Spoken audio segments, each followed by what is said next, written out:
I think we're getting close to the bottom. So Hans, if you'd like to give us a little bit of background as we near the bottom and get set up.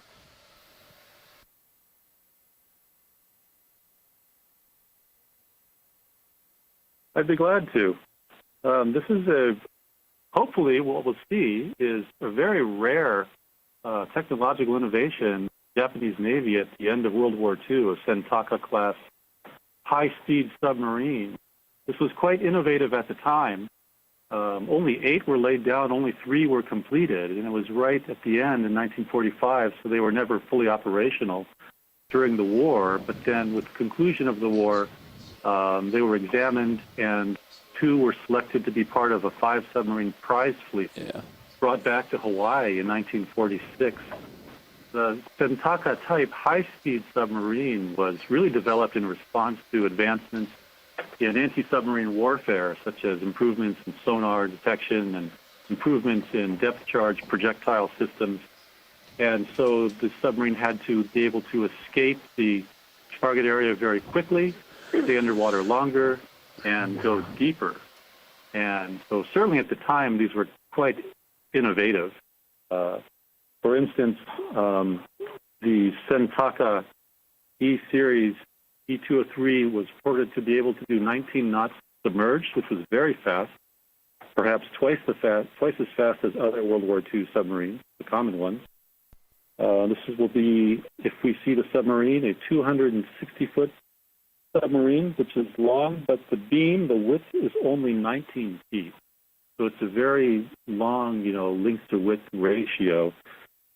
Very fast underwater, and there are several other important features, innovations, like retractable anti-aircraft deck guns that can be fully flush with the deck, a solid steel deck rather than wood, which you find in many other cases, retractable bow plane, very small conning tower, very large stern horizontal stabilizers, and we hope to see some of these diagnostic features underwater. The E201 class series, of which there are only 3 completed, were around 1,300 tons at the surface, or it's about 257 feet long by 19 feet wide, maximum speed of 15.8 knots at the surface, 19 knots submerged, so faster submerged than actually at the surface, and could dive to an operating depth of 360 feet or 110 meters, which was also deeper than many of the common fleet boats in World War II. Reportedly, they were reducing weight and space to make a very fast they can move 20 meters, bearing 065 degrees, speed 0.2 knots. It actually took many more crewmen to operate the submarine, which led to problems in berthing. Decimal 2 good speed pilots. The armament consisted of 2 25-millimeter anti-aircraft machine guns, which were retractable into the deck, and 4 21-inch torpedo tubes in the bow. And the E-series carried 10 torpedoes on board. The submarine had 2 diesel engines with electric motors. It had a range of 5,800 nautical miles, and that's at 14 knots at the surface, or 135 nautical miles at 3 knots fully submerged. And if the Sentaka-type submarine had to really get out of the target area, reportedly the submarine could do 17 nautical miles at 19 knots fully submerged. So that was really quite new in 1945. If these sonar targets are this submarine, that's why we're so interested in examining these diagnostic features, and also what's happened to the site over time. This being a very rare resource, a property that reminds us of the commitment and logistical innovation and sacrifice that occurred during the war years in the Pacific.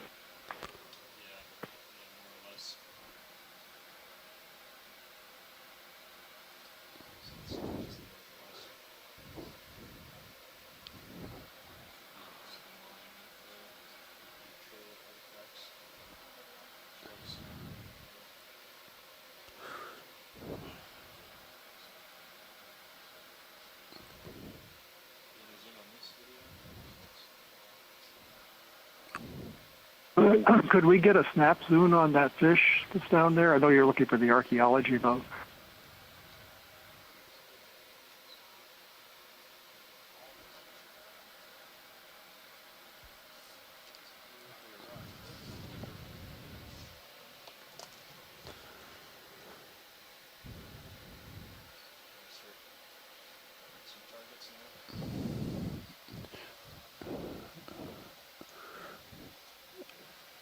Right in front of you.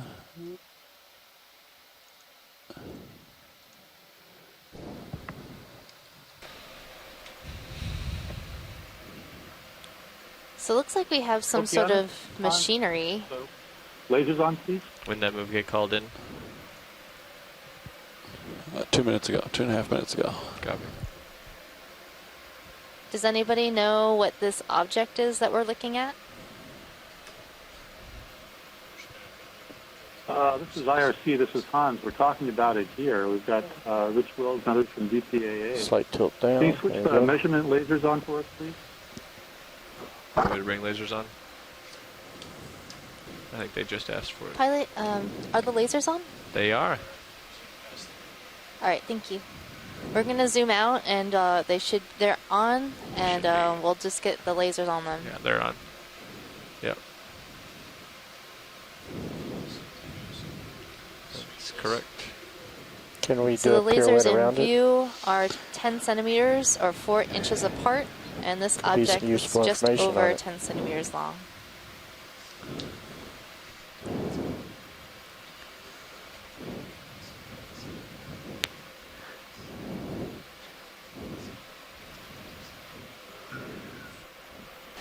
Seeing some shadow from the right lights.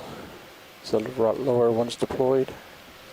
None of them are deployed. So Bruce, we've been yet. seeing a number of fishes in this area. Are fishes If very you're ready, I can common in start these deploying them, though. sand flats? It's pretty flat. Got. Yes, they are, because this type of habitat has more food for a lot of the fish. There'll be a lot of little amphipods, sort of beach flea kinds of animals, and polychaete worms and other things buried in the sediment, and a lot of these fish will forage on there. We've been commenting throughout this expedition that although we've been focusing on the rocky, steep slopes of seamounts, we aren't seeing as many fish as we would have seen if we focused on habitats like this. And we'll see a different assemblage of fish out here than we've seen on the seamounts. From the glimpses that I got, it looked like there were a number of true eels at the distance. There were also several fish that I couldn't identify, and a halosaur, a deep-sea spiny eel, which we also see over the steep slopes. Okay, I'll let your other uppers people are comment out about now, what we're so looking we'll at keep now. a close eye on that tether. Okay, moves complete, pilots. That was a 20 meter.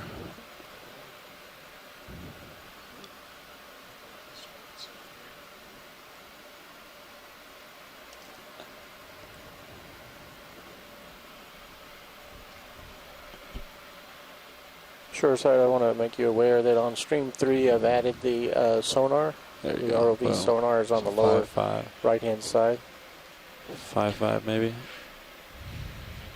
You're gonna need another move. 15 meters at maybe 0.55 or I'm at 6.5, but 6.5. yeah, it's Okay. maybe 6.0. 6.0. Copy. Pretty jarvy nav. Yeah, I would like another move 1.5 meters, bearing 060 degrees, speed 0.2 knots. Good copy. There's that. If you want to mark that too, now. This is John Smith, your geoscience line lead return. on board Okeanos. That's range I've been with the 2. University of Hawaii Undersea Research Lab for quite a long time, where we operate the Pisces submersibles that Hans referred to, and I've been able to go join a lot of the test dives that we do, test and training dives before the science season out here. We do them quite a few off south and southwest Oahu. So have dove here quite a bit. This is kind of our typical bottom that we'll see this depth in this location, a lot of flat sedimented area, until you could kind of go off the ledge into the rocky areas.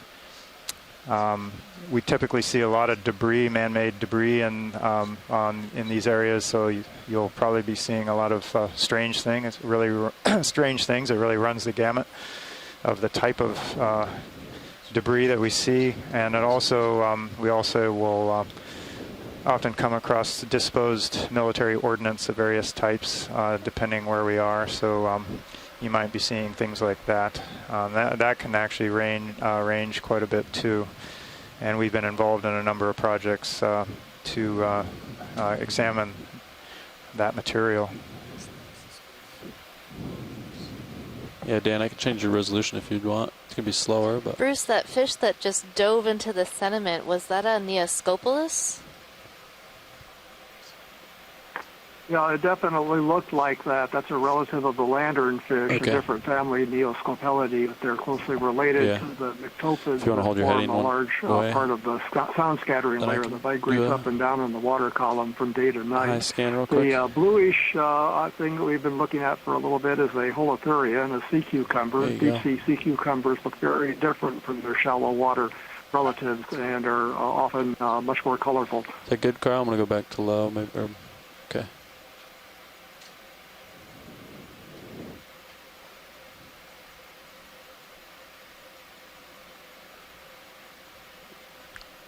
I was just wondering if that was a Pisces sled track. can keep I don't mine know zoomed if, out there. Pisces has dived in Yeah. this area. Yeah, I just wasn't seeing anything. Yeah. Just seeing if I could see something. If it. Let me know before you change that. So it looks like we're coming So it can upon our scan first quicker. contact. But Right, this is a rock. A few rocks, obviously. I got your gains maxed out. And for those of you who were on the, I think on the call earlier, Chris Kelly at the University of Hawaii, also my Hurl colleague, Very described large how heel on the right. how features like this, Couple corals on top. rocks and also man-made things like shipwrecks can Okay, so we can either continue create down these big scour pile of rocks. deposits, a depression, basically. This is the way the currents move around them. Yes. And hard substrates like this in areas of soft sediment provide a lot of substrate for corals and sponges to grow on. So we're seeing a number 30 of different meters to corals your and sponges on this rock. starboard. Is that straight return? That's what I was thinking too. So are we pretty much right on the target, or can you Yes. describe the position relative to the two objects we saw in the multi-beam? Yeah, we are exactly on top of waypoint 1. They were in a line, so we'll follow. We will still search around here. We do have one linear target about 20 meters out that we're going to investigate.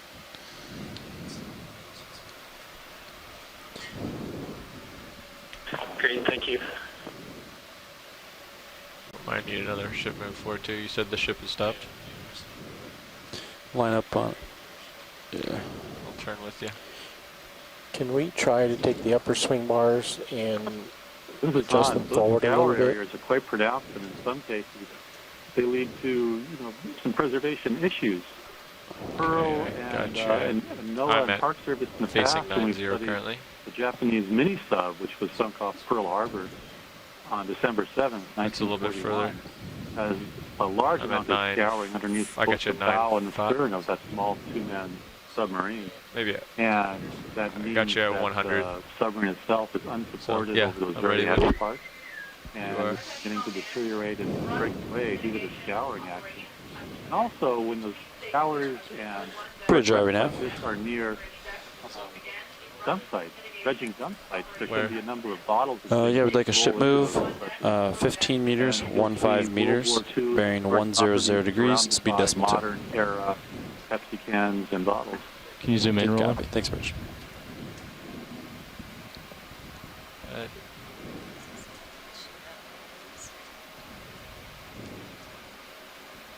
See Not the on fishing tele. line?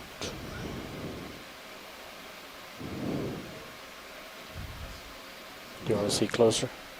That's fine. I thought you were going for the fish before. No, looking at the cable. Oh boy. There's something. Look tight. Good copy. Don't think so. Go ahead. Ah, Definitely look like Yes, whale you are bones on an Yeah. Bomb. The munition here. Okay. How far away is that from you? Straight out. 25, 27 meters? So in the Hurl archives, we have a number of photos of these types of munitions. I've seen them. Right, we actually That's about have as far as you get right now. some of our operations personnel put together a guide kind of mimicking our underwater animal guide, only it's underwater guide to disposed munitions. Backing up a little bit. Let's come out, Roland.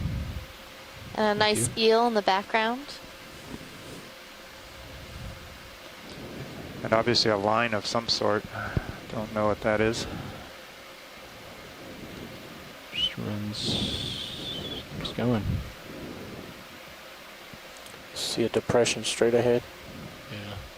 Yeah, the eel is a duckbill eel, Metastoma parpaceps.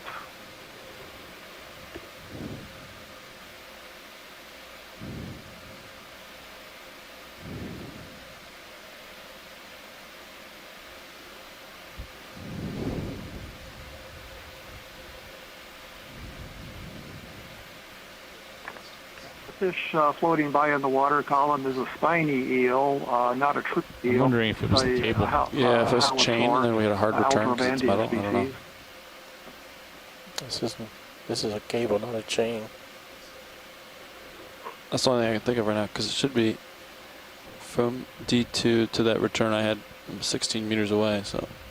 Hey Hans, what is the speed of the current these depths? Does it average over the year, or does it change, fluctuate? The sites I've seen when I've been on board the Pisces dives, the current can be fairly strong. Okay. It can be maybe as much as a knot, I believe, underwater. But I don't have reference materials here that talk about the deep ocean currents around the Hawaiian Islands.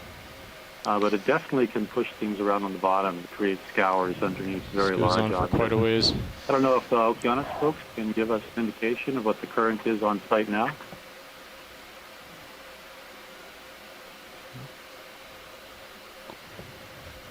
Well, but if we follow it, it leads us back to the.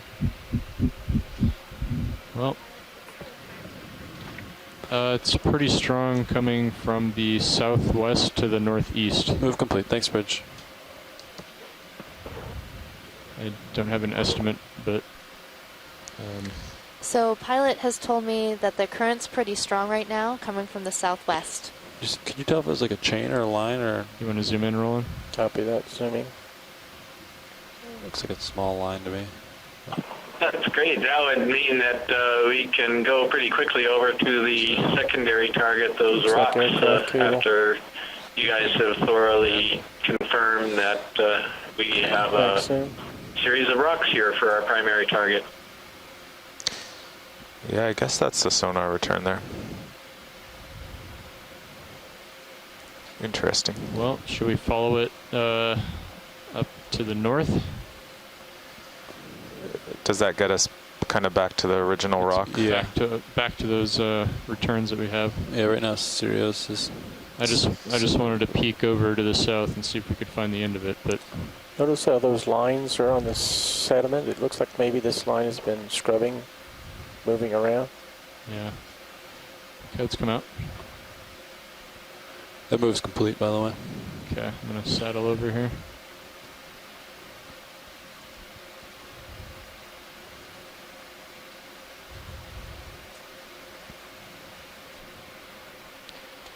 Did you mark this line? It's right here, yeah. You have I would just mark it in case. like a heading of the line, maybe? What direction would you say it's going? So I will look perpendicular to it. I would say, yeah, southwest to northeast. South. Serious view showing you're getting close to the object. Yep, I see it there.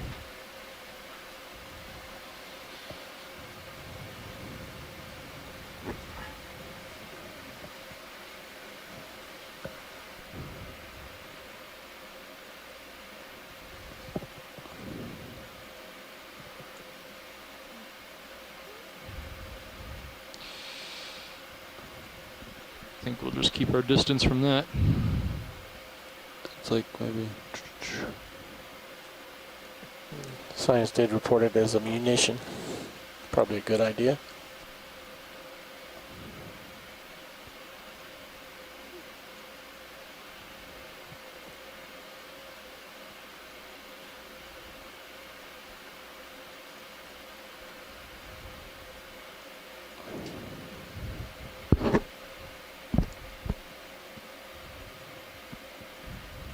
Yeah, you could line your heading up with that wire, look down it, and I can get a. Shall I follow you around?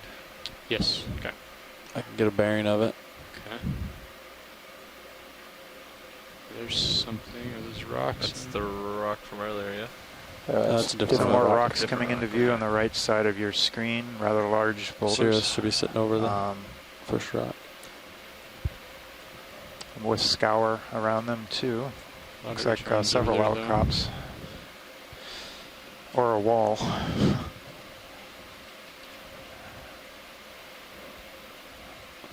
Looks like right a rock to up whatever or a that drop is. off.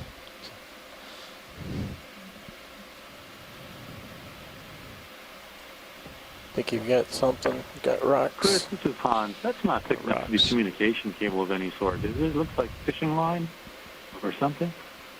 Yeah, that's my guess. I think it's fishing line. Trail of boulders here. It to us looked like some type of small steel cable. We didn't get a too tight of a look, but it looked like it was twisted. Yeah, the reason we went to look at it is it showed up in the sonar pretty clearly, so I'm guessing it's a metal. Those are the original rocks, I think. And then turn to the right, try looking down the other ones, which makes sense. That line is disappearing or disappeared. We're not looking at it. Yeah, that line should be just off to starboard. Starboard, and then goes down into that by those rocks. Yeah, there we go. Would you like another move? Maybe. What direction would you like, pilot? So it's interesting Well, should we that the investigate actual appearance these harder of turns up ahead? objects like these rocks on the backscatter from the multi-beam 055. data, I guess we seriously looking at 045. their appearance is actually going to be Backing up, dependent yeah, upon the resolution of the backscatter, and that's There's something man-made that should be on your port side there, like might just be a bottle. There it is. Spread out within a relatively short area, but the I'll call actual move and check that backscatter out. showed Maybe a more solid at 40040. just because Does that of the seem okay, resolution guys? of those data. 15 meters, seem alright? That's just one of the things, again, that Good job, man. trying to analyze You're talking about this, Carl? Yeah, we'd like to move 15 meters to 1 meters, bearing 040 degrees, speed decimal Maybe 2. a rock. I think I may see a coral on it. You can zoom in. Good copy. Well, it is.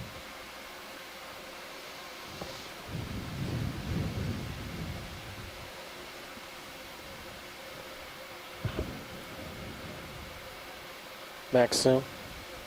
Okay. Move initiated. Next bridge. It's pretty far ahead of me. Just wanted to check it out. Coming back to you, Andy, a little bit. Okay.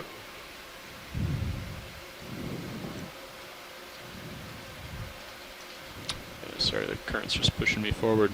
Also, I'm eager.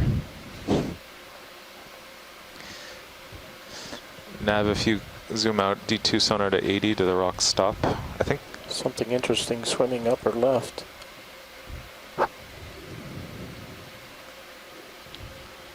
I can come up in altitude a bit too. Sort of. Not sure if you can't see that far or if there's nothing. It looks like off to starboard a bit. They keep going. Yeah. There was a waypoint 1 and 2. What was the distance between them?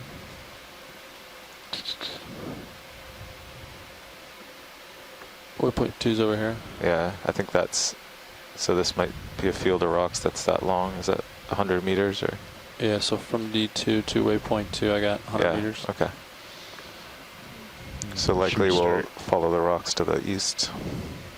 Should we keep following the rocks, or do you want to try to hit waypoint 2?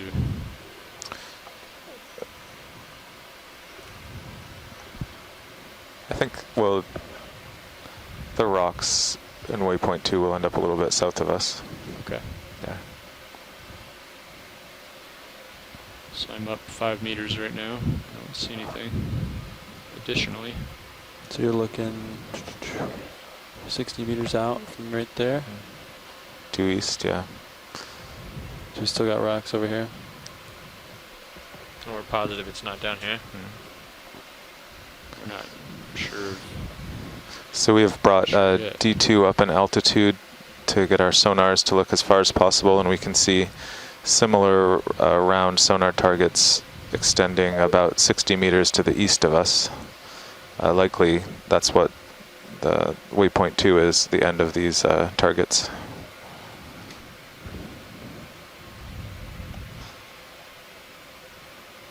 Roger that. Okay. Well, push forward and come down a little bit.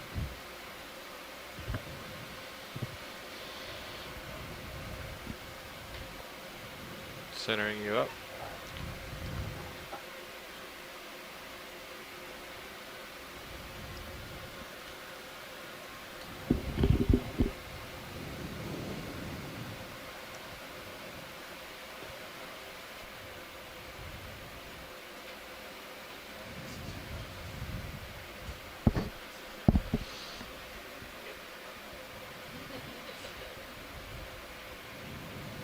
On top of that boulder, I'm seeing a number of different corals. Looks like some primnoid corals, perhaps a hemicorallium, and a type of wood coral. Either a bamboo coral or a primnoid 70 coral. meters, hold that.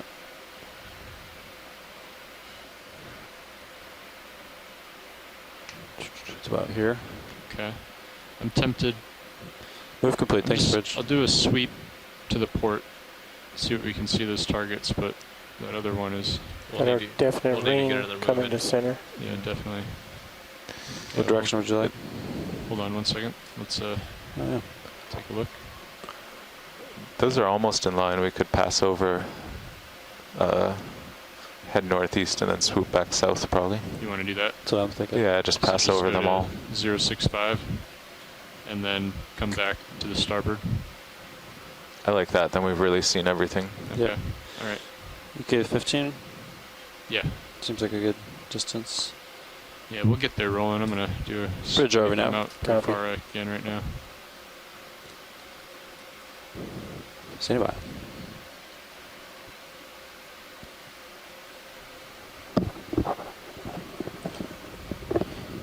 Can we take the upper light bars and do any kind of fix? I don't think we're seeing that far out as we should be able to. I can bring them kind of slowly forward. Looks like they're So, John, where did angled these rocks downward. come So are from? they as high? They're as high as they go. They seem so lonely out here. Let's just swing them forward about 10 or 15 degrees. Yeah, I figured that question was coming. Yeah, that's fine.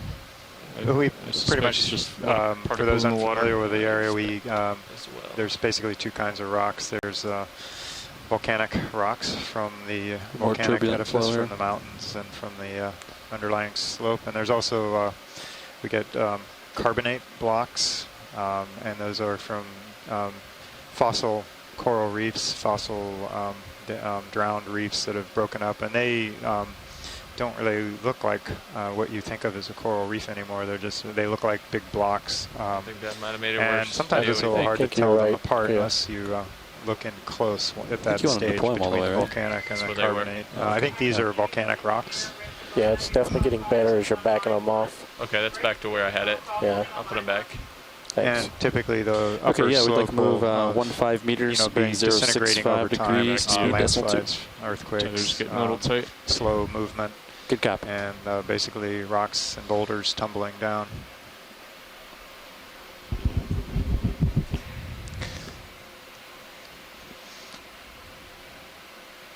So with the Pisces, we've typically picked many targets that we thought were really, really good, and based on the history and the records that we thought, oh, this is going to be a good shipwreck or plane wreck to dive on, and we get there and it's a ship-shaped rock. Sometimes, a lot of the times. See how far in that is? Yeah, that's what Andy was pointing out the other day. Oh, look at that. Look at that, yeah. I saw that. What we need to find is some rock-shaped The current's ships. probably blowing it. The current is behind it. Tether, copy that. I'm going to pull up just a little bit, and then I'll try to bring that guy back out. That's our next target. Might have to turn your head to. Might be too much current for it today or something. Trying to. So that means the lock valve seal has an issue if the current can move it on its own. Copy that. We know how to fix that.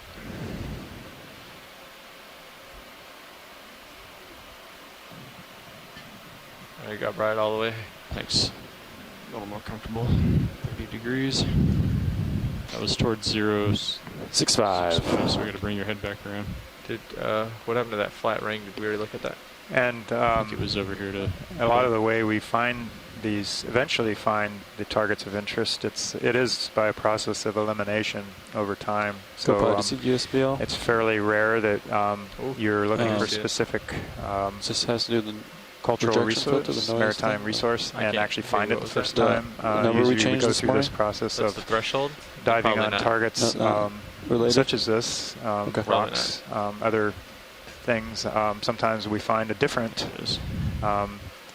shipwreck or maritime resource than we were expecting to find, and so over time we'll dive on a number of things and try to keep doing sonar surveys of increasing resolution and look at various anomalies and just keep a database. We have quite of an extensive database of places we've dove and what the result was. So by working through that, we narrow down the area and eventually find the items we're looking for.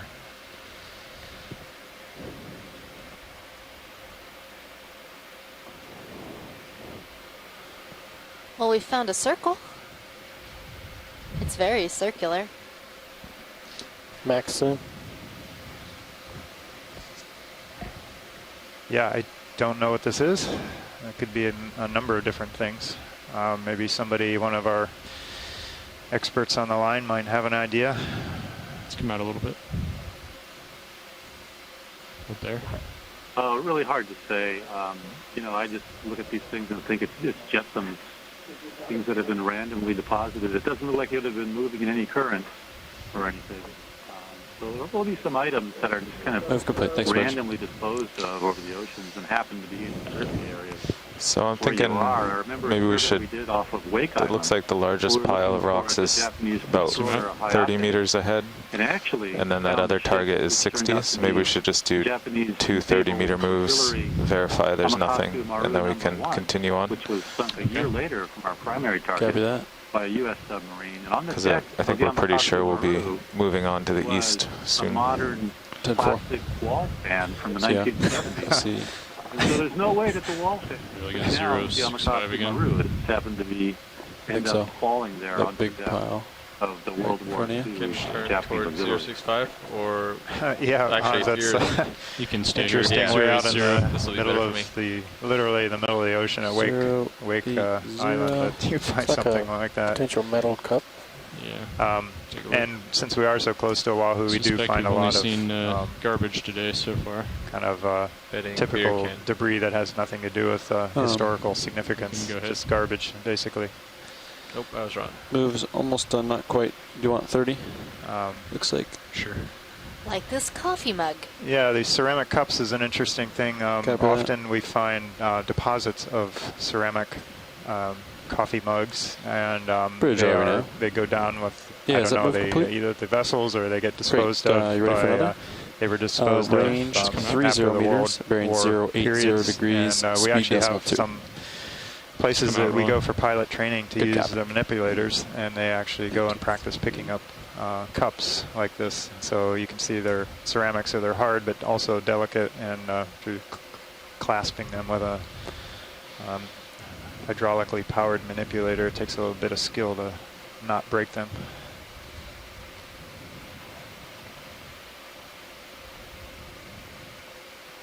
A mug like that without the handle, it reminds me of the U.S. Navy coffee mug.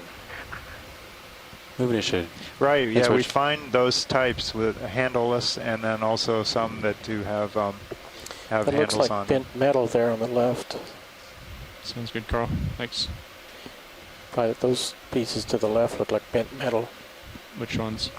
The 3 large components. We also find sinks and Especially commodes that and leftmost one. every other kind of kitchen utensils and pretty much every other kind of thing that you can imagine would be on a vessel. Kind of looks like a rock, but well, maybe. We've also Check it found out. a number Zoom of in. old cars. That's Those are pretty true. That cool. was a very strange find. A collection of old vintage cars from, I guess, maybe, 1930s, 40s era. Yeah, I think that's Remarkably well preserved, sitting upright on the bottom. Okay, you can come out. Worth checking. A couple very strong flat sections, like maybe it was broke. So that coral on the rock is a primnoid coral. It looks like Calyptrophora wyveli. And we saw a glass sponge.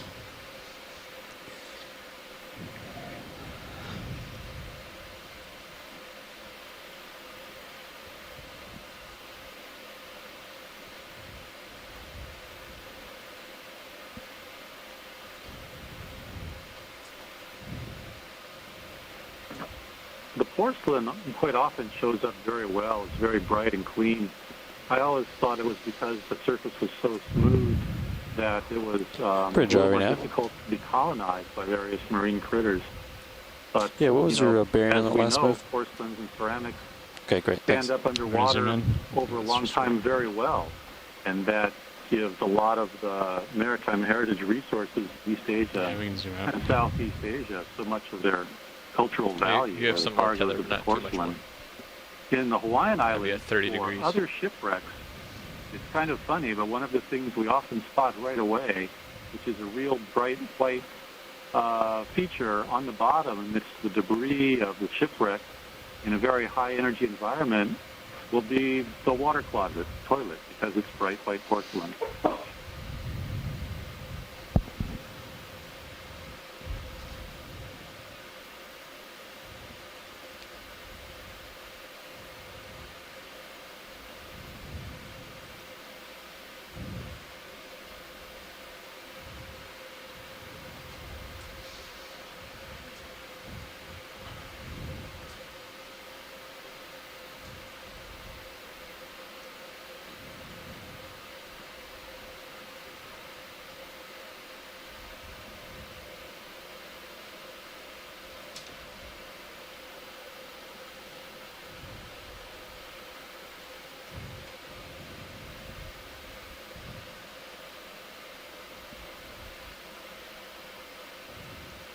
So right in front of you, 20 meters out, pile of rocks.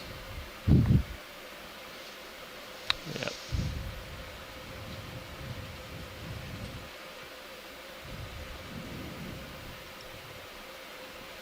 And then there's an additional target, 40 meters out, almost at your heading.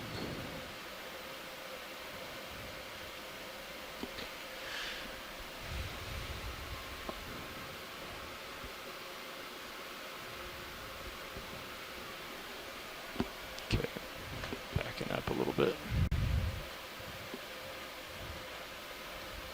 30-meter move, 20 meters in, so 10 meters left. Okay. Yeah, I think it's just Hey, rocks Chris, in this this is Todd. this I area. think really we We'll follow check it out. the mapping Check out lead that in target to terms of, starboard.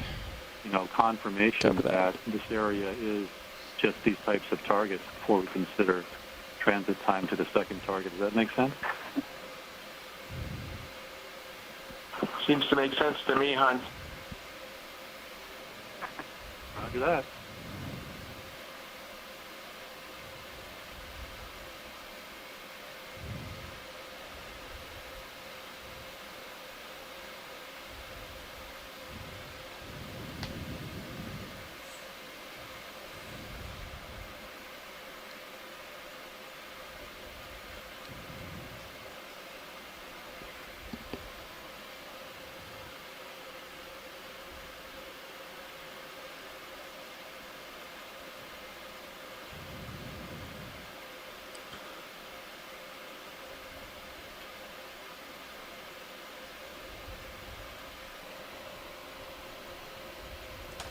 See a can and the two cans down the bottom.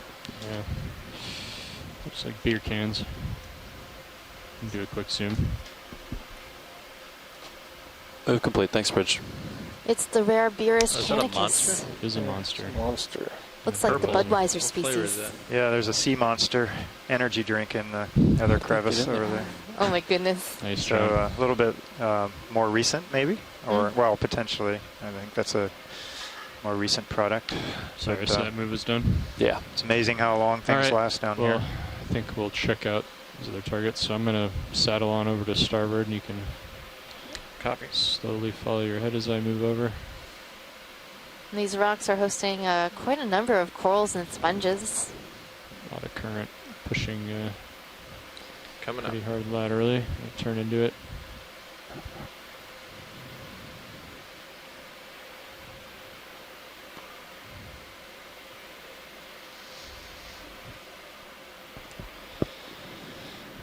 Okay, turn into the target. Looks 40 meters out.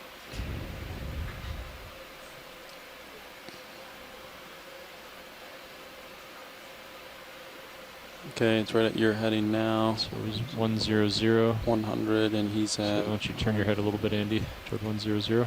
Copy. Continuing to turn. That's about right. Yep, let's do it. Yep. 30 meters. I think I can push out a little bit. Let's start with 20. Copy. Bridge over now.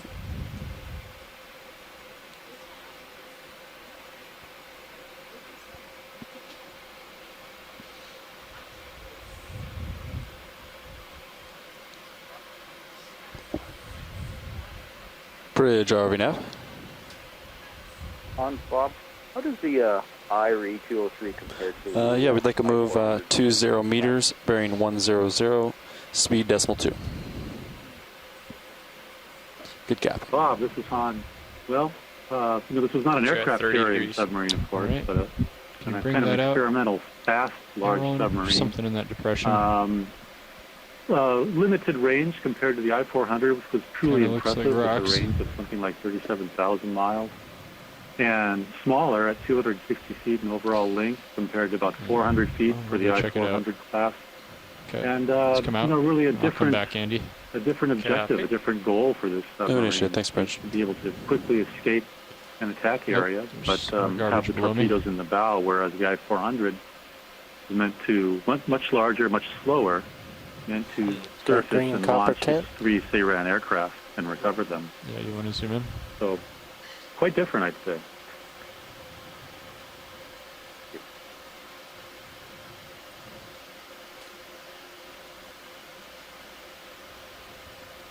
I'd be surprised, Bob, if I didn't find all that information in your own library.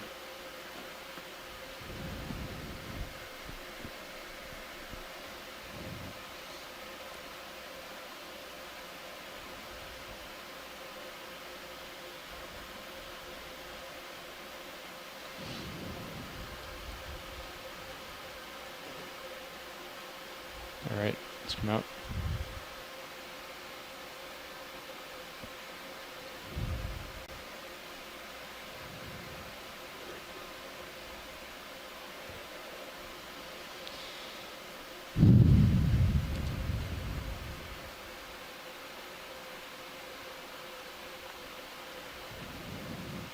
So I guess the question would be, do we want to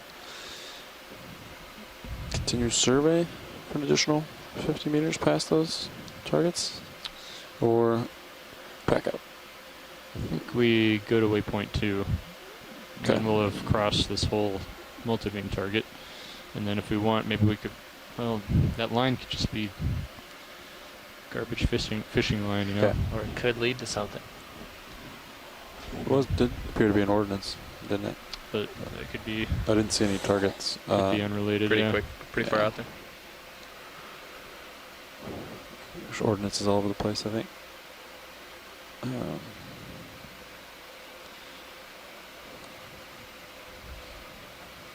But, okay.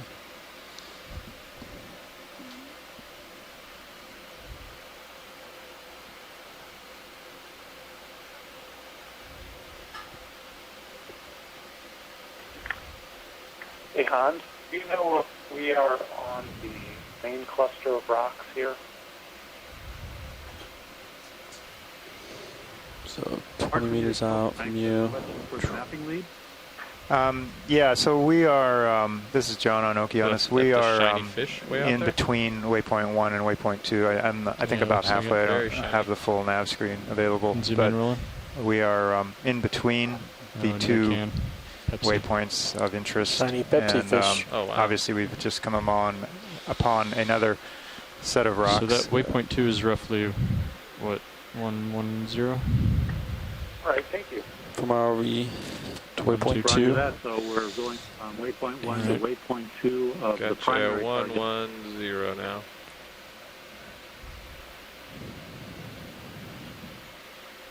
How much left in that move? Couple meters. Okay.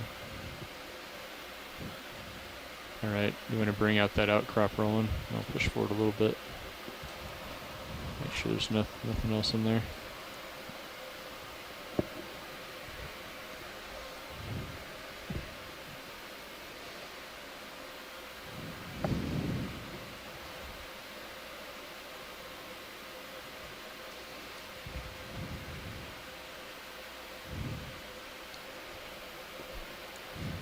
Yeah, we can come wide.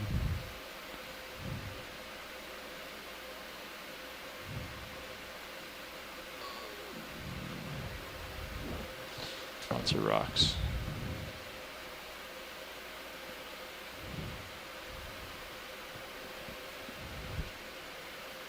Okay, well, come back to center. Maybe you want to go ahead and put in a move right after this is done. Yeah, what direction? What do we say, 120? Yes, 122. So yeah, 120 works good. Looks like move is complete. So how long? 30 or? Yeah, 30. I guess is that, how far is it to waypoint 2? Looks like 34. Okay, 30 is good. Bridge RV nav.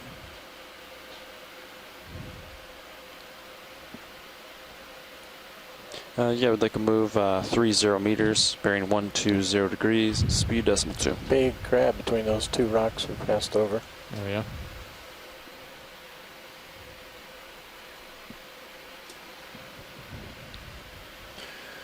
Maybe take a peek. Come up and look out, see if there's any. Sure. It's just an idea.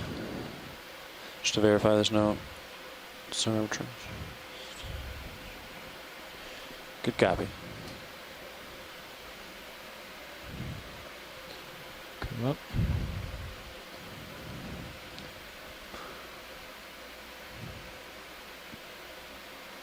Okay. 4 meters up. Okay, I'm watching your sonar. I got those original rocks to your port. In the bottom. Okay, we'll come back to it.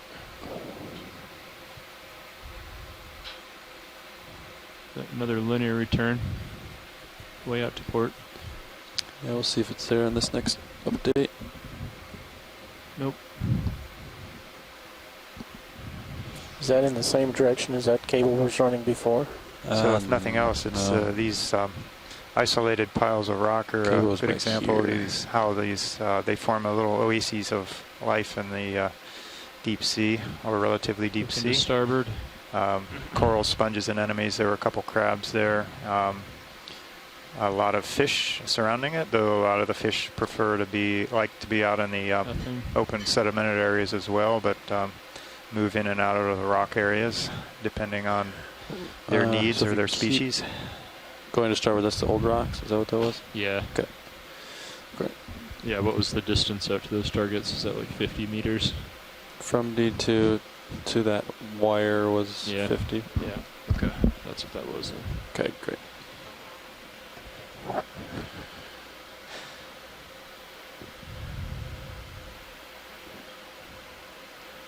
Ship's underway. About 10 meters into a 30-meter move. So we'll do our due diligence. Go to waypoint 2. I don't see any returns.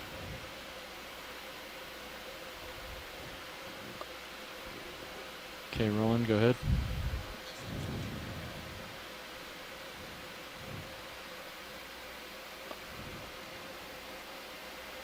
some wiring. Electrical Some wire, wire. T conductor. Just a little bit.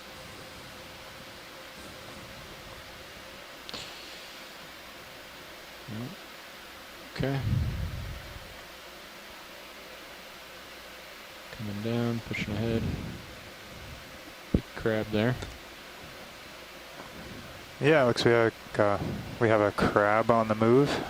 Ooh, I do love crabs. I think he's going to go check out that piece of wire or whatever it is. Maybe he's on a collision course with it. Oh, this is a pretty interesting looking crab. Oh, yeah, it's a very spiky crab. So I think it might be Lithoides longispina, given the long spines. Really? Okay. Even the gain control before Type of sort of in the king crab group, similar to those Paralomas. If you've been tuning into our other dives, we've saw a number of those. And they tend to just, you know, travel across the sediment in rock faces. They're very distinctive with their pink or red color and the long spines.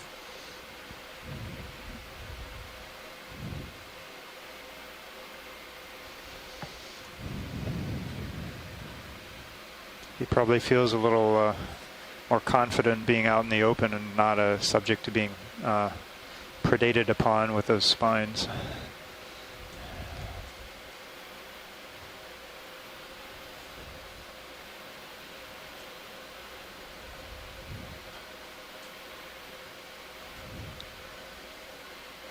Well, I'm enjoying all the halosaurs today. They're one of my favorite deep sea fishes. And if you haven't already, check out the halosaur video. We have a highlight video about halosaurs. There's a different fish going off to the right. Get to that from the website, oceanexplorer.noaa.gov, and there's a link there to the Musicians Seamount cruise, which we just basically finished the other day, and this is the last bit of it. And then there's other tabs in there that videos and photos, highlights that our professional videographers have put together with a story and music, and each one for each dive, and some longer ones summarizing the whole expedition. So they're quite educational and entertaining as well. I love them. We usually have to watch them twice just because they're just so good.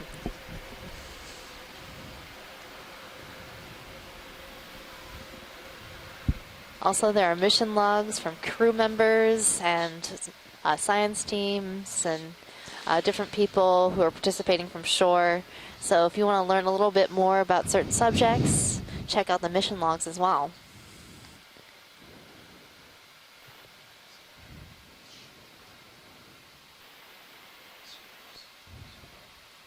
So another purple sea cucumber. I feel like the sea cucumbers in this area are quite a bit wider than we've been seeing in the musician seamounts.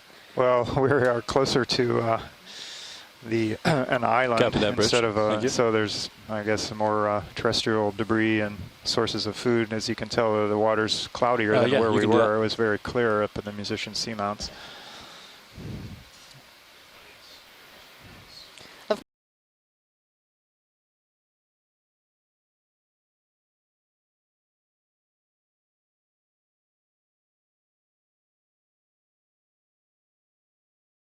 So we are planning to move on to the other targets of interest that are, I think it's drifting away to the northeast. I can get it. Yeah.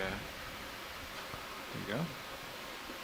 I can go a little closer, but not I believe they're about 500 meters away, a quarter of a mile plus. Oh, sorry. It's way out there. Right now we're now having we're looking at another pyrosome. Go ahead, Megan. Oh, that's what I was going to say. Yeah, I was like, oh, it's definitely a pyrosome. You can see the individuals all lined up in this sort of cone feature. Getting pulled a little bit. Okay. So you got, this is the waypoints. Stand by. So watch lead, we will get into tow configuration now and head for the next series of targets. I'm assuming you don't want to keep contact with the seafloor and go more slowly. Is that correct?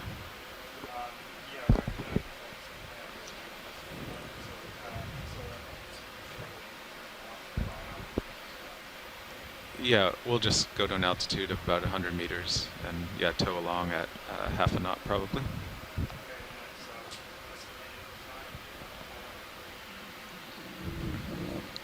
About 50 minutes, 50 minutes to get there. But yeah, 50 minutes, almost an hour by the time we turn back around. Yeah. Yep. Yeah, by the time we get back in view of the bottom. Okay, so you guys can get into streaming position. And I'll... coming off bottom. Oh. Okay, so let's see with the current behind me. So on everyone on shoreside, I guess we're going to be coming off bottom I guess I'll just and for now. Configuring the two vehicles into a tow Do you want to stow this way or leave them out? Yeah, let's and go ahead and stow this that's one the around. fastest Go back way into your to center view. get to the other site, which is about 500 meters away. 30 or 40 So we'll lose bottom. We'll be about 100 meters or so off bottom, and it will take 50 minutes to an hour to transit to the other site. And then will you zoom in Thank on you for that, Okeanos. Okay, rotated. What delta do you want me to come up to? 20? Yeah. This is the NOAA Copy. Ocean I'll follow Explorer you with my dive camera. in search of targets that may be That's the good. E203, a I'll hang out here, Japanese get situated, submarine that and, was brought here to ahead and start. Hawaii after World War II in 1946 to be examined and then disposed on the South Shore. And a very interesting, innovative submarine. We've been to our first target area, which proved to be some geological features. And the ROV system and Okeanos Explorer will now be in tow mode for the next 50 to 60 minutes to go to the next target area, suspected to possibly be the E203. So now will you drop a target just past waypoint 2 where we were and say farthest extent of ROV survey or something like that?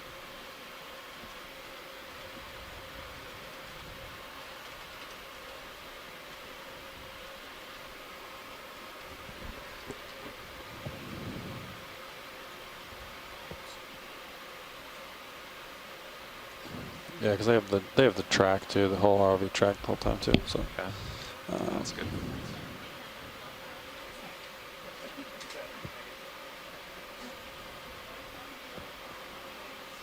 All right, we're ready. Okay. Everything stowed. So let's come up a little higher.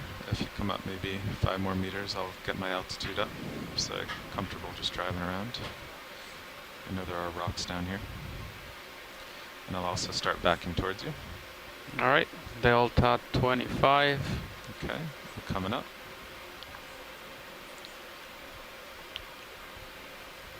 Camera at 67 degrees.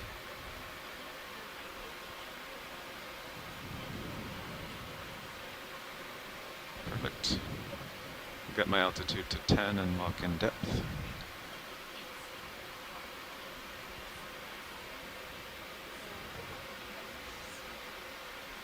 Dan turned to starboard, so if you turn to port, it should 0 turns out. Yep. Okay, backing towards you and then I'll turn. And well, then we'll get the ship going ahead shortly. You can come up a few more meters now that I've come up.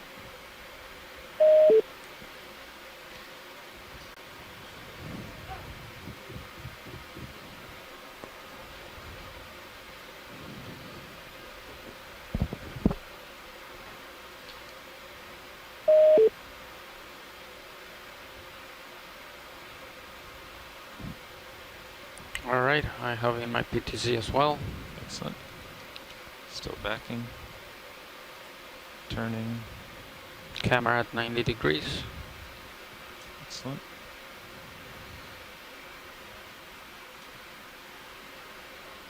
And driving aft. Pushing hard.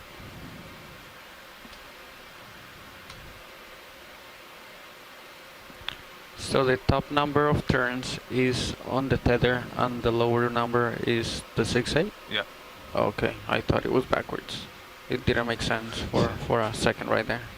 Yeah, if you look at like a spreadsheet, if you go left, you'll see ROV, and then if you go, see that ROV heading? Okay. And then, yeah. Well, Okay. we'll be in the water That's how column you know. for I'm pushing out about 80% 15 and minutes making progress. as we transit This is over kind of to the our opposite of what second we discussed target. doing, but So, since we are you heading know, towards the bottom target, we impromptu can't water just move the column ship wherever we transect want to. time. Any water column opposite of fans what we out discussed there, the other night, please that's feel exactly free to insert your Yes, identifications I of agree. anything we might find in 50% this against the particle current. field. Okay, So far, I've seen some coronate jellyfish, Carl, maybe Yes. a couple do you want me to bring the pyrosomes. ship to waypoint 3? Just start towards the 800 meter text. Right here? Yeah, and then can you And zoom this is back part in of on us? exploring. Yeah. Okay, I'll get the ship Sometimes we going find here. targets and they don't tend to Come in. be anything other than just some really nice rocks. Okay, so I got... I lost you. But my until PTC, we but actually I investigate, think there's I've no way to know got what in it my bank is. account a little bit. Yeah, I'm going to You want to start come coming up? And now? even though we didn't Alright. find what we were looking for yet, Pushing hard there's this still a way. chance we will. And if not, there will be some really great Delta 20, biology yeah, and see geology there. to check out that has never been viewed before. Okay, I'll take So our forward thrust a bit. do stay tuned. This is a good time to go get a snack, take a little break, look at your email, Bridge RV or now. just enjoy the beauty of the water column. You had like a big move, 600 meters, bearing 63 degrees, and we'll start at decimal 3 if that's okay with So you. there are a number of jellies in the water Yeah, column 600 today. meters, 600 meters, bearing 063 degrees, and we'll start at decimal 3. And while I've learned some of the identifications of these throughout our water column transects during this expedition, I That is am correct, yes. nowhere near as good at identifying Okay, these Copilot will things start coming up. as some of our experts. Copy. Not moving too much. We'll come up to altitude of I think that might be a ketanath or arrowworm. All right, coming up at 10 meters per minute. Let me know Alright. when So to go to 30. ketanaths or arrowworms are Or quite we can common leave in it the at water that. column. yeah, we're just coming up. at And the also, altitude fun water. fact, All right. cyclothony, a type Do you of want to fish, come up is the most altitude abundant of vertebrate on the 60, planet. 50, 100? So we might see a number I'll of get those to today. 60 We so saw a you get to number near 70 the or so. bottom. Okay, sounds good. Delta Let's 10. get Copper Bridge, thanks.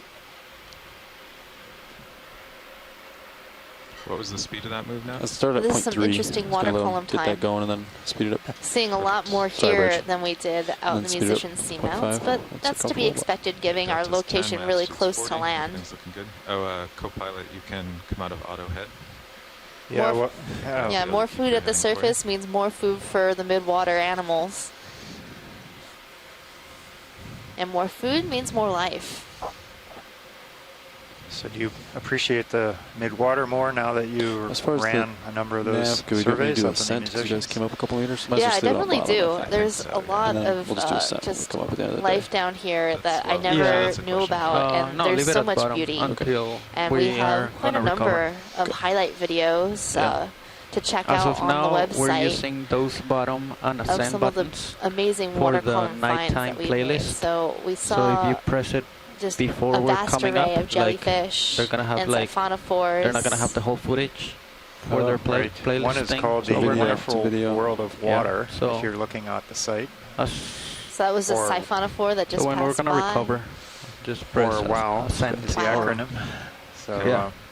yeah, I even found it interesting Just sitting losing in on altitude some of it. lock at 50, It's pretty 70 amazing meters. creatures. Look Um, like seems like things a from good outer place. Bridge space over now. almost, in inner space. Yeah. Well, a lot of our aliens, Yeah, we're going like point 3. alien movies, are We'd like based to go off some of point these 5. water I don't know column how Holding comfortable you animals. guys are with that. 67. For example, Okay, the amphipod, a hyperid amphipod, great. Thanks. Pteronema, You're that stretched takes out. over a kelp casing, looks a lot like alien. We come up a few more. Yeah. Delta. Actually, And so seven's there's good. been some thought that We're maybe holding, yeah. the creature alien was based off of this amphipod Perfect. that's found in the water column.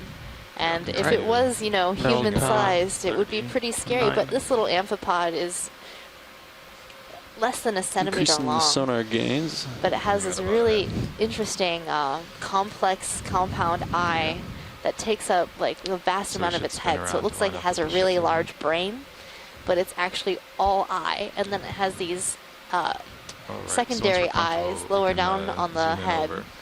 that it uses for looking down. So right But now you looking up have is the current important for a lot coming of this these way, water right? column animals to To spot the prey. northeast. Okay. All the light's coming Pretty from strong, the but not upside. so strong that it gave us too much trouble. So you want to gather as much of that light as Alright. possible, and that's why the eyes are so large here. Gather You as guys much okay with light me as zooming out? possible Yeah. to resolve as much as you can. So it's depth of 800 meters. There's over very here. little light that gets down to the depths that we're at, This is the waypoint. if any at spot. all. So it is getting shallower. So my, Yes. my altitude of 60 won't hold. What were we at? Okay, so then This is Hans at the IRC, just in case the 4th and 5th graders from Maria de Silva's class at the UH Lab School are listening in. We're now transiting to our second target in search of the EX1708, So a where were Japanese we just submarine from World War before? II. 840. Transit will take Okay, a little so while, we will maybe have 45, to 50 come up minutes, a bit too. and then we'll be in a back few on the minutes. sea floor looking for Okay, signs. yeah, of so I the remember War this now. submarine.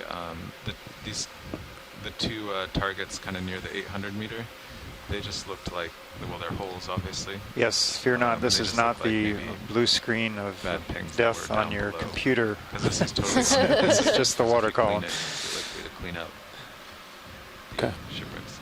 So yeah, I directed us that way, but actually we can adjust. Don't want to be over here. Yeah, but I think, how Yeah. far is it from maybe the first stuff, like right here? Sorry. Yeah, like what's the first thing we'll encounter there? How far is that from waypoint 3? Two. That's pretty far. We could, I mean, if you fly over it, I mean, if we stream over it, we'll see some stuff in sonar maybe. The express, Streaming, the streaming sonar sweep. Is that a bold move? yeah, I think we'll be too high. Okay. Because we'll be at least 50 meters up. So you don't want to come up as we approach that contour line? So if you're not Oh, yeah, we'll familiar with definitely the come up. operations here on the Okeanos Explorer, we I just actually wanna have a pick our three-piece target first, system 'cause we for have some time. surveying the Okay. water column and also the ocean floor. That includes the ship, I the guess Sirius ROV, they and the chose Deep waypoint Discoverer 3 and 4 ROV. as So likely these ones, so three maybe we vehicles should work in just tandem land, to move across the ocean floor and Sirius 60 survey as meters much as from waypoint possible. 3, And due so west first of we it, need to move and the then- ship, and then Sirius can then move, and then the Deep Discoverer can Yeah, then because if you move. waste time over here, you know. Yeah, So and the you waste Sirius 300 job meters away. is to be sort of the go-between between So the yeah, ship that was and what they D2, our chose. main I workhorse. think part of it is because there's backscatter It does there. most of the There's rest of surveying of the turn. bottom, has the amazing HD camera on it and the manipulator So, arms, and yeah. Sirius's 60 job is meters to west light of waypoint 3, D2 from above and then and keep an eye on Okay. it. Kinda, you know, It this is probably spots stuff, things so we can kind of coming look up at into that as we view, approach like waypoint large 3. cliff faces and rock faces that might not be as obvious near the sea floor. And then D2 does all of the sampling How long and is it until we great reach zooms that waypoint are 3 so now? characteristic of our operations. All right. 45 Right, minutes. and probably. sometimes people wonder just by looking at these cameras if we're, like Megan and I are actually underwater in the vehicle. No, it's a robotic. They're robotic vehicles, and they're all attached by fiber optic, electromechanical, electrofiber tethers and umbilicals, cables to the ship, and so the images are transferred to the ship and then sent out over the satellite to the internet. We're in a dark room with like 51 computer screens. Carl, if you could let We this counted move them finish up, out and call it another move to adjust. screens of video and various No, I think you can, various So I don't want them to sensors stop. and navigation They can do it on the feeds. fly. So from Yeah, so current all of our position or screens from are all the original? cameras aboard I mean, the you can ask them. Sirius It's and the Deep interesting. Discoverer, They're as very well open. as Yeah, in our that's what winch they room and around They the can ship. just So change it. important They don't have to operations stop. that we need to keep eyes on, Good, as well Rich. as our navigations and sonars.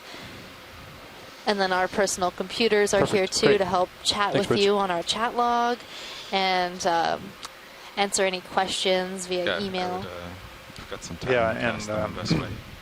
the two of us are just here Copy that. kind of I believe they can just hit cancel talking to you. and The actual vehicle is controlled by the pilots, navigator, But I and thought the co-pilot. maximum We have video range was 500. people. They We accepted a have data 600 people. one. We have the whole ship's So, crew. Is the maximum 600? That operate the vessel. We have 47 people out here on the Okeanos Explorer right now, so it's a big team effort. Maybe. There's a lot of support from shore. Those that manage the You should ask what is the video maximum feeds range at the Interspace right. Science Center in Going Rhode to Island and others along the way. Just continue up to get Make our sure delta everything back to gets 10. out there. Copy. 740 and holding. Bridge driving nav.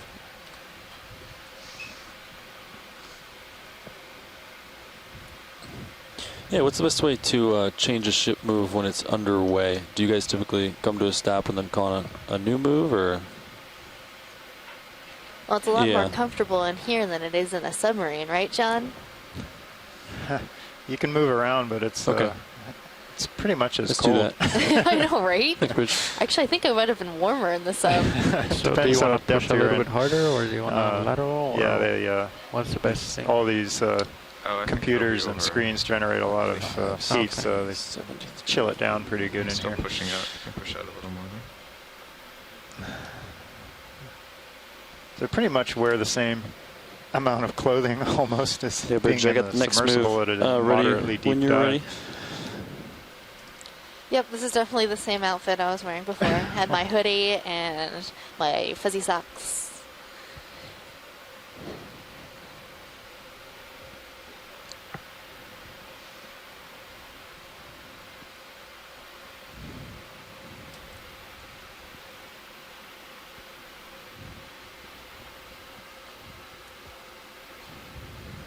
All right, 560 meters, 560 meters. Bearing 073 degrees, speed .3. So if you're wondering why we're talking about how cold it is in the submarine, Good it's because outside temperature of the water is about 5 degrees Celsius. So that's quite cold, and we're currently at a depth of So how's everything 750 else going? meters. TC bus return. And the submarine gets quite cold inside, so Pumps are over D2 50%. is definitely Swing arms are in. doing the hard hydraulics work are for off. us here, surveying the cold, deep ocean right now. Yes, yep. Next bridge. Backwards. The craft, having not been used, is sagging a touch. I think I'll bring it up. Okeanos, this is Hans. Can you tell me what tow configuration means? Yeah, maybe we can have the pilots explain that to you. Yeah. Pilots, you want to get on the line and talk about what tow configuration means? Hans was asking. Pilots, could you describe Yeah, what you can your do it tow on both. configuration is? Are you able to do that? Yes, we are. So during launches and recoveries, when we're having to move through the water in a safe configuration, we actually have the vehicles kind of back to back, so the tether is straight between them. We have cameras along each tether, and we can just look straight down, and we know that they're safe. That D2 is safely towing behind Sirius, and if we move the ship ahead at half a knot, we just all of our thrusters are off, except I have a little bit of vertical on to keep my depth just below Sirius. So it's a very safe way to move the vehicles without having to actively maneuver them. So the ship is towing Sirius through the water at half a knot, and Sirius is towing D2, and everything's in a line. And this prevents the having to be at 80 and 100% thrust the whole time, right? Yeah, at times such as the mid-water transects, which we did during this cruise, we actually have them in the normal flying configuration, which you see while we're on the bottom, where they're both facing the same direction. And the tether is looped behind Sirius and underneath. And in that case, we have to actively drive D2. And at this speed, we'd be really using most of our thrust, and it would be fairly difficult to maintain that. So instead, we're just towing along as quickly as we can to the next target that we have to investigate. So what's the fastest speed we typically drive in the normal exploring configuration? When we're exploring the bottom, we generally average 0.1 knots because we stop often to take close zooms on the biology or geology, and we stop to take samples.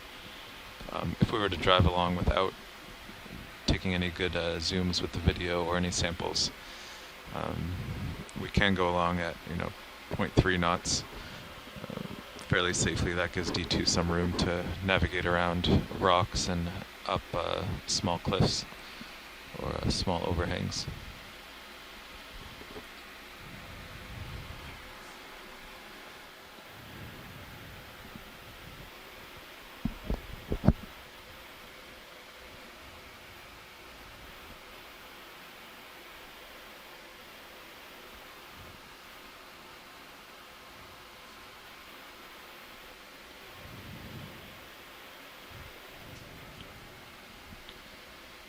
Okay, I'm gonna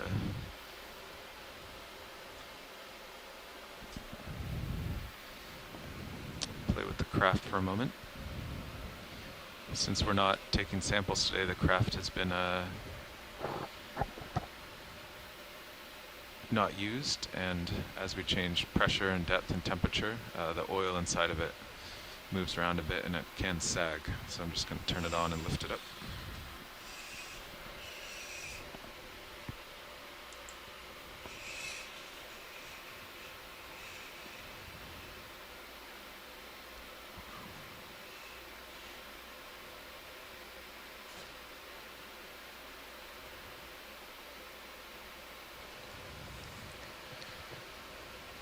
So if you've ever wondered how the manipulator arm works and how we collect our specimens, that's with this manipulator arm that pilot is currently maneuvering.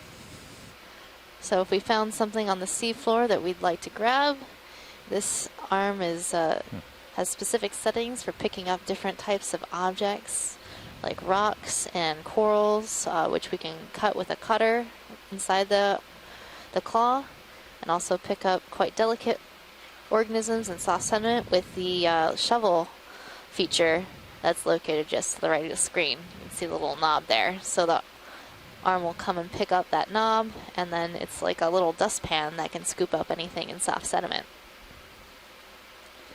There's also been some successful and unsuccessful experiments of collecting things on rocks with the shovel as well for very small and delicate organisms. Just playing with the So if you want to switch to screen 3 or stream 3, you can check out how the manipulator arm moves and rotates to get the best angle on collecting samples. It's a pretty neat object to be able to do such fine work, and our pilots are amazing at picking up things. They make it look so easy, yet if you've ever played the claw game, which I'm terrible at, it's like that, but for professionals. And could be done from 6 kilometers away.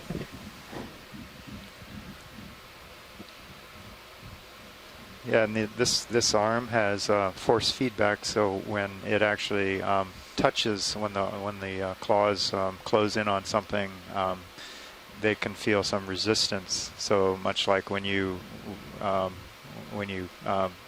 grab something with your fingers, you know when you've touched it and how hard you need to squeeze. Whether if it's something slippery or hard, you would squeeze it harder than if it was some soft object. So that helps. How do you feel about putting the chip chart back in front of the cameras now? The model has manipulator arm has that feature. The other arm on the other side of the vehicle doesn't have that feature.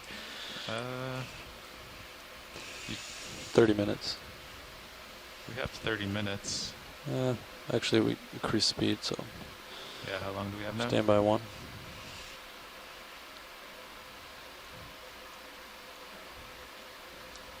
Yeah, 30 minutes. I calculate 34 minutes. I'm just checking out the shoulder limit now.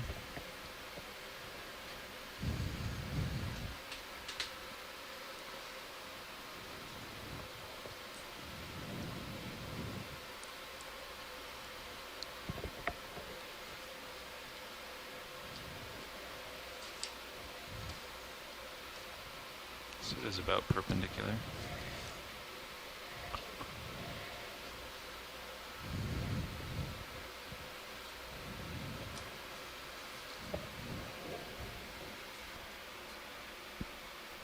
Thanks, video.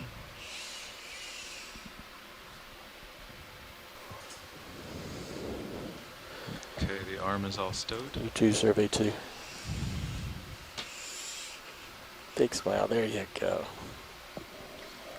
So what's our estimated time to target? 33 minutes by 30. So, video, do you want me to bring out the shilling for color calibration? Yeah, if you guys feel comfortable doing that in this configuration. Yeah, 33 minutes. Yeah, I think we could do a quick one. With all these particles, I don't know if we'll ever get great imagery, but... Yeah, we did it before. We were at like 26 plus degrees on the bottle, and it definitely was different than previous dives. All right, let's do it, Copilot.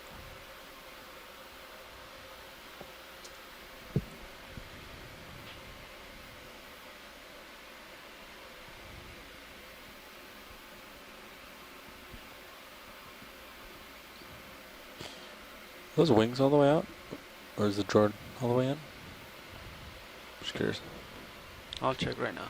Yeah, you can do the wipe. You can do it while he does the balance. Yeah, I'll play with the drawer while you do that.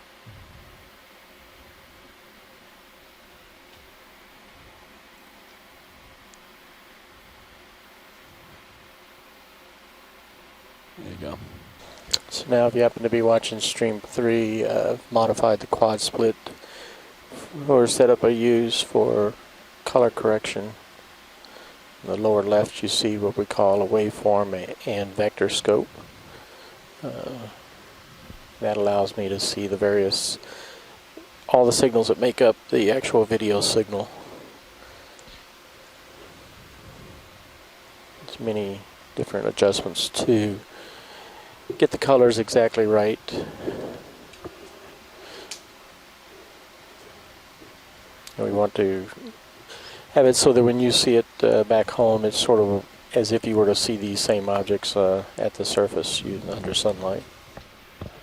Zeus rotator should be at 5.5, I think. Is that right? 5.5? Yeah. If incorrectly calibrated, anything that was black could have a reddish tint, blue, purple. 5.5? Yeah. Any tint possible.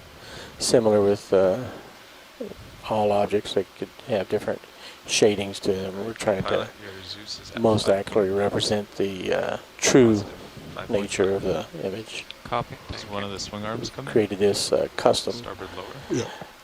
color chip chart like so that we can get all the colors precise, or as precise as we can from 6 kilometers away.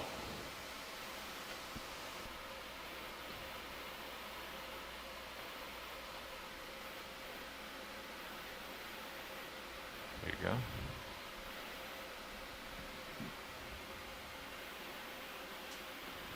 Is that too far video? I think, could the wrist Can't really joystick tell the left? farthest until I get it centered and Okay. able to zoom in fully. Because the wrist looks pretty straight, doesn't it, Carl? Yeah, I think think you could farther do- outboard. I think shouldering left. Yeah, there it is. There it is. That's what I was looking at. Was the So shouldering. other way. The joystick left. Yeah. And then wristing, doing... There, this all the way this yeah, way. all Boom. the way, There you go. exactly, Yeah. There you Okay. And then you can play with just shoulder up and down to get it centered. Yeah. All right. Or sorry, shoulder up and down and elbow up and down. Yeah. to get it Did a color centered. correction earlier as we were descending, but it was such a short descent.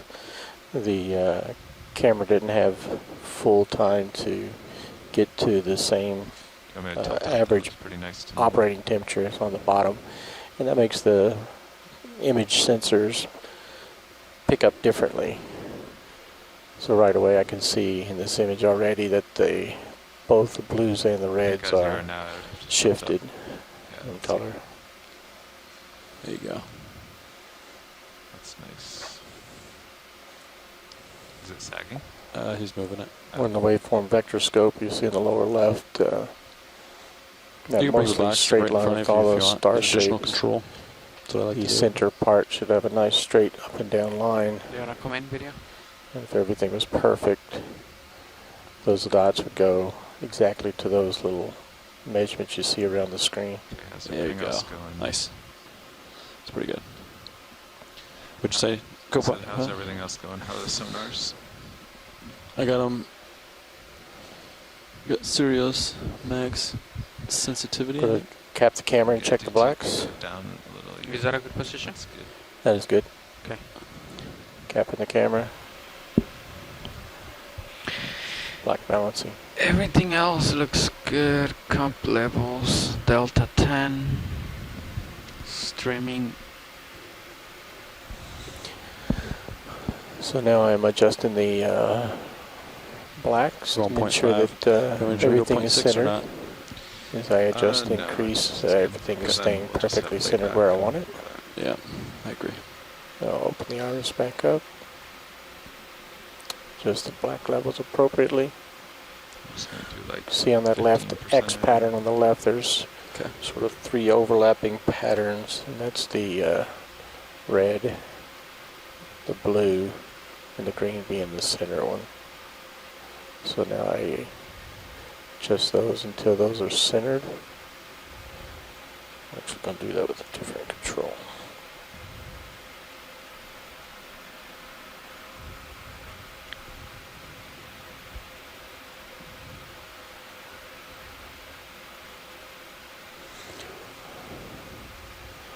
Adjusting my red gain setting.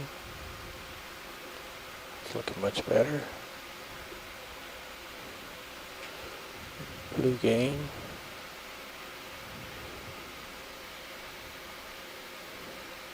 And I can already see the gamuts are good, but the flares are out.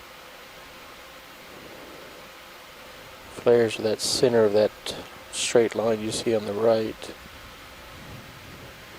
And I noticed that the center bottom is not exactly centered. 15. So adjusting that to bring it into center. 2 points to starboard. That'll make sure any colors down near the blacks are got about accurate. 18 while we're moving, so yeah, true. So that looks good to me. So we do have this I'll pull out. See the colored chips. Tall, right? Yeah, big guy. Current would be pushing the ship Switch right into vector mode. That's correct. Service current. The wind would be pushing the ship. Just my iris down. So I guess our bailout would be. It's not perfect. It can't be actual perfect unless I was in the studio. Yeah, I do towards not. deeper water. Yeah. But this is very accurate for being Not underwater. We'll do a little yeah. adjustment to the matrix. Because once we're in there, we can't really say southwest because that would be. So this is the red minus green control. My goal is to try to get that red dot on the top right to fall within that box. That was a red minus blue. And doing green minus red. And then green minus blue. Actually modify the different signals so that they all line up perfectly. And Viddy's now happy with that. Can we rotate for HD2?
All right, that's the best I can do.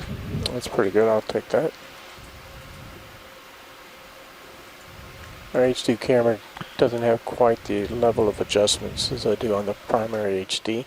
So Carl, what current are you feeling with this bottom? We had a fairly strong current from the south. Best I can get with this model camera. So that's the way we headed Video's almost clear. the whole dive, so it was always behind us pulling the tether forward, Okay. which is annoying. Unfortunately, we're also approaching these targets from the southwest. Yep. But if it gets too strong and there is a lot of relief or such, we can always stop and move around, you know, to the northeast, take 20 minutes, safely get to that side to look at things. Okay. Because ideally you would approach a wreck with the current blowing at you, so you can always just drift back. Yeah. You know. But at some point, you know, to circle it, you do have to go to all angles. But for the initial approach, it's best to be down current. Copy that.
Okay, shilling looks nice.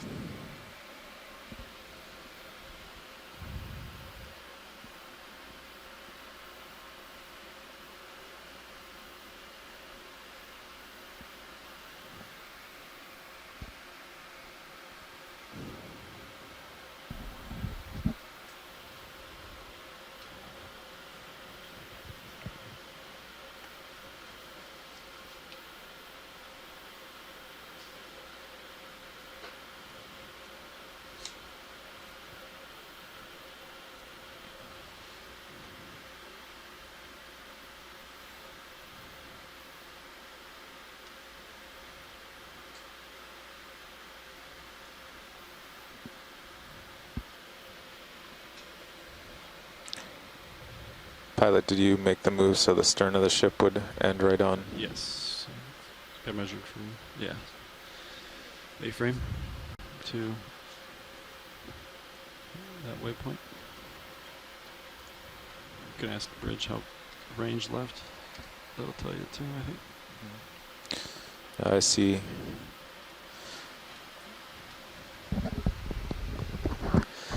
All right, we are 20 minutes until the ship stops over the next target, which we called waypoint 3. It'll take us a few minutes to get the ROVs down and the sonar's in range of it, so we're looking at about maybe 30 minutes.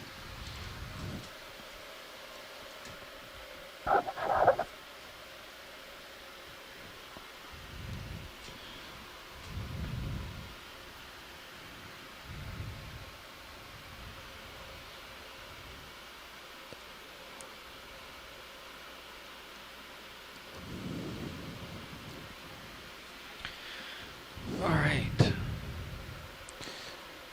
Delta 10. Copy that. Watch lead nav. Go ahead, Nav. Yeah, I just said on OKEX that we were, ship would stop in 20 minutes and we should be on the bottom in less than 30.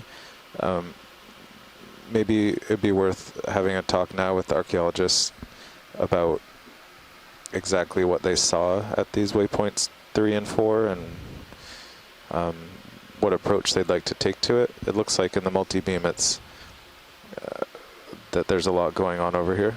So I'm just hoping we could get a little more input on what they were thinking for the approach. Okay.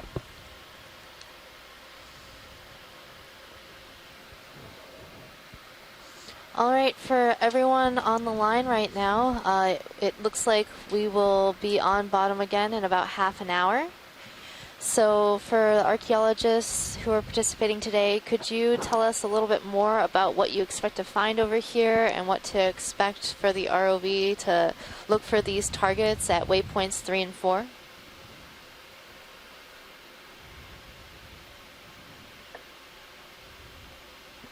We'd be glad to. This is Hans Van Tilburg with NOAA Sanctuaries here at the IRC Center on Ford Island in Hawaii. And this is a dive to look at sonar targets in an area where there were a number of very interesting Japanese submarines of the World War II era intentionally disposed in 1946. The target for today, which a number of people have considered looking at these sonar targets, is the Japanese EX1708, a very interesting, innovative, experimental Japanese high-speed large submarine. To actually see one of these submarines is very rare. It was quite new technology in 1945.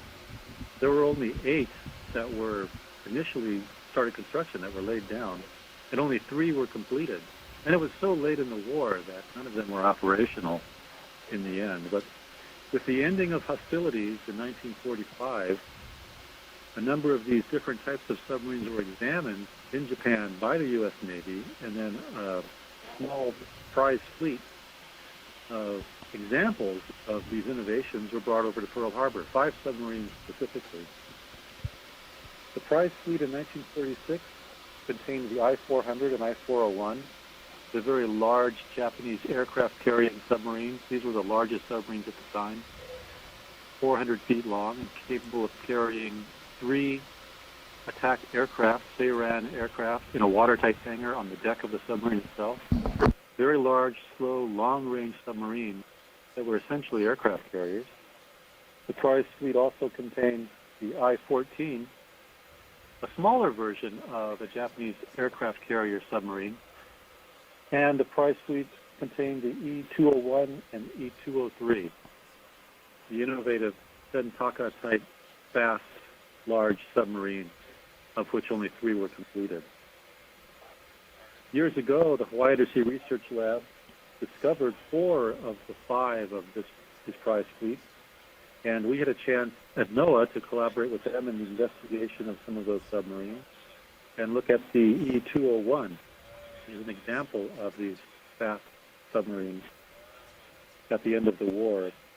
The E203, however, remained undiscovered, although the idea, the hope was that she had been disposed in the same area where these other targets were located.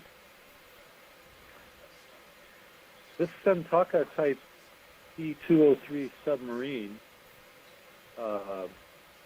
was very fast and built basically in response to advancements during the war in sonar technology and radar technology and in depth charges and projectile systems which could fire depth charges, hedgehogs, from ships away in large patterns over the sea floor. So the idea was that the submarine being attacked had to escape from the target area very quickly.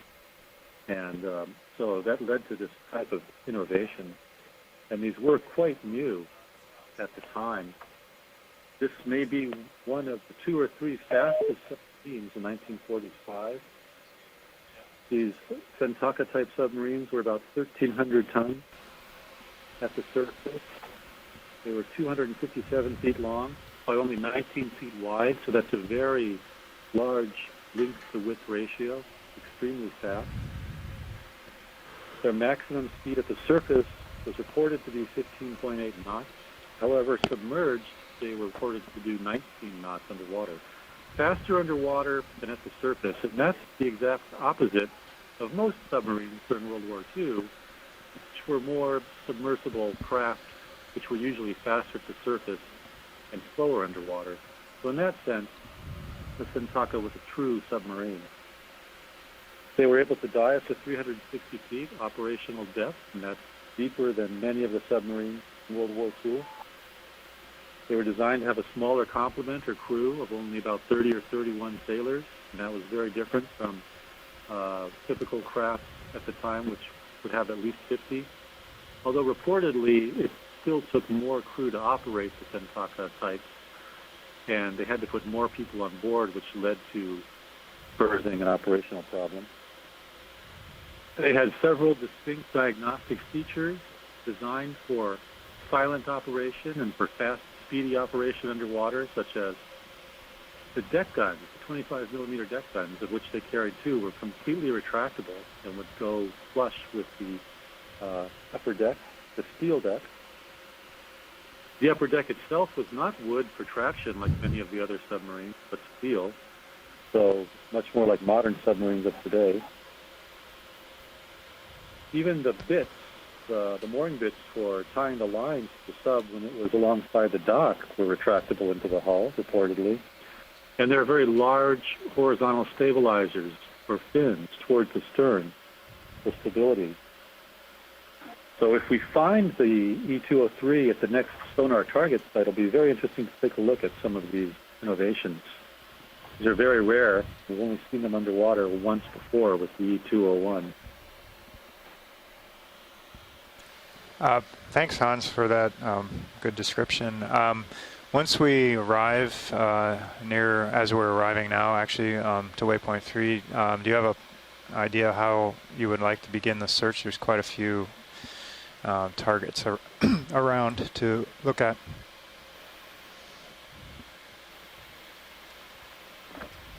Yeah, I don't have that screen up, but I'm going to call it up, and Chris and the mapping lead as well. You guys are probably aware of the major targets in that area. Dive Super is also on the line. He's in the navigator position as well.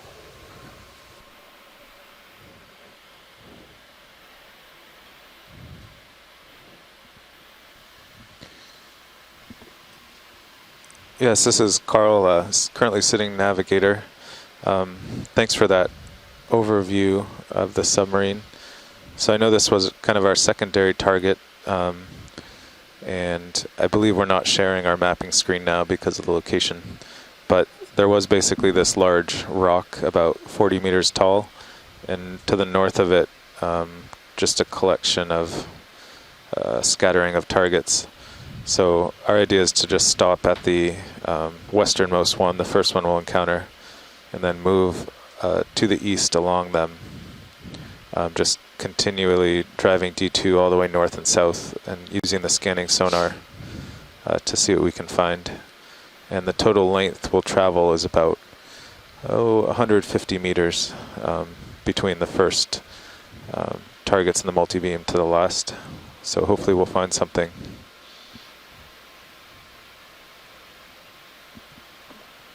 Right, that's what I recall from earlier discussions, and now I'm looking at some of that data, and that makes a lot of sense to move towards the southeast, to move to the north of the large geologic feature, which is obviously not the U203.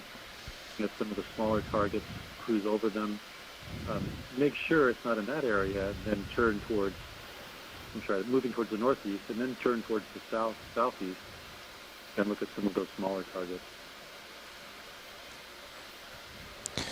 That would be southeast, kind of to the, moving around the large feature to the east of it? Correct, going north of the large feature and then turning to the southeast. Yeah, so then we're on the east side of it. Okay, we will do that.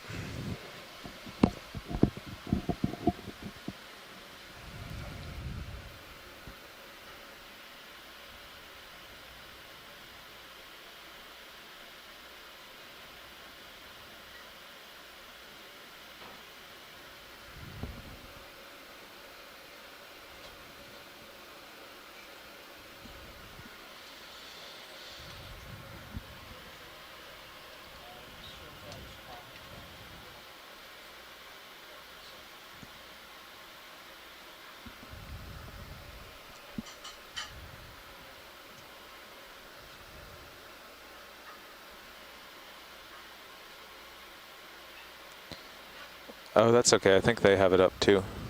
I think we covered it by saying to the north of the feature and to the east of the feature.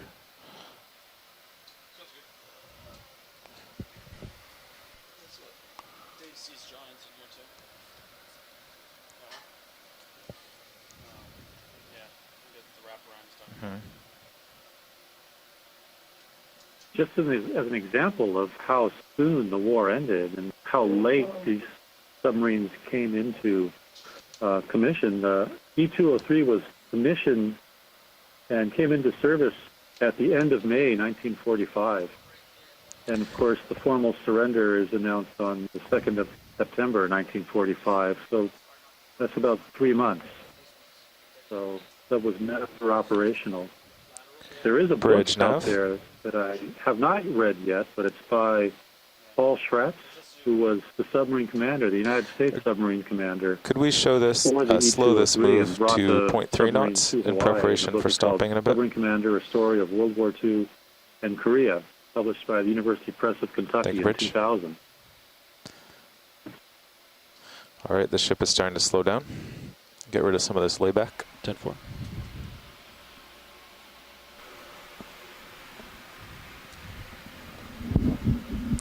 Tracking is good when we're way out here. Yeah, it's true. It's a mystery.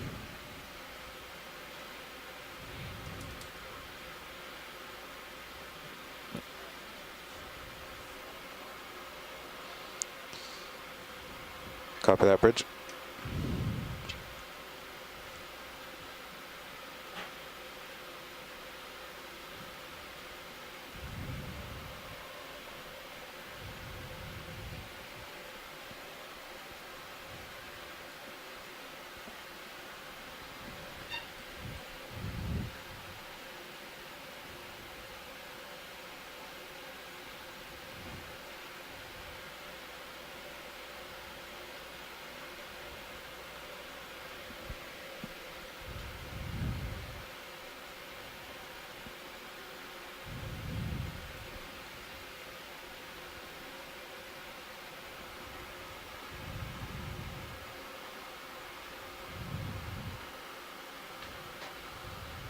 All right, I made a note here that there were bad returns while under the ship with the times, and now that they were good during this time.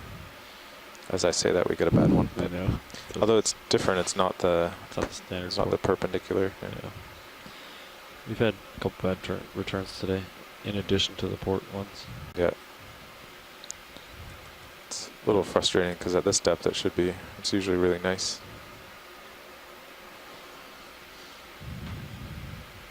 We did change that rejection noise. What's it called? Yeah, rejection, I think. Yeah. From 15 to 18 or 19. It started at 15. Andy thinks that wouldn't change it.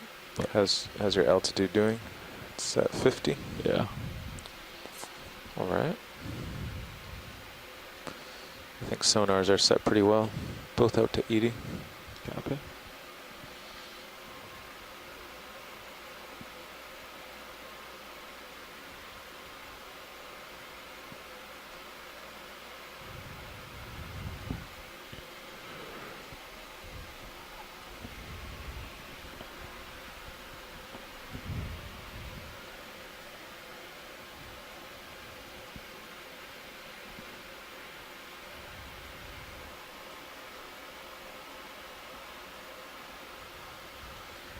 Well, it agrees exactly. The depths agree exactly. Depth plus altitude. Not quite. I think it's like 10 meters off. Isn't it? Not no, anymore, I guess. For D2, yeah, it adds up to 800, and that's where we are. Yep. Yeah. Very close.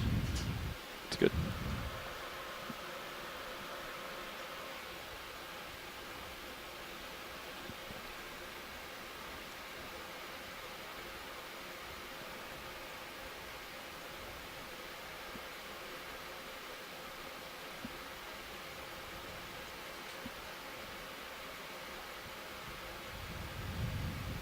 So there must be a fairly strong current. Coming like north, right? Like Yeah, either north or northwest. Yeah. You guys are really... Yeah. Yeah, we're swimming with that. Yeah. Even though we're still moving. Yeah, because we slowed down. Oh, yeah, that's true. We're only going 0.1, 0.2, I think. Starting to feel the north current. But before, were we going 0.5 or 0.3? 0.5. Oh, okay. Now we're going 0.2. All right, yeah.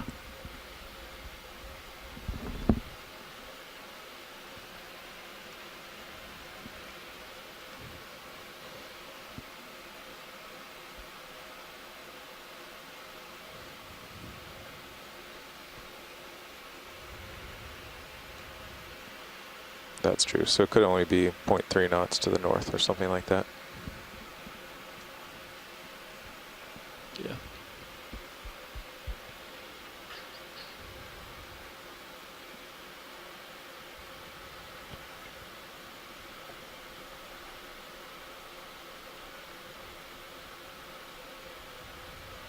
Yeah, it's probably about 0.3 to the northwest.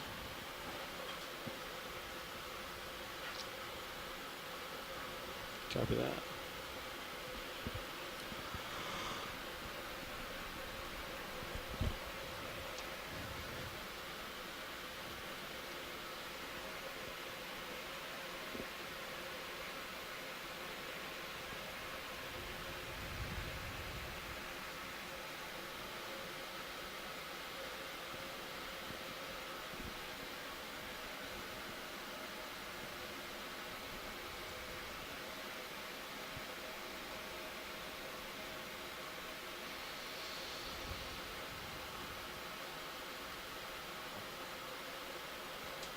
Okay, I'm thinking it's about time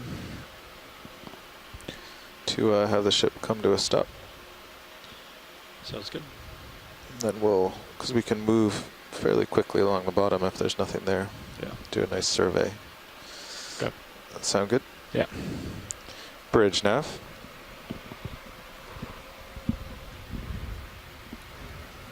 Could we bring the ship to an easy stop here?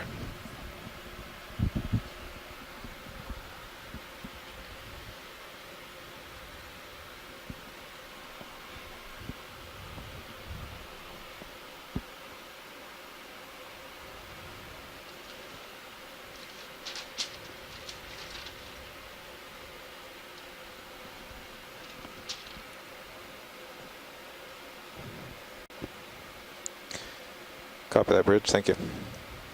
Let that settle out for just a second. Okay.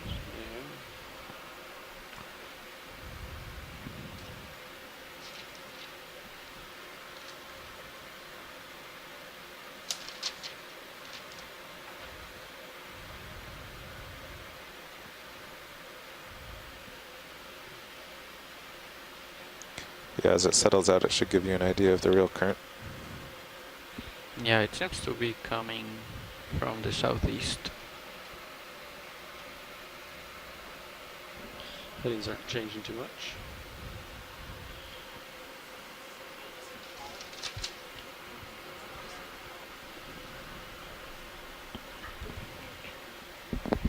Okay. Ready to get set up, Fernando? I'm thinking we can get set up facing about your heading, and then we'll turn to the port. All right. We get set up in that direction. All right. That sound good? Yep. All right. I'm pushing down. You can punch in your auto heading. Copy. You can come down with me. Come down to an altitude of 50.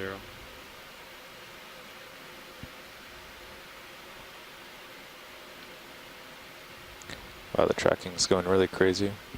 Maybe it's the 1 knot of current on the side of the ship. Yeah. Going across the...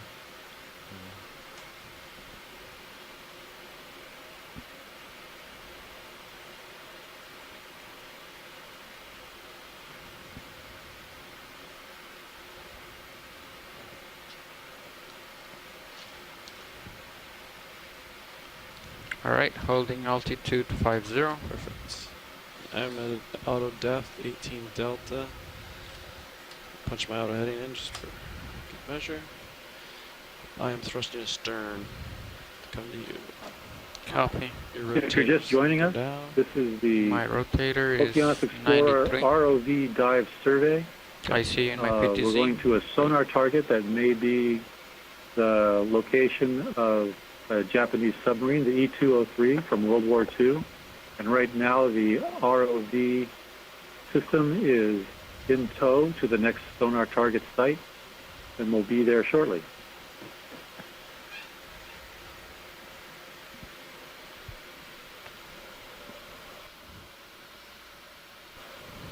Just a little harder.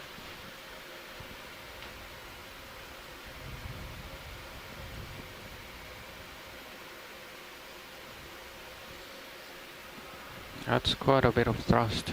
Just Yeah. So some pretty strong currents. Yep. There I am. All right, there you go. There you are. I'll turn starboard, you stay there. Copy. You can turn, actually, turn left to 090. We'll line up eastbound. Turning 090.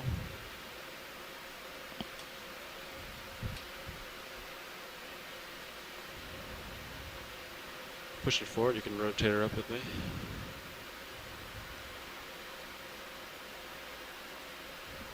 Sonar looks clear. Coming, alright. Ready to come down once we get comfortable here. All right, So you're at rotator 62. Yeah, bring it up to like, yeah. 45. I'll push out and get comfortable, All right, and then we'll come down.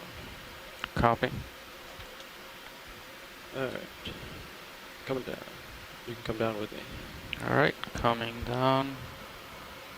About 10 meters per minute.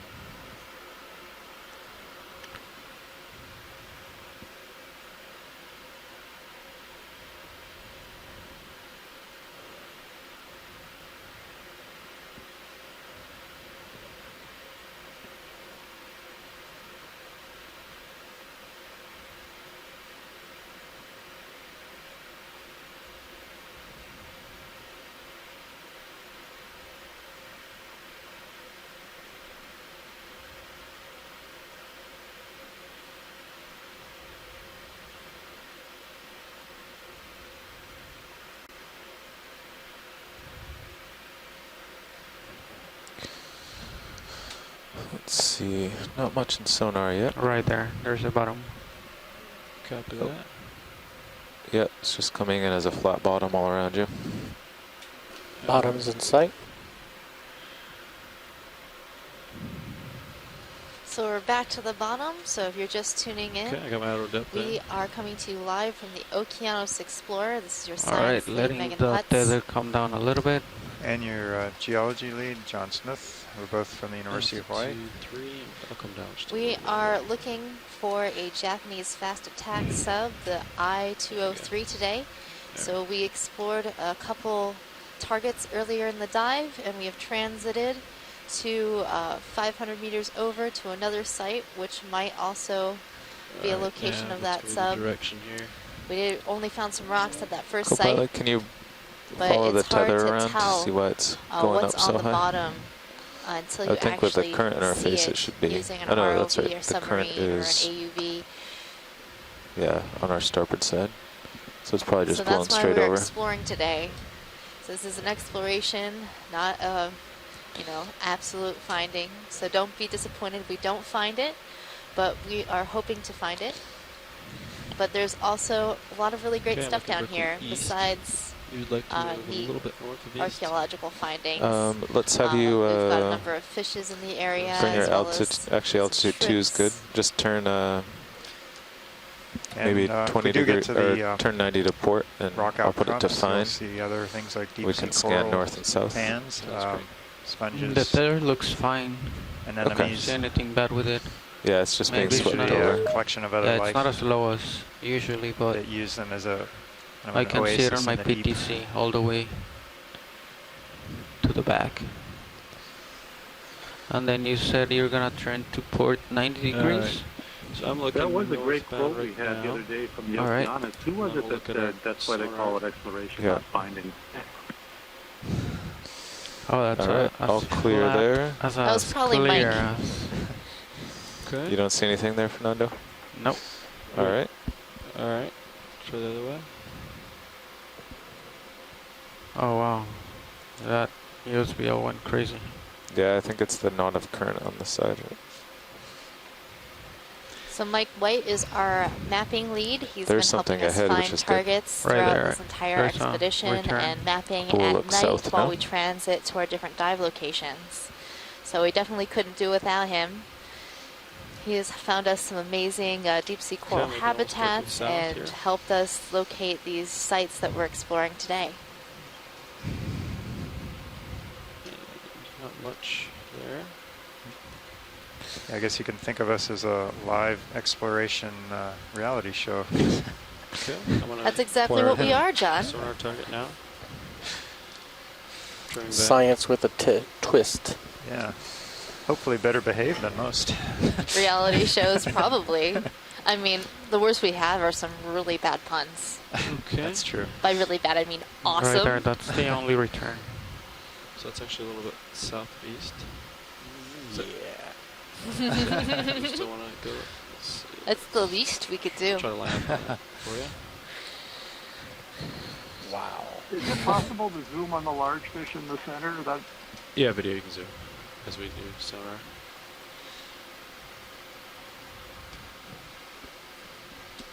They're looking for the fish on the left. Copy. Yeah, so the So target Right is now we're doing a 110. Yeah. sonar 110. look, so they don't want to Yeah. rotate the vehicle just Okay, yet. go for it. Video. 110. We got our number. We can get a move okay, underway, thank I you. think. I think it's a Macrura, the grenadier in the genus Silarhynchus, one of the ones that has the sturgeon-like 110. Okay. Of course, the fish is shy, turning away. Oh, he's turning around for us.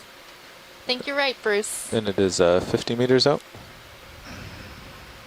Looks like 45 Yeah, so Bruce, Yeah, would it's this be your 45 probably. from D2, so yeah. Yeah, I think so. That or Dorices, but I Okay. don't see a white Well, edge on the let's dorsal do a fin. 40-meter move that way Which one then. has that, which one doesn't? At 110. Iridium Yeah. does, so I think you're right. I forgot about Dorices. That's a better guess. What's the range on that? It's 45 away, so I thought we could do 40. Okay, 40 meters. Sounds That's good. Thank you. Because you're pretty stretched out now, so. Yeah. So you're lined up where we're going, so I'll Yeah. line over the starboard start out. Copy. Okay, we have done sonar scans. We can see about 50 meters to the north and 50 meters to the south. It was perfectly clear. But due east of us, about 40 meters, we have a target, which is the direction we were intending to go. So we'll proceed to that target in the sonar.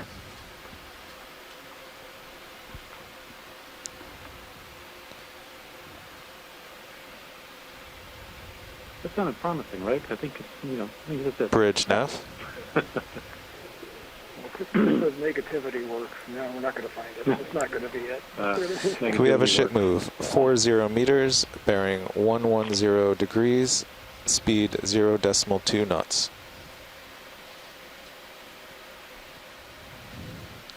Good copy, Bridge.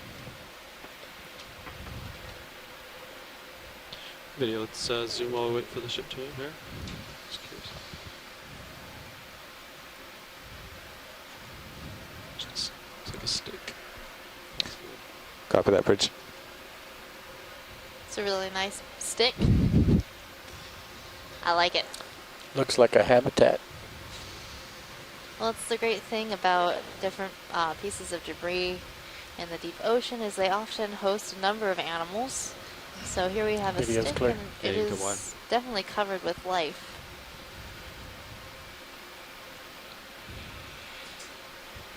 And the more hard substrate you find in the deep ocean, the more corals and sponges you'll see. So corals and sponges in the deep sea are quite prevalent on Gonna areas deploy that our have hard substrates. Light bars. Yeah. So you're not going to see as many We're corals probably and seeing that now. sponges on soft substrates like this sand here. But hard substrates are often colonized by corals and sponges. But we'll see more fish in these areas because these are areas where these fishes like to feed.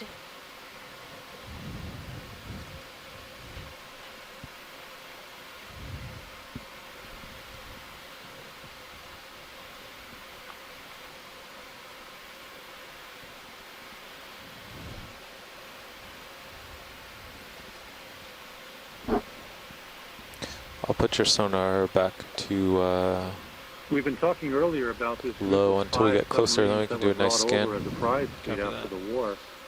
Of course, those are only some of the many military historic properties that are scattered around the Hawaiian Islands. Years ago, folks here with the NOAA's Maritime Heritage Program had a chance to complete an inventory. If you guys don't mind, I'll try putting Sirius on the same frequency for a second, see what it sees. Yeah. And when you look at the recorded losses and the confirmed finds, there may be 80 or 90 some U.S. Navy ships and submarines among the islands. And between the years of 1924 and 1952, there are at least 1,475 naval aircraft splashed in the oceans around the island. There's a considerable resource. More recently, we were able to complete an inventory of all shipwrecks and aircraft and submerged cultural properties in the main Hawaiian Islands in collaboration and with the support of the Bureau of Ocean Energy Management. And well, that doesn't work. Sirius sees nothing and D2 sees nothing. Now online. We're going to go back. The inventory for ships and aircraft and other types of potentially historic properties in the main Hawaiian Islands has 2,120 entries. So the prize group of submarine 5 we're looking at, and one in particular we're searching for, the E203, are just a small portion of a much larger cultural resource. I think the thrusters are happy and the USBL is happy now because we're going with the current for a moment. That when we stop, it'll bounce again. Yeah, because if there's any bubbles go across. Yeah. Producer. Not good. Sirius is moving, so I'm starting to move here. There's either something white on the sediment or something floating coming center. Okay. Just up from center. You can come in if you want. Is this what you're talking about, Roll? No, at the top edge, the darkness. Yeah, I think it's okay.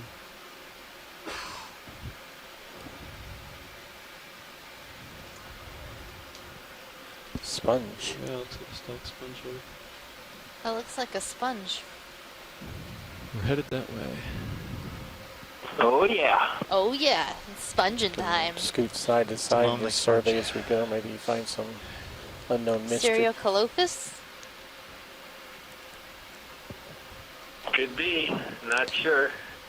Yeah, that's a good point. After you image this, we can just continue zigzagging and stop when we're facing north and south to kind of keep Do you see a looking, baseball scanning anywhere the near sonar this? around us. No. Should I? Yeah, that was very cryptic because the sponge that we're passing by is called a catcher's mitt sponge in the genus Cerecolophus. So I threw that out, whether there was a baseball, of course, just to be stupid. Anyway, it's a type of sponge that lives in the sediment, and that's where he's living all right. Often you can find them in very dense beds. They're all seemingly connected together by roots. But catcher's mitt sponge in the genus Cerecolophus. And there was a neat little crab, just been like, this is my spot. Has his front claws up in the water column. Touchdown crab. Score! That's what we call them. The kick is good. We're doing yoga. Check out that long leg just coming straight up in the air. Or the water, as it were. So it's interesting about the sponge is it is related to the Poliopogon. If you remember the Poliopogon attached to the rocks with all of those threads that are called basalia, modified spicules, this sponge also is attached in the sediment by the same type of spicules, which place it in the same family, the Pheronematidae. So very, very different morphology, different style of living, yet very closely related.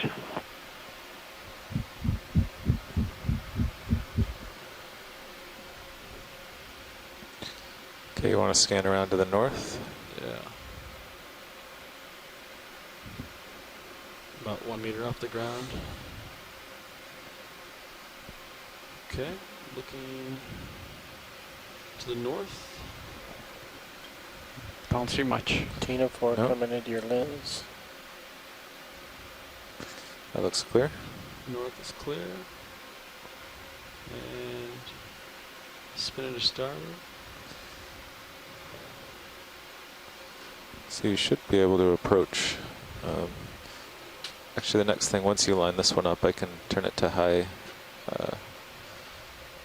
resolution, take a better look. There's the passing 090, which is the target we're going to check out. And then... Okay, ready for high frequency? Yeah, go ahead. And I'll do 50 meters high frequency. Perfect. What frequency was it before? Or high resolution, I should say. It's just how slowly it scans. Oh, okay. Okay, I'll hold my heading there as well. You do some scans. Oh, you can turn back to east. Like we see a can Alright. or cylindrical object. Oh, yeah. Come at a cylindrical object. Possible tin can.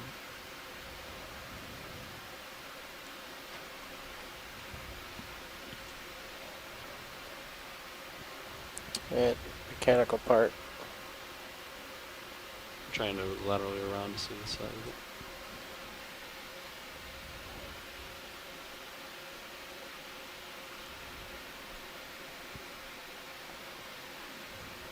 Okay. Okay, let's do a nice image of what's ahead of us, and then I think we'll be able to actually see it, maybe.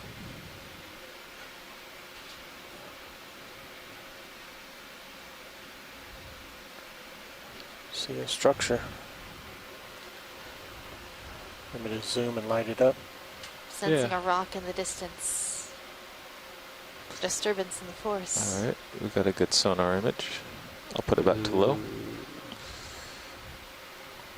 I know what that looks like. It does look quite large. Doesn't seem to have scoured on the base, which is interesting. There's a lot of debris around it.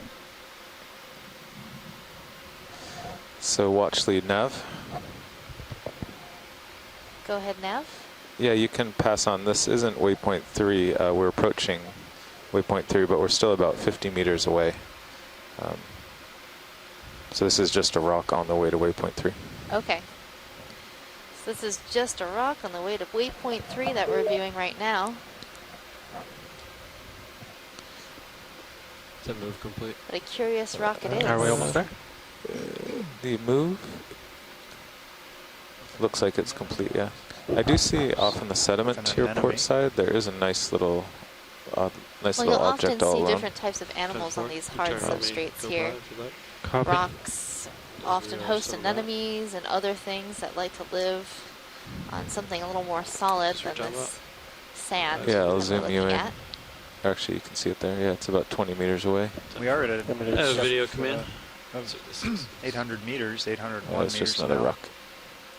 Yeah. Oh, and there you see one little rock in the distance, and it's Looks got like a couple move corals underway on it. Towards 090, I think is waypoint 3. Come out video. I can take it on white tether. Do you agree? Yeah, and you just also did a successful scan to the north. There's nothing up there. Copy. You can probably bring in my sonar a little bit. I mean, having it at 80 meters doesn't really... Well, we didn't even see this rock in it, so Yeah, it doesn't really add much to I it. think it really needs, since you're so high up, it needs cliffs, which is what we use it for. So having objects so far below it doesn't really help. Okay. Everything seems pretty stable. You want to drop him down a little bit? Use his lights.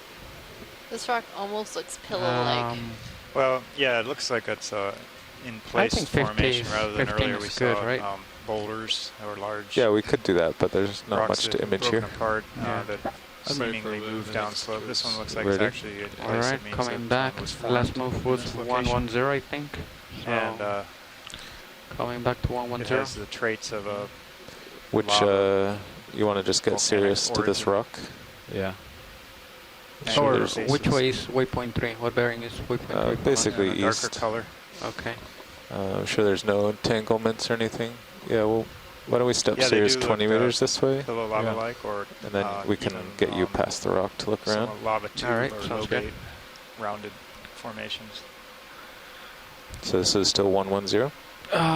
Lined up on 110. Towards the rock, yeah. Okay. Looks like it's a little to port of you. Maybe 100? Alright. Too much. Rise up and show the top of the rock. 10-4 video. Approaching now. Yeah. Yeah, 100. Okay. Bridge nav.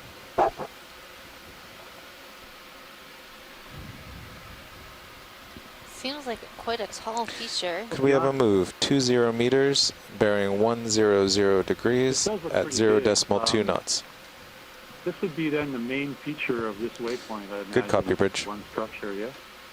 Yeah, that's probably true.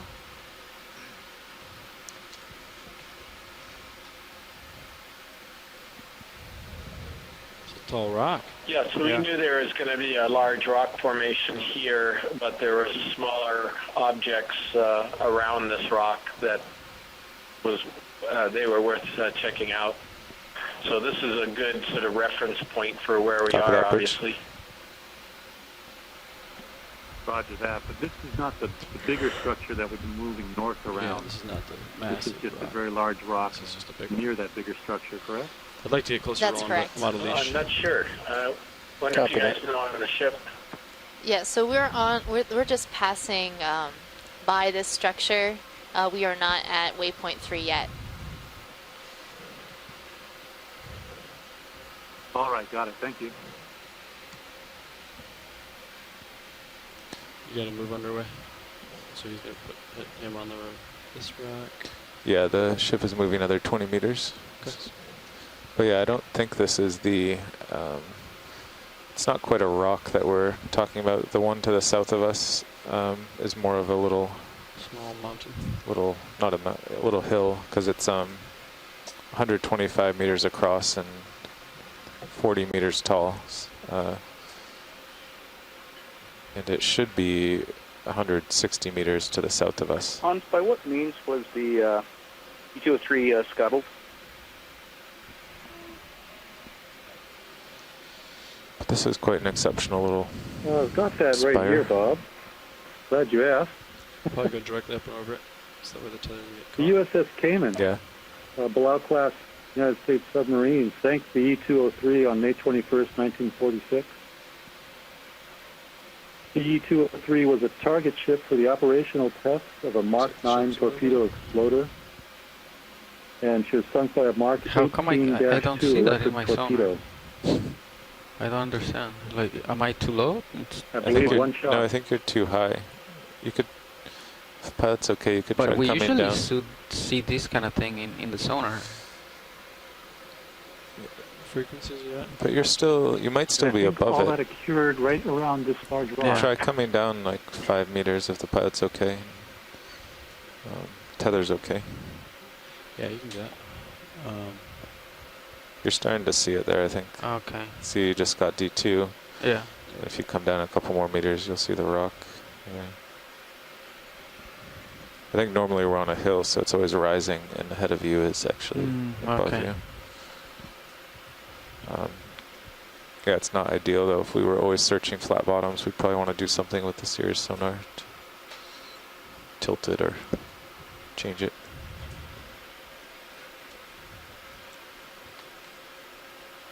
Video swapping out. Copy that.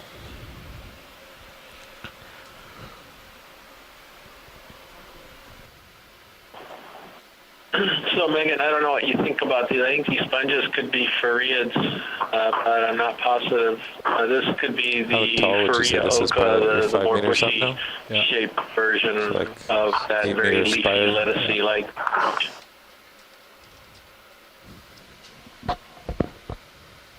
Yeah, Chris, Megan took off for lunch, so you're welcome to comment further on the biology as you'd like. Yeah, I can say anything I want now. Okay.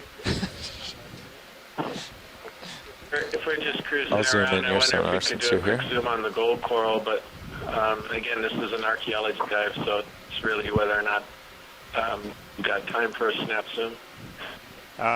Yes. Yeah, we might be able to do that. We're kind of heading past this outcrop. Sure.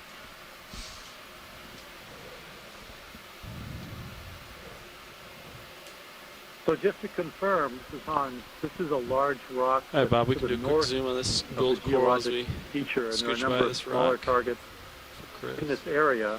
It does look like Sirius is approaching the spire perfectly.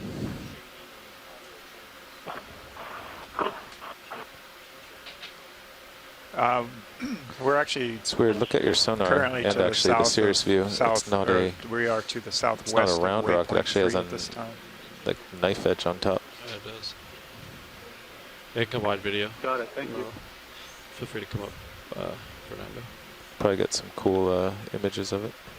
Slowly moving towards it. Video, when you're done with that, could you brighten my camera a little bit to see if I can see a little bit better the rock? Thank you. I'm off to the left side of the rock, and you're going over it. I want to come up just so we're a little safer. Yeah, try to find the top of it so I know where it is. I'll light it up for you. Thanks. This is quite tall.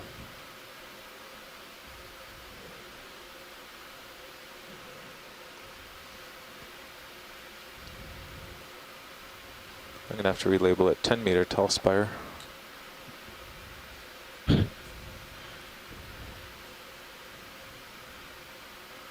Is that the top right there? Yeah, it should be, judging by my sonar. So it goes off. Okeanos on So distance you to are waypoint 10 3. meters off the ground. Stand by. Okay.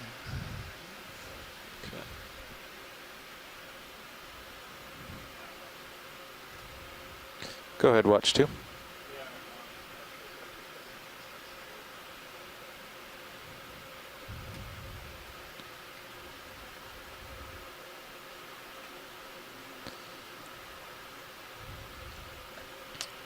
We are 50 meters from waypoint 3. Looks like that moves completely. This like, could be part of it. Like we're at the base of that dark feature. So we can just ride this ridge to waypoint 3. Yeah, shoreside, we So are right. 50 meters from waypoint 3. So do you want to get it marked. like in front of You me can and turn just we go may like this, be or do actually we on, want to? You can turn to port. you know, part of that So the feature move's done. now, this rock. So, So you we turn will to port. Just be making center our me way up a to the little bit. actual Yeah, point alright. and find out. Hold there. I'm facing south. Okay. Thank you. Sounds good. And this may be So we'll part of probably. it. It's quite large. I expect Yeah, us it's to say pretty goodbye to impressive, this rock and go to outcrop. 1.3 next. Alright. So let's look out with my sonar here. Of course, seeing some metal would be more impressive. You see the rock to my starboard. Pretty good altitude Yes, for the purposes of this dive, I will Appreciate agree. it.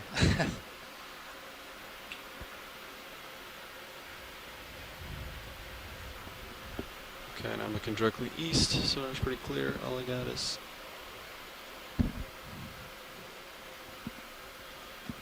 So Carl, that move's probably settled out. Yeah, so what are you guys thinking? It's. Oh, go on.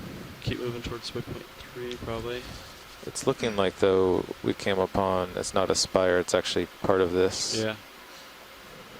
And waypoint 3 is also, you know, kind of part of it. So if I was to follow this feature, it takes me too far south. So maybe if Sirius and the tether are safe, maybe we should just keep you in view.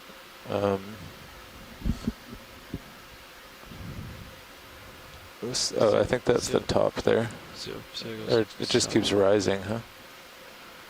Yeah, I think if we either get away from it and go straight to waypoint 3, or we just go like right. I think we stay on top of it. Yeah. Because otherwise we have to do a really long move, you know. Okay. Because I think by staying on top of it, we'll move to waypoint 3 and prove that the top of it is waypoint 3, kind of. Okay.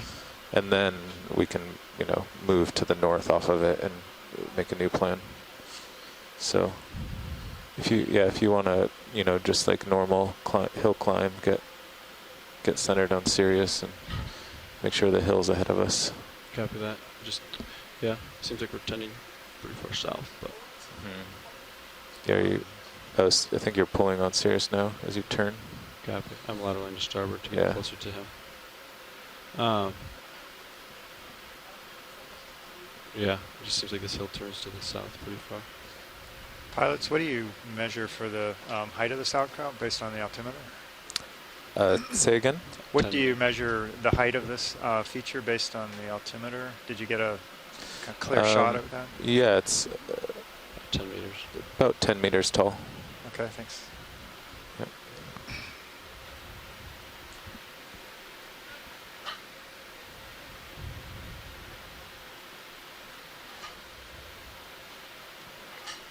Yeah, I don't know if there's really an ideal solution here. Copy.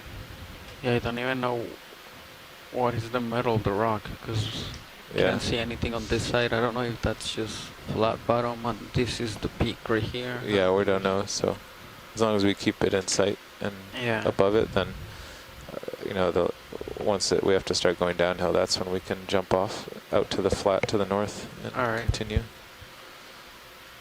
So right there, so for I'm those centered on the 105. view that are interested, the video feed it 2, seems that the rock is heading that way. So if you want to put the a camera from the Sirius, Sirius, do 20 at 105. Yeah. Sirius to where you are. Yeah. Along this ridge tube feature, big outcrop. Coming on floating pretty subject. dramatic. Goes by here.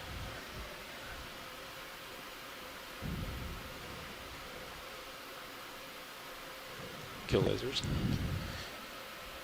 Bridge nav.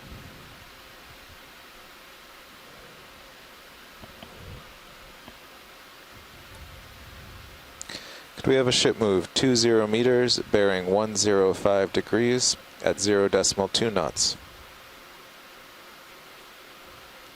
Good copy, Bridge. Let it go, video. Okay.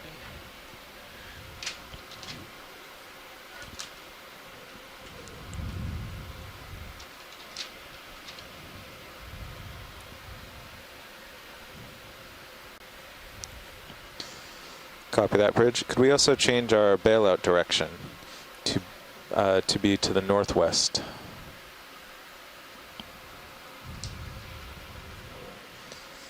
Thank you, Bridge.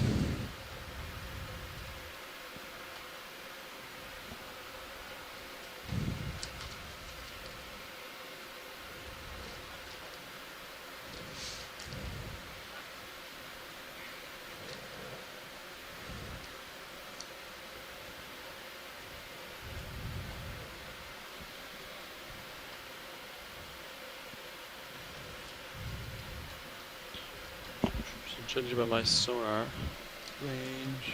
Oh, you got me pretty far in. But right.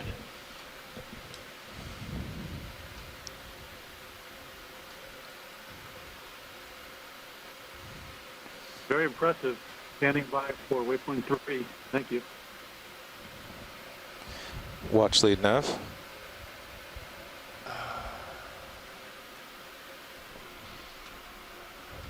Yeah, just in case anyone asks, we are just going up and over this spire because it's in the way. There's a chance waypoint 3 is part of it, that it's all just one big rock ridge. So there's not, it's so large we can't really go back to the sediment to search for shipwrecks, so we're just going to go over it and then try to return to sediment to look around. But it basically blocks our path.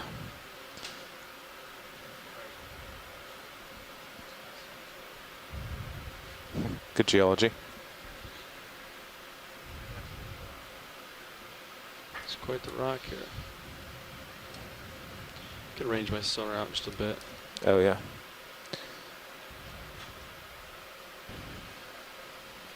go even further. Check it out. So shore side, it's we are traversing the top of this ridge outcrop tube feature because it's blocking our path towards waypoint 3, and easier and operationally safer to go up and over it rather than try to work around it on the sediment plane. And as we mentioned earlier, this is likely that this is actually part of waypoint 3. That's a very large rock feature. Did you select waypoint 3? Just curious what my heading is relative to it. Yeah, the tracking is with the current on the beam is kind of suspicious. Yeah. So, John, is this a secondary volcanic feature from Oahu? I'm just kind of assuming that Sirius is close to the stern. And what do you think formed this? I agree. No, this would likely be a primary feature. which actually, if that's true, yeah, moving north will get us back to the sediment better. Basalt, lava flows. I mean, I can't tell for sure without more do you want to context and move away samples and so from on. the rock better? But just a little bit north? knowing, I guess, how these things typically No, I work. think we're on a good path. Let me see.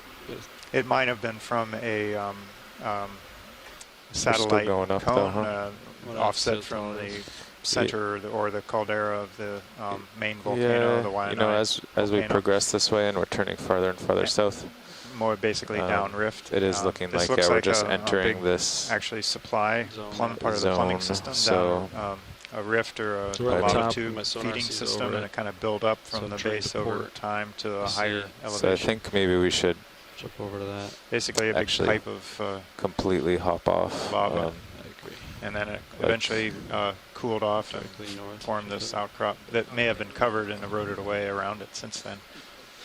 It's about done. It is done.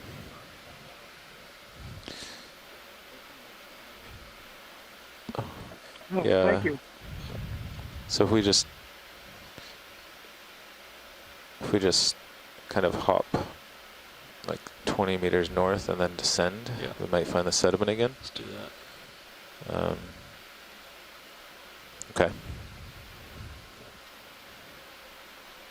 Maybe I guess we should do 30 because right now Sirius is over rock. So if we want to be on the sediment, Yeah.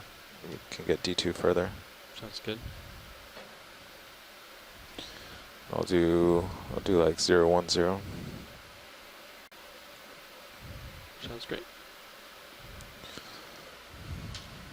So we'll have you guys face partly that way, you know, in case there's another spire that we don't know about. Okay, I'll scout. Yeah, scout. 6 meters up. Looking eastbound. Turning northbound.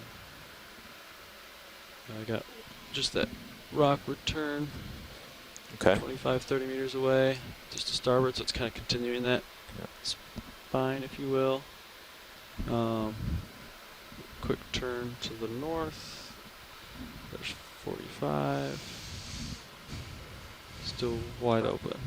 If you're just joining us, this is Okeanos Explorer Survey, ROV survey, traversing a very Okay, large, facing interesting 20, feature and my on the sonar's sea clear. floor Okay, let's do in it. search of Bridge nav. what could be So you somewhere in can the turn area, maybe to the E203. We have a ship move 30 meters, bearing 010 at 0.2 knots. Very innovative design, of which there were only 3 completed, and historic records indicate that she may be in this area.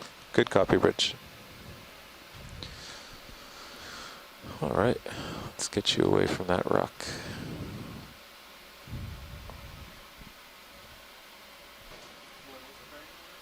Zero 10. So, Hans, do you know, you had mentioned earlier about the E203s being able to Copy that, Bridge. have over twice the speed of any current existing submarines at that time on either side. Did they use, do you know if they used some more advanced battery technology or just more efficient motors and more batteries, or how they achieved that besides the streamlining of the subs.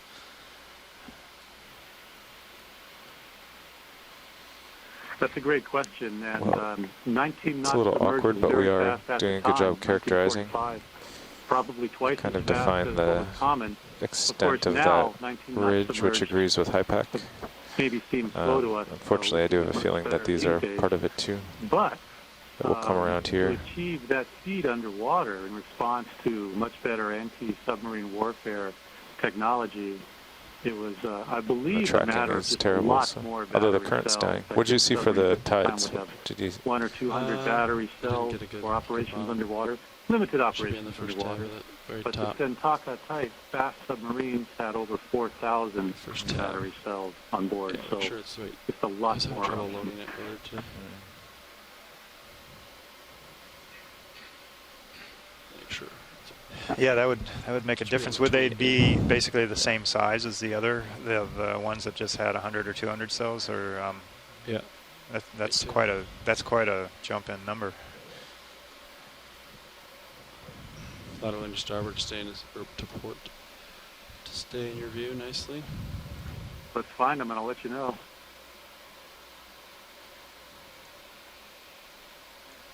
Copy. Offhand, I couldn't tell you. That's a good question, though. That's one for the reference book. Yeah. Okay. This is Bruce. We often have Stump the Biologist Day on these dives, so today it's Stump the Archaeologist Day. It's not hard to do.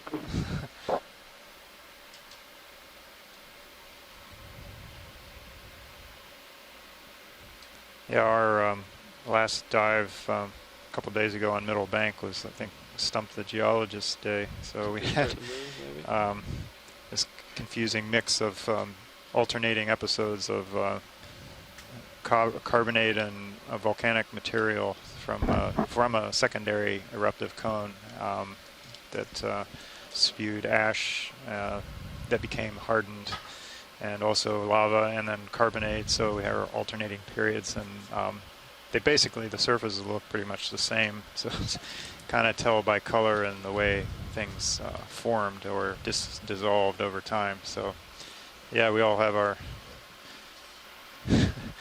our confusing things to look at, and then you add a bunch of water on it.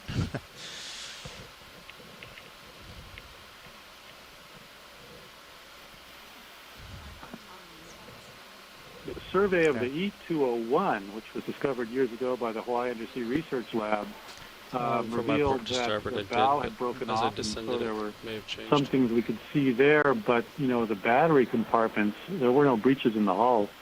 You felt it port to starboard? We can't answer the question about the types of batteries. Kind of the opposite when we I got haven't down. seen any reference materials that deal directly with that, although we have some references to battery cells and designs for other types of submarines, like the Japanese mini Off sub. the rock, you can come down, but yeah, you can come down a little bit. You got a big altitude, so.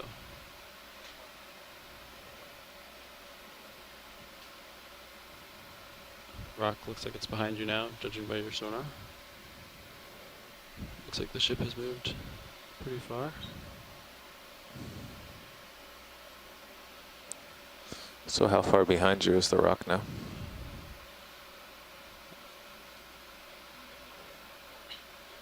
Yeah, I think you're still pretty close to it. The ship's still moving. Copy.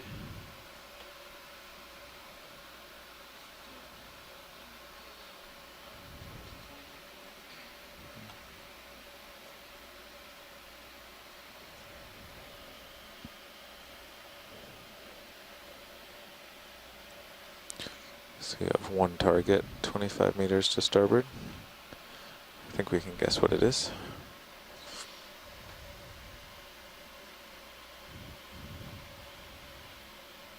It's that ridge we just left, right?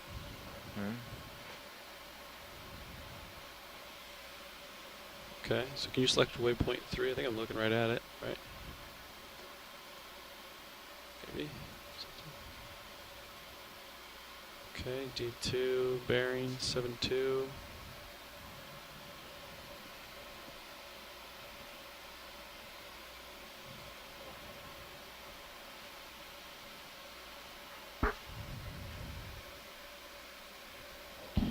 What's the range of waypoint? Let's see, waypoint 3. It's hard to say, isn't it? Yeah, but from the stern of the ship, it's 55 meters. Copy. Sonar 50. Altitude 2. I think the ship is either almost stopped or stopped. Yeah, 28. Okay, Fernando, you want to turn to starboard to like 70? I'll ladder to starboard to stay in your view here. I will probably move towards waypoint 3, which I think should be... Actually, from the stern of the ship to waypoint 3, what do you measure, Carl? Yeah, 55. For bearing. Oh, bearing? Stern of the ship, yeah, bearing. 62. Copy. Let's line up on 60 then. I think that's what we need. From Sirius, we need to go about 060. Still got... Yeah, let's do that.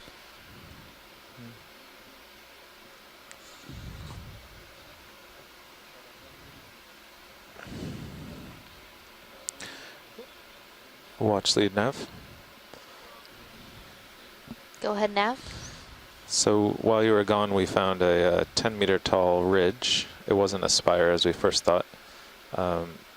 Basically running east-west, and I think it kind of shows up in our high pack as, you know, the beginning of the hill that is south of us that we're supposed to be skirting.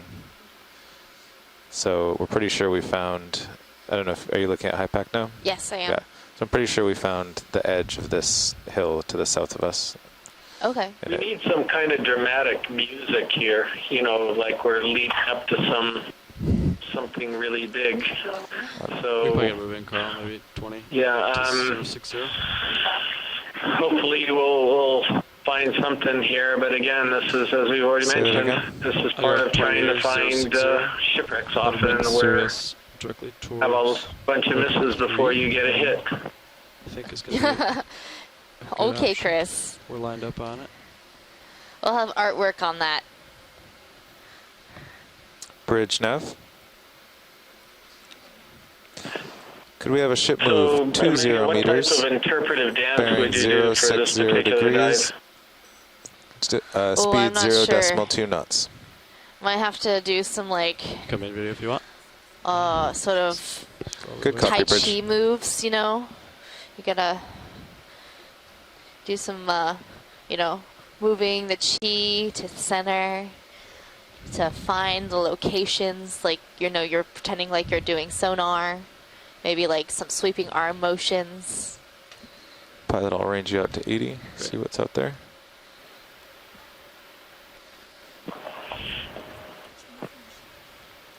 Thank you, Bridge. That interesting shark that's going there off to the left. It's trying to figure out what this is. It's not the standard squalus mitsukuriae that we've seen in shallow waters. It's good centrocilium, Bruce, maybe? Do you have any idea? I think that might be an Etmopterus. You see the dark streaks on the side toward the back and the light colored areas in between. My guess is that it's a lantern shark, Etmopterus. There are several species. It doesn't look like centrocilium. That would have a reflective green tapetum in the eye.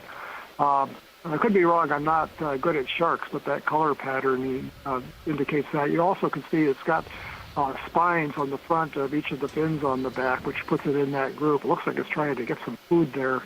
The tapetum's kind of reddish on this, but there was a species in this genus described a year or so ago that was called a ninja shark. This isn't that species, but it's the same group. Chris, what do you think?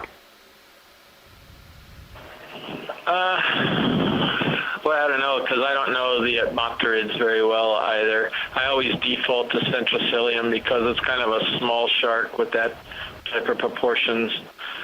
But I agree the coloration looks a little bit different from some of the ones that we've seen before, and I forgot about the eye thing. So, yeah, I think Etmopterus is a decent guess.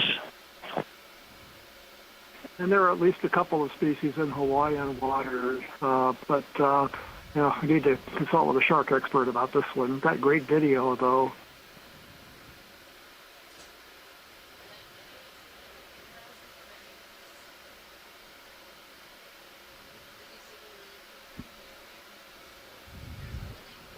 Okay, video, we'll let it go. Let it swim out of frame, maybe.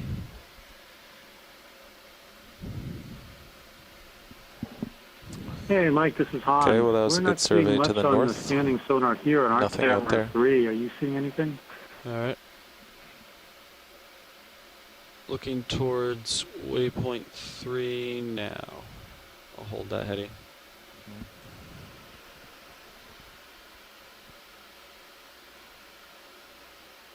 I think with the ship moving ahead, it smoothed out the USBL again with water going by. Copy that. Maybe we need some water fore aft.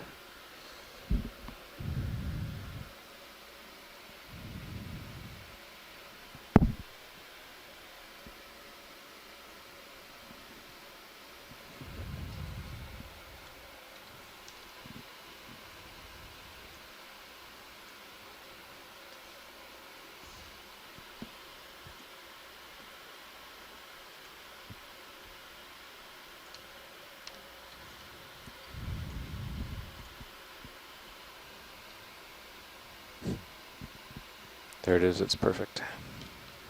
Nice.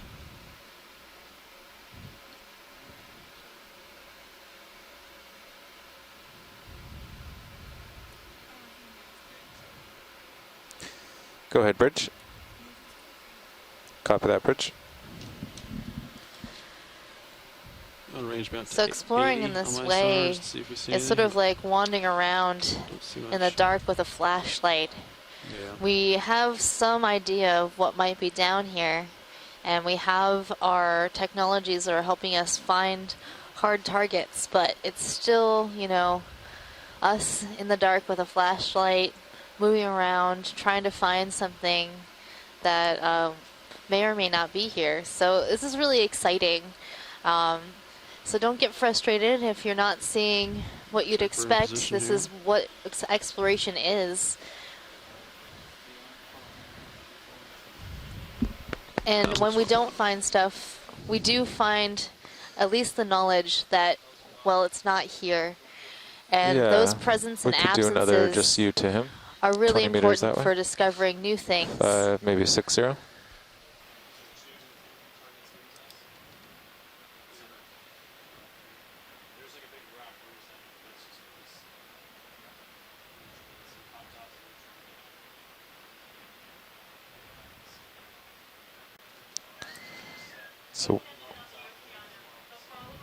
So watch lead, this is waypoint 3 where we are now. We're scanning around and see nothing in our sonars.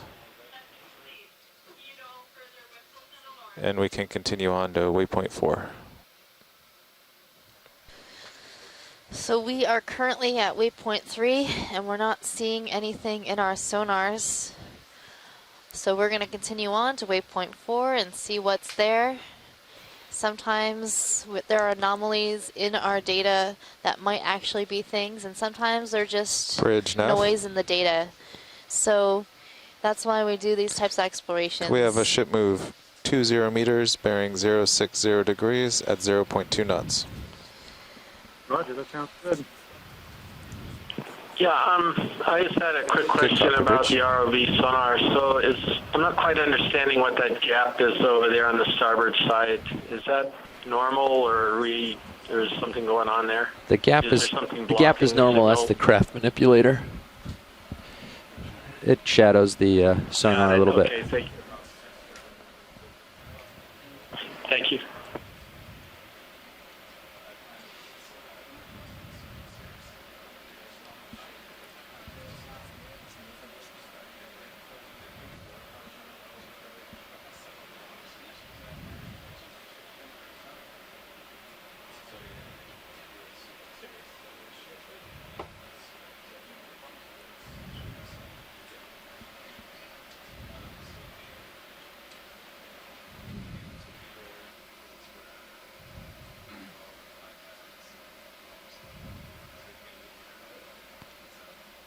How's it going?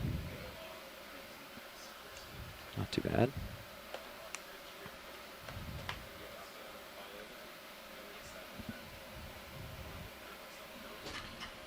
Get a little something out there. Not much. Nothing too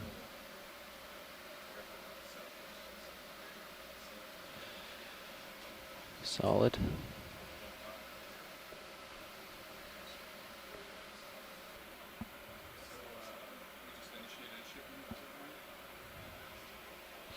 Yeah. Yeah, we did.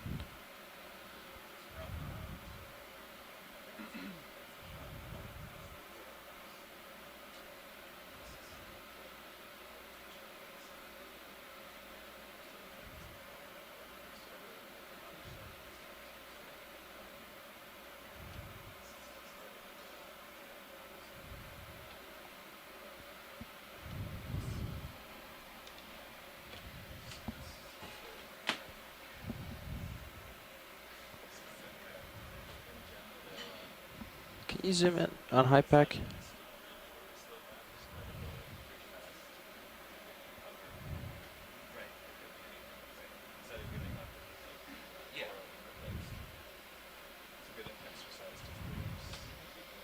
What was the direction of that last move? Last move was at 060. Okay. So we think Sirius is right under the A-frame, which puts you out, you know, this range, which is about right now, but it's been jumping around a bit. Okay. Yep, we are underway at 0.2 knots. Great. Well, we'll keep motoring around and scanning. General plan is to continue around kind of in this arc. Let's see what we find. Okay. Well, that is more like a 120. Yes, we just jumped off of that rock ridge. I see. So maybe the next move will get you headed toward that waypoint 4. Okay. There is a. Let's try to line up on that then. A lot of got a couple large rocks to the south. Okay, so we'll try to avoid that. We'll keep an eye on the sonars. So we can at least get ourselves turned around to due east or east southeast. Yeah, I think the sonars look pretty good right now. If you want to come around to at least 100, see what we see. And never mind. Go ahead, Bridge. Thank you, Bridge. And we'll keep moving along, but if you do see something interesting, biology, anything else, feel free to get a good look. Copy that.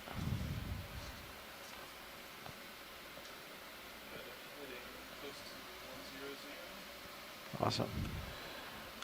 How's that look for general uphill? Maybe we come around a little further. Just try to stay away from the large rocks. Maybe do 110. So there's a rock in kind of in this range. Yeah. Just strike a line between 3 and 4. Sure. Let's see what we got. 3 to 4 is 110. Yeah. Well, we line up at 110 and copy. Yeah, I still see that rock off to starboard in Sirius, but it looks like wherever you are now is probably going to skirt that. Yeah.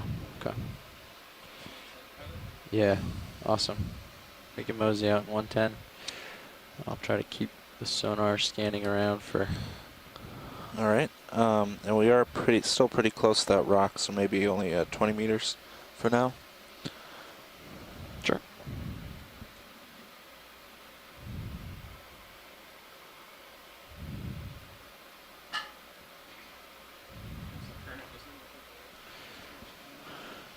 Pretty dead.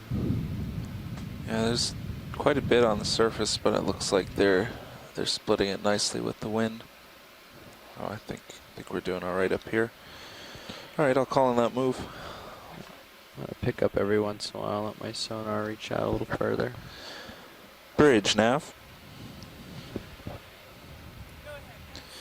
We'd like another ship move, please. 20 meters, bearing 110 degrees. Is it just speed me, or 0 does the water 2 seem knots. clearer over here? Good copy.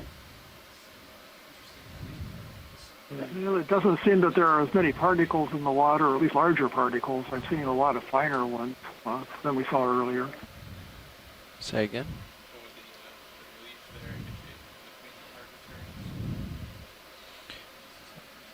There's obviously some kind of mound in the dirt here or something that's sort of shadowing behind it.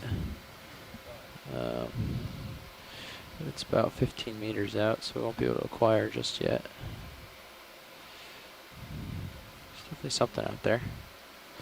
Something small.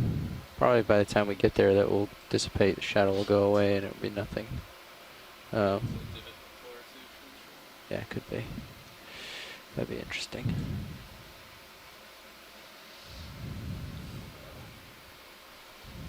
Let's see, we have bailout northwest. Yeah, Bruce, and since ship we've gone? lost a lot of those Ship's larger moving. particles, Cool. I'm not seeing as many fish. Bailout northwest. Well, No, that's true. It's rather scan towards puzzling. the I don't south, have a good see how explanation close for that unless the that is. sediment layer is thinner here and there's less food. Over there, see how close it is. We'll change in the sediment here. Scan to the south gives us what? South, not a whole lot. Pretty much all But we can see downhill these that lines way. in the sediment. Those are likely caused by Do a scan towards local the north, currents. I guess.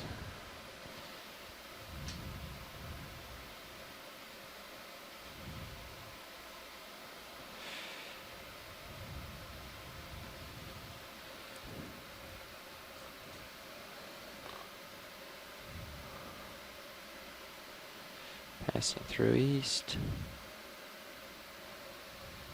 Looking out towards the north.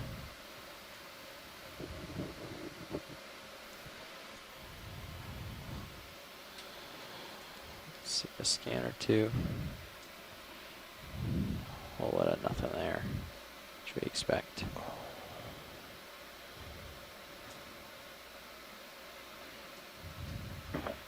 If you're just joining us, this is Okeanos Explorer ROV survey dive. We're at approximately 800 meters depth, and we're surveying the seafloor in search of what may be in this area, the remains of a World War II period Japanese submarine called the E203, very innovative and rare fast submarine built just at the end of World War II. The ROV on the bottom, the D2, is moving towards likely waypoint facing 4, that, and that every rock now and then we'll ridge pause again. and rotate using a sector scanning sonar in search of close by targets on the bottom. It seems to come right around here.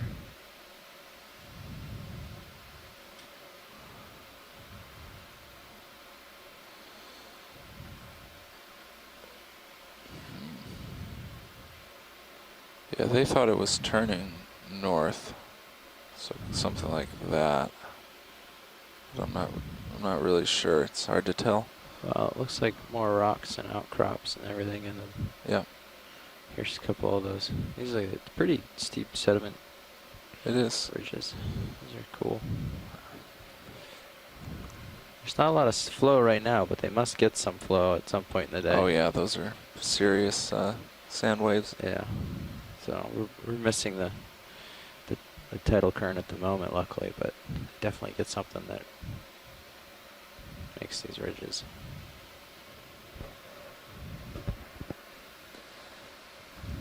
So we're currently making a geologic contact with a large rock outcrop. And on the rock outcrop, you'll see a number of coral colonies and sponge colonies. Sonar's got it about 12 meters out. 10 meters out in front of me, if you want to just, that's right about waypoint 4, isn't it?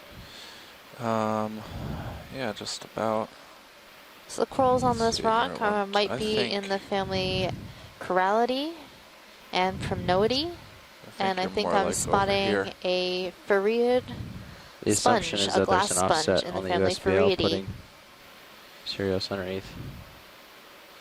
It's really just trying to jump it around. Yeah, okay. But I mean, we were looking at the So wires. these areas of hard That's pretty straight substrate today. in the deep ocean are often I'll go colonized by a halfway. number of How's that? different I'll call it corals that. and Whatever you sponges. And Yeah, deep water corals and sponges We're still exist all moving throughout the world's around that oceans. second. I think so. No, I'm sorry. And you're you'll right. often It looks find like them on we've areas stopped. of hard substrates, so like this rock here, anywhere in the deep ocean.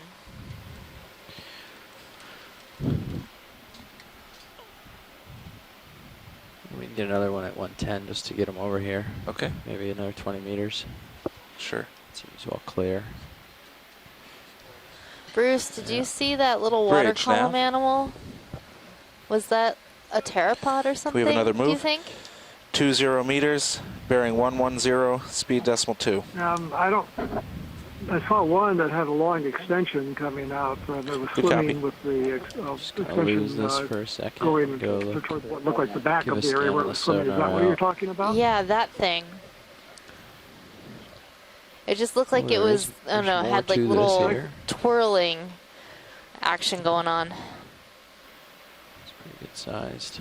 At least it's a large I couldn't outcrop, see not that just from like a here, rock so I was wondering if it bottom or was something. an arthropod of some sort, maybe one of those isopods with long legs. Maybe we're too Yeah, I shallow saw for that. It's those. another little boulder or But something no, there. I couldn't make it out. Yeah. Caught my eye. Yeah, I don't think it was an isopod. You can come in if you want. See it. Yeah, the Make sure long it's- extensions at could be the a end bag or looked something. isopodish, but Trash. the way it was Yeah, swimming trash. wasn't quite right. Tarp or something.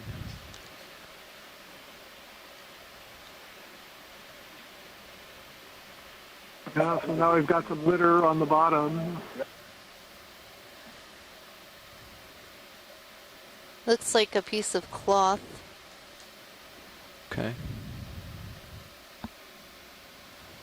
There's a fish right near it. Yeah. We can get that fish. This shiny silverfish. We seen a few of these today? I don't think we've zoomed something like this yet. Okay, well, we'll take a second. Sonar is... Well, that certainly looks like crappy fish to focus on. Don't you think, Bruce? I think so. Why is that? Well, I wouldn't have said that out loud for the whole world to hear, Chris, but Chris is referring to the family name of this fish, which sounds a little rude, Carapidae. They're called pearl fishes, and some of the shallower water ones actually live inside of bivalves or sea cucumbers. They're relatively well known for that. Up, so I can push out a little once we're done This with one this. is a free-living species. It's Pyramidon ventralis. Should have little short filamentous pelvic fins on the lower part of the body, but we can't see that. They're relatives of the cusk-eels, but in a separate family, Push the out pearl fishes, towards the north. See if we Pyramidon get any ventralis. sonar returns. All right. Just do a little dance out this way and see what we have. Watch lead nav.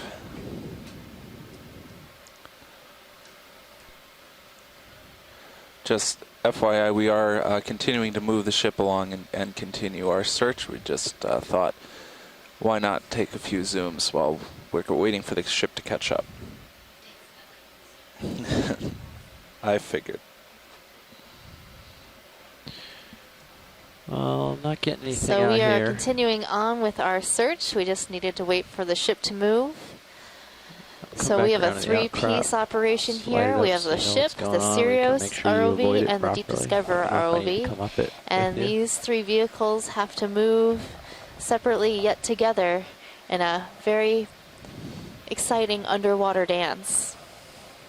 So first the ship moves, then Sirius can then move, then D2 can then move. Oh, I see.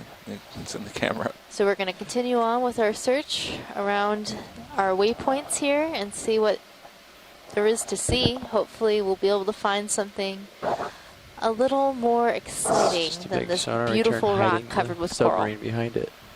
We're just going to come around the corner and boom. Go ahead. So the corals that you're seeing here, Thank you, Bridge. Boom. the white corals that you're seeing on that rock are corals in the family Primnoideae. There's also a small sponge on the rock as well. Something. And there's a curious purple creature Might be on the bottom. purple garbage or something too. Come on in. It is a. Oh, it's a Maxwell House. Soup Camps. Get your coffee. Coffee. I thought it was a purple creature. But it was. I wonder if there's coffee in there. We should snag it. Still good. Deep sea coffee, special brand. Decaf. Got to get your deep sea coffee somewhere. Okay. Oh, we saw the cup. So I'll clear this rock outcrop. I sort of stayed low so I could keep scanning the sonar. Let me know if I need to come up and if your delta gets kind of high to get around this. I can also settle right and get on top of it with you if you need. So I'm just reorienting. Yeah, right, exactly. Are we moving towards being north of the main geologic feature? So, well, actually, just so you know, I hear questions coming in. We're just on the north end of that rock feature, scanning along behind it, heading towards the east at the moment. Yeah, so Hans, we are north of the feature, Pilot, and you we're looked heading east. north out to max sonar range, right? Yeah. Okay, so that's about here. Perfect, thank you.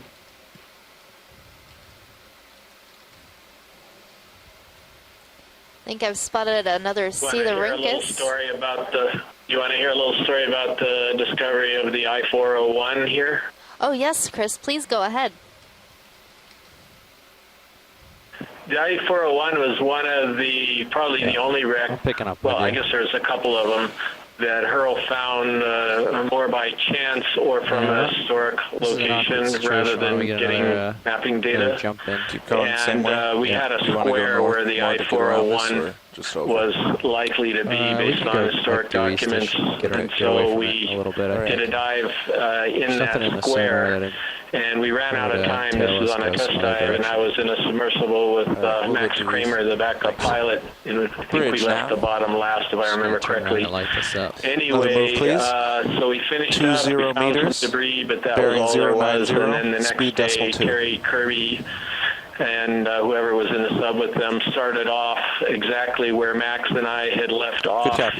And if Max and I had literally gone 20 more meters, we would have picked up the I-401 on our scanning sonar. We missed it by 20 meters, and Terry found it virtually immediately as soon as he got down to the bottom at our location.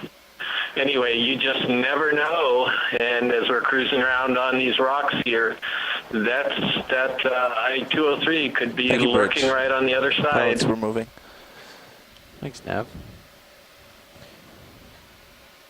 So this is That's true. It's much smaller than the I-401.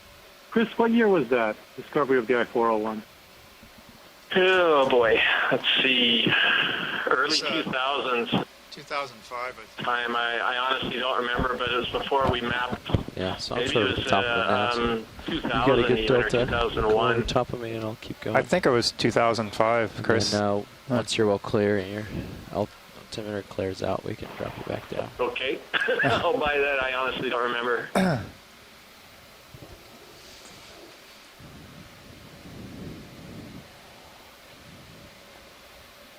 Were you in that other sub, John? Because you were often in the other sub on a lot of those test dives. Yeah, I think I was on the Discovery dive, so I guess I was, if I remember right, but they all kind of blend together.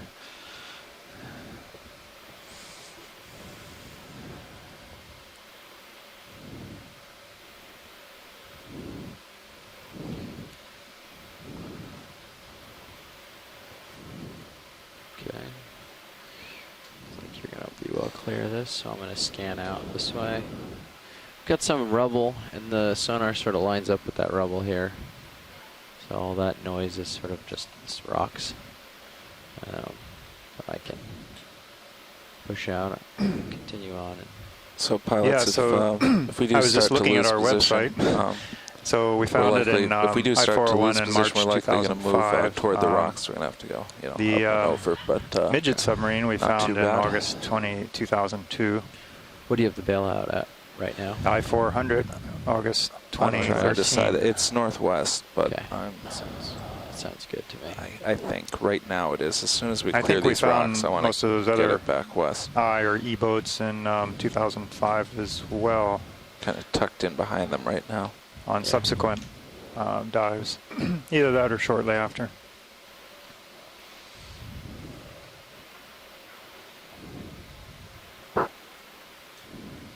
I remember being in the sub with Jim Delgado and Terry and coming across to the I-400, E-400, and the size of those 400 class aircraft carrying submarines is truly impressive. It was like approaching a steel cliff on the bottom. It just rose up to the bottom and keep We're rising. almost past that. We're almost caught up to that rock crop now, yeah. Okay. Seems like we could boogie at 310s, but I guess just in case. We probably could. It's the wind and the current direction are a little awkward right now. Gotcha. I could ask about it if you want to.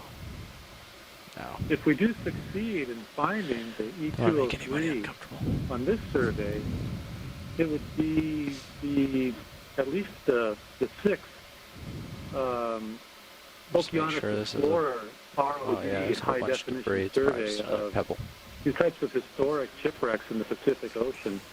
Great. In the past, we've been lucky enough to look at a number got of a little different something sites off to my port on the sonar. Let's let it go by and see if it's just noise. high-definition No, there's a little system that something maybe. captures these images Probably so will disappear by the incredibly. time we get close. The S-19, an American submarine, an S-class submarine, we 50 examined in meters September out. of 2015. Go ahead, Bridge. Thank you, Bridge. Near Wake Island, we were looking for Done with that Japanese move. Should destroyer be settling Hayate, out in a and few we more found meters. the Japanese auxiliary, Namakatsu Maru No. 1, which was sunk during the war by an American submarine there, a brand new discovery. Near Tinian and the airfield there, we had the chance to examine a B-29, a super fortress, one of the large planes that were launching off the airfields during the war there and splashed into the ocean. We've done an examination of the Japanese mini-submarine outside of Pearl Harbor, discovered by Huro in 2002.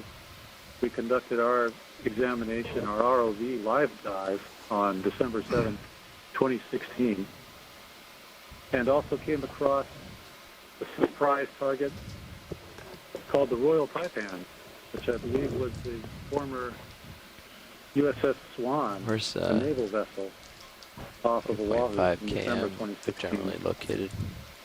What's that? Waypoint 5 km. Waypoint 5 km is down here. Okay, there you go. So, that folks from you, that's, that are watching want to see a little bit more 150. of what these submarines look keep like curving and around it, historical I think. photos when they were above water and being built or and so on.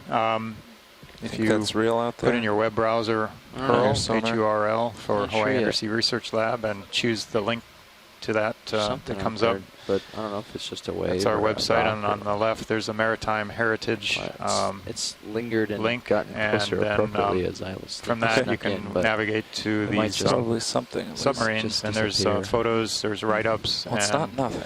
Yeah. historical photos, as I mentioned. Yeah, it continues to get closer. Of each of these It's submarines. another one of those sort of rock outcrops where it's you can see the dirt sort of slanting in front of it, and then the rock kind of projecting.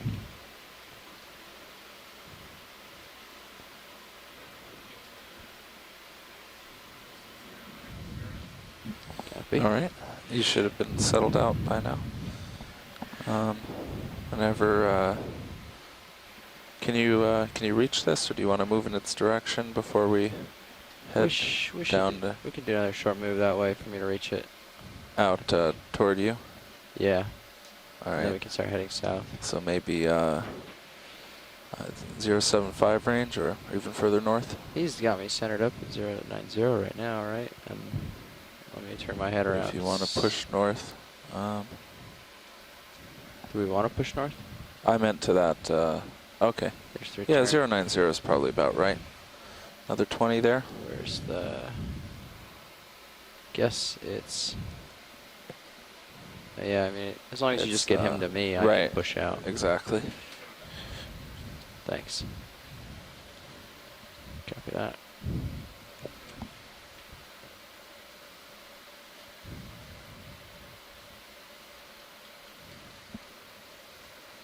All right, I'll call that in. Bridge nav.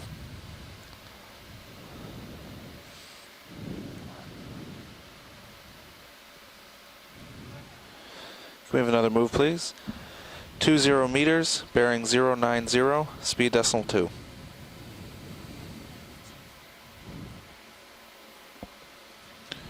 Good copy.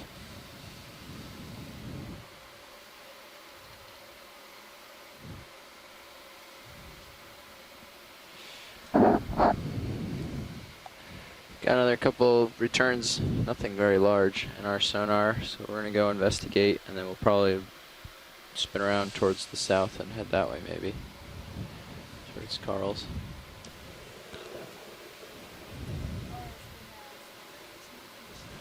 Thank you, Bridge.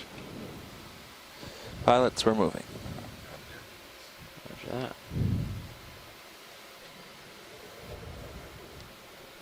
I'm just going to push to my extents here. I'm going to measure that for you. No. Just going to push out this way. See what I can do. See what I can get in view. Give a good stretch towards the north here and see if there's anything interesting.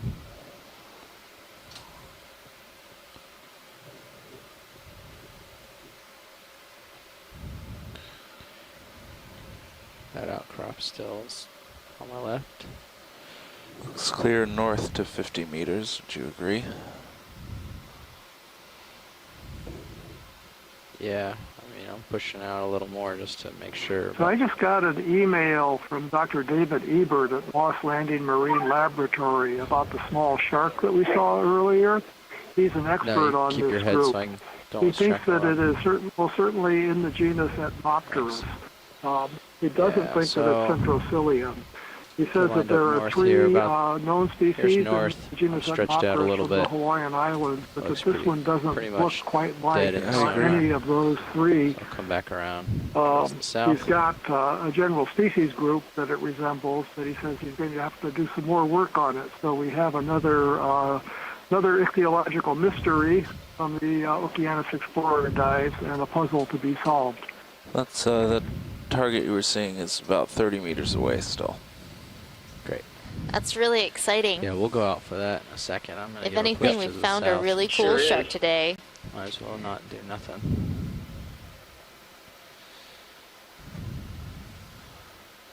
Well, it looks like we've passed that big rock at least. Yeah. We can start making our turn to south as soon as we finish up here. So I gave a push to the extent of my tether to the north just to check. There was nothing out there. And I'm pushing in the same fashion out to the south. Getting some few returns. We expect it's probably just that rock outcrop, but I'll push out anyways. Just because I can. I have some time. Yeah.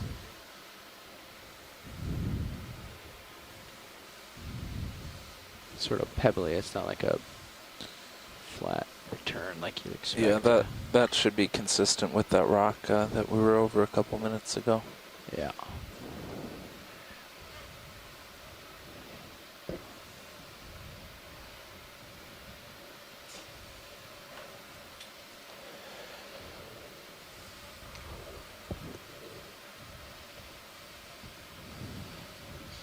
A couple few boulders and blobs and rocks here.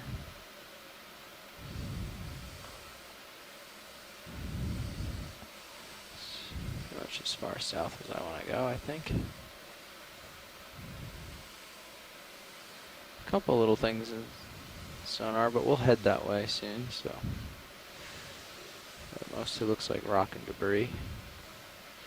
Bring my head back around.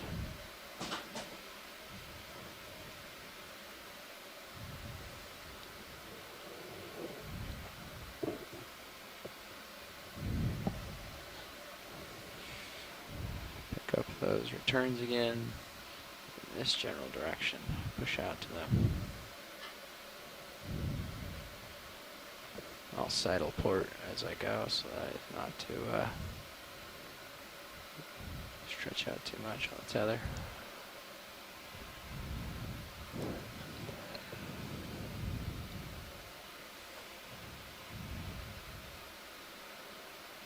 Dropping down a smidge. Here's those returns. Kind of looking like boulders as we get closer.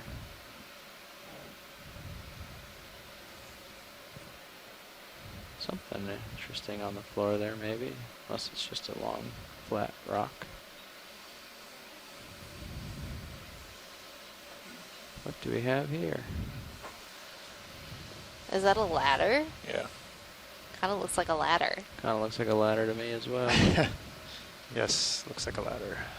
An old ladder. Well, you got to get in and out of the sub somehow. That's how you get in. Oh, it's a submarine ladder. How's that for wishful thinking? It is. It's pretty technically a submarine ladder. I don't know if this Yeah, is a I ladder. think it's something else. Yeah, it's not a ladder. Looks like an I-beam or something. It's debris, anyways. Some sort. Don't know if it's the debris we're looking for. We can take a snap in on this, see if there's anything. And then there's a deep-bodied goosefish, anglerfish to the right, a Flagellea species. I guess they're more interested in the anglerfish than this piece of steel. Got it. Yeah, a piece of like U-shaped steel or channel. Some steel channel. Definitely rusty. Definitely old. It's crusted even. Yeah, so Hans or anybody else, do we have an opinion on what we're looking at here? It's definitely man-made. Come a little bit out a little bit. Yeah, like that. Yeah, it's iron or steel. Get an idea what it looks like close up, there a but long also time. Wondering how that piece got out there and if there's any more debris in this area.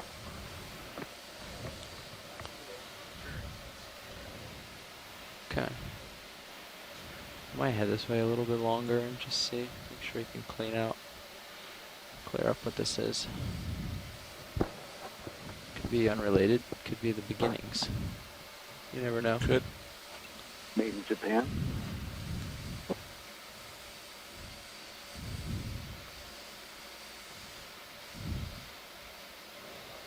Watch lead, do you want a longer look on this, or did you guys get a feel for it? Yeah, I think we're good here with this piece. Okay. Well, then we'll take another scan out here.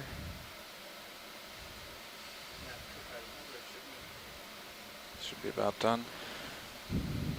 Yes, it is.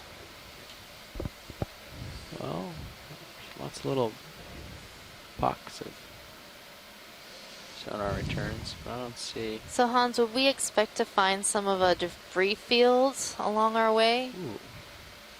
Don't be distracted too much, but look at this little guy. That's worth a Typically minor there is, distraction. yeah, exactly. Especially for, I know it's not a submarine, but targeted by a torpedo. it is cool. And sunk intentionally and probably broke apart on the way down. And as the folks with Hawaii Energy Research Lab and NOAA and National Park folks know as well, distracted with this. when these intentional disposals A lot of happen, dirt down here. the bows often break off. There's debris fields left, that either indicate the Co-pilot, maybe we area should get another between move the in bow and toward the main body, or pilot. sometimes Yeah. the area that the main body was transiting on its way to the bottom of the ocean. I think we want to go a little northward and catch up with me, We right? thought maybe a little more north, field yeah. around there. Or A lot of the superstructure yeah, came off of you're the right. I-400, the main body.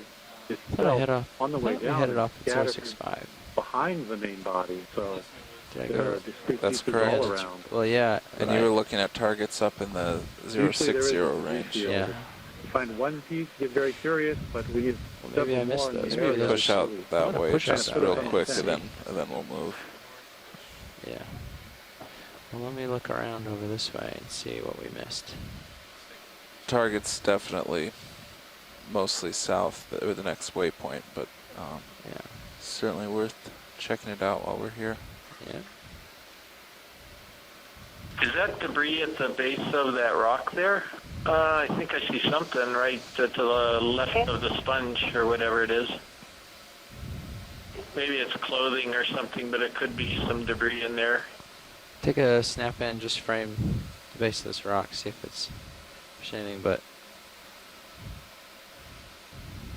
rocks. It looks like rocks and maybe something caught in there. Yeah, there's a little piece of plastic or something in there for sure. I saw a cylindrical piece by one of the further rocks, but not this one. Okay. We'll come back out. We can look around. We're not So it's off here. to the right. Now we're starting to see debris everywhere. So, yeah, sorry about that. I thought just all of that all put together looked like it was some debris. Scanning to the right. Yeah, those rocks were curiously rounded. Yeah, this rock coming into view, I thought I saw a cylindrical piece. Oh. I don't see it. Yeah, just but to the right. This is a can beside the rock on the center right.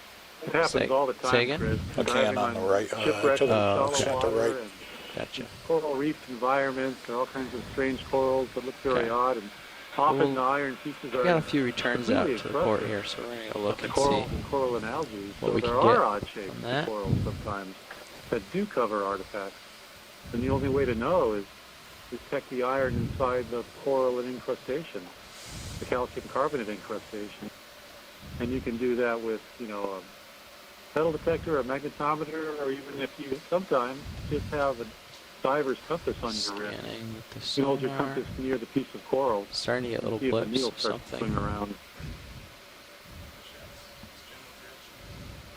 Okay. Push out this way. Did you drop a target in that? Just where you think the U channel was? Yep, I'll work on that. I think it was about here. Don't want to lose track of that area.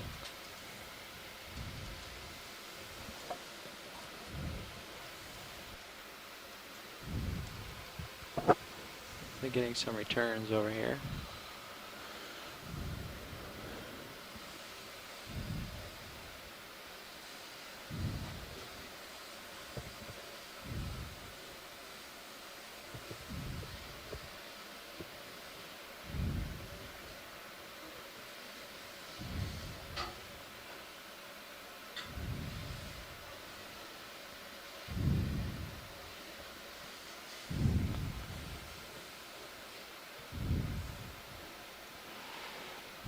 Okay, so this is closer to 065, which is what we were probably looking at. Yeah, I think this is what we were looking at earlier.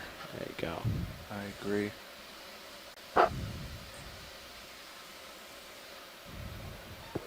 It's scoured maybe to bedrock around this one. Can see what's elongate here, make sure it's a critter or a fish or something and not something else. See this elongate in the sand here video? You want to just snap in and see what that is? Eel. It is an eel, okay. That's what I was afraid of. Okay, thanks. Okay, so I've wandered off this way pretty far. Yeah. Is this going to be it for our Big fish should northeast be banned excursion? from having linear man-made shapes. Yeah, that eel was doing very good at staying scan still. off to the north from here with not much in it. There's a rock out there. Let's try to sidle around.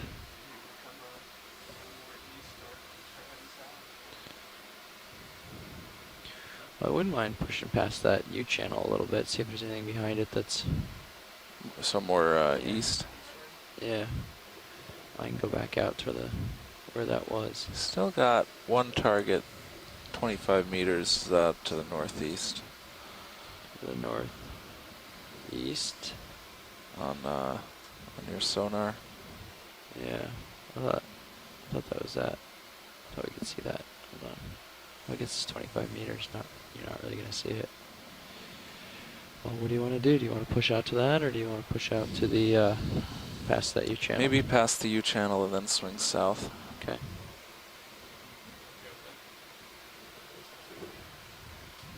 Kind of looks like it has the same sort of shape as all these, but yeah, it's not that big. Some scour in front of it and a round rock would be my guess. The shadow behind it is probably. I didn't catch whether they asked if we would expect sort of a debris field. I didn't catch if that was to be expected or not.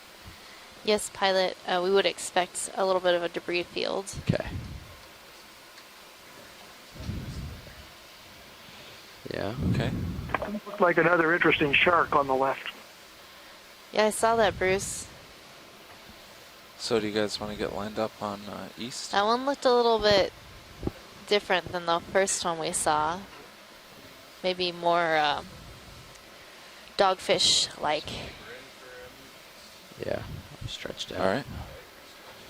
You want, it looks relatively clear. You want 30 maybe? Yeah, I'm pretty stretched out. Scattered rock Alright, area let's like do that. 30. Yeah, everything looks like rocks, huh? It's all hard. Bridge, nav? So Hans, a little trivia. Our sister sanctuary, Olympic Coast National Marine Sanctuary. Do we have another move, please? 30 meters, bearing 090, speed decimal 2. Harbor in May 28, 1946. Sank the ex-Japanese submarine I-14. It's a good copy. 10.3 ADCP may be down. I'm going to investigate this. Good connection, Bob. linkages. Appears to be not working. Yeah.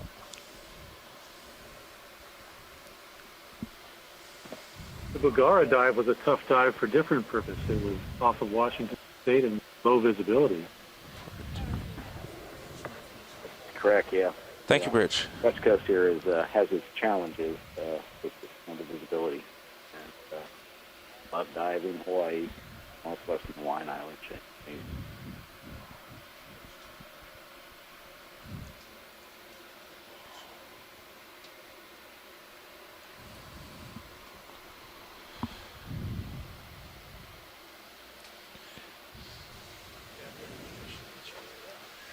Yeah.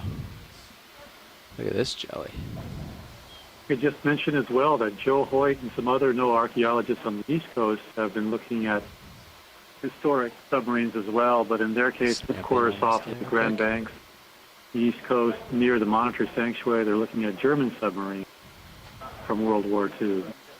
And also the targets for those German submarines, American merchantmen, that were many of them which were sunk in 1942.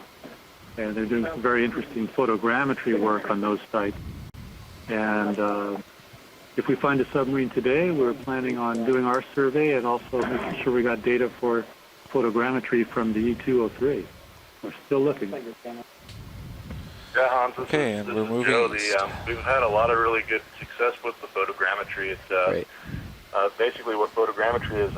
It's taking a series of, in the case of an entire shipwreck, sometimes thousands of individual images, and basically turning a camera, either a photo, still camera or video camera, into a survey tool. So if you imagine taking a series of photos from different angles, you're essentially telling the software program that any given point that's common to the adjacent photograph could only exist in one space. So it calculates the properties of the lens and creates essentially a 3D point cloud model, much like you would get from a multi-beam sonar or something like that, but from the camera itself. With all those this allows us to create really accurate, photorealistic models of the wrecks, which then allows us to make individual measurements, be able to track the sites over a long period of time, and sort of hitting all do of those this targets. with a relatively quickly collected data set. So it's a really exciting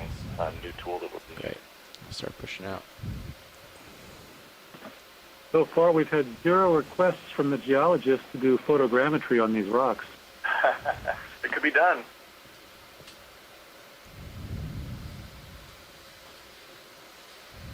That's interesting to see these sites compared to some of the sites that we've been studying off North Carolina. They're in shallower water, just around 300 meters. The incrustation of the artifacts, like you were mentioning earlier, Hans, it's just it makes seeing features a lot more challenging because there's just so much marine growth.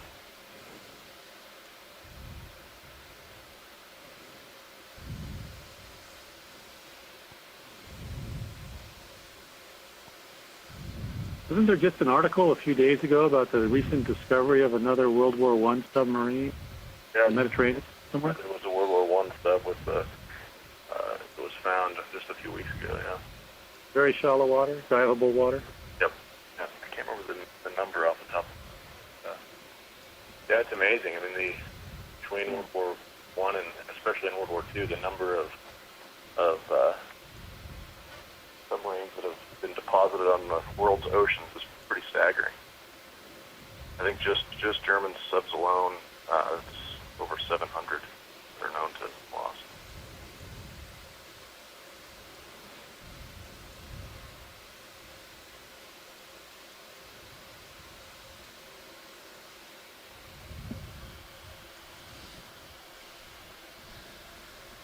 Of course, our good friend Gary Fabian found the UV-88 through his sonar data expertise off California, which was a scuttle, one that was captured in World War I.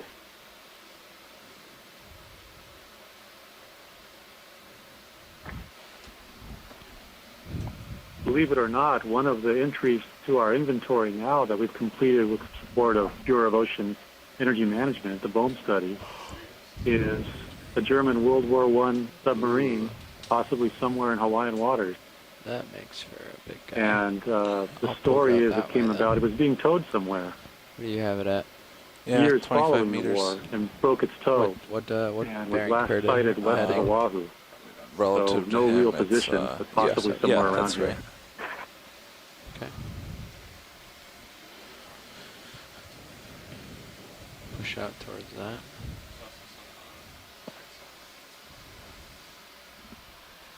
Okay. Yeah, speaking of sites, particularly Go ahead, U-boat Rich. sites that were used as target vessels. Thank you. There's a World War I vessel, U-boat that's lost off of the Virginia Okay, I'm coast gonna push out this that way. was sunk during the Billy Mitchell trials, which was a testing project that was done to show the effectiveness of aerial strikes. So almost a full tether length out in this direction, yeah? So these types of tests were very critical to developing our strategies to engage with them. Yeah. Beer can. No way, that's way too big for a beer can. I believe that it has. You know, I think You want to come in on this debris, see what it looks like? in conjunction with a BOEM survey a few years ago. I think it's being run by Rod Mather. He's been doing a pretty comprehensive study of a lot of the Billy Mitchell tests. Yeah. Sectioned. Oh, what is this that we're looking at? It is sectioned. Yeah. I don't know. It's looking pretty clean, though, pretty new. I don't know if it's associated with that older piece of metal that I've been saw, but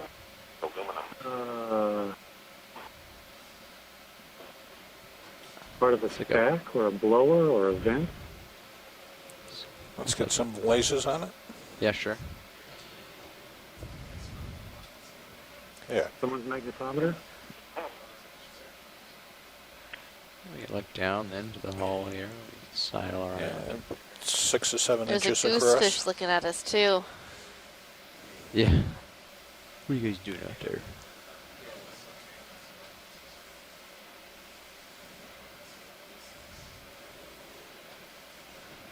I just like how they perch on the bottom and just they just don't move. It's like, yeah. Yeah. Just gonna stay right here. Chill.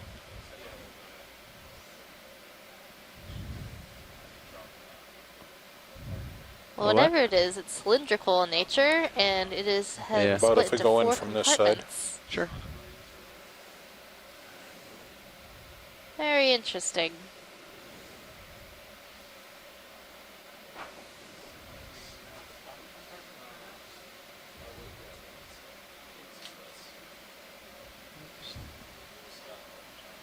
Sorry about that video. Bring it back up.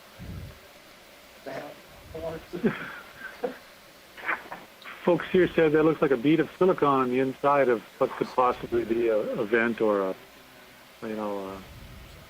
stack.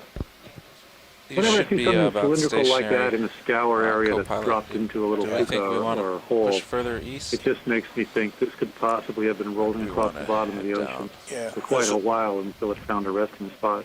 There's a screw hole top center in the middle of That's the... a good theory. I mean, it's so round, it could just keep rolling on. Okay. Looks pretty thin and light too, so. Looks like aluminum. Pushing out.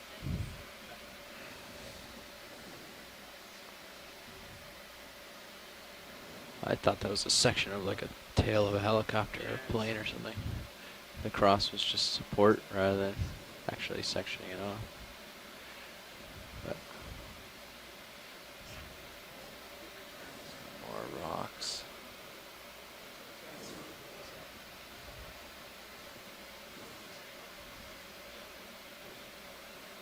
one rock. Two rock.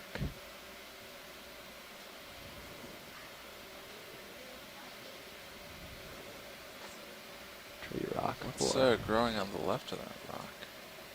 This big ol' anemone. Is that like the world's largest anemone? Yeah. It's huge.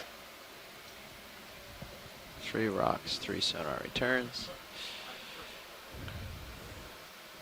Something big off to my Looks left. like, oh, there's one off to port at 40 meters, 45. Yeah, I could push north and you could allow your head to turn so I can acquire it when I get pushed out here if I need to. It's very similarly shaped as what we've been looking at. Let me see how much time it's going to take us to get to that final waypoint. Okay. Thanks. 80 meters. Push out as far as I can here.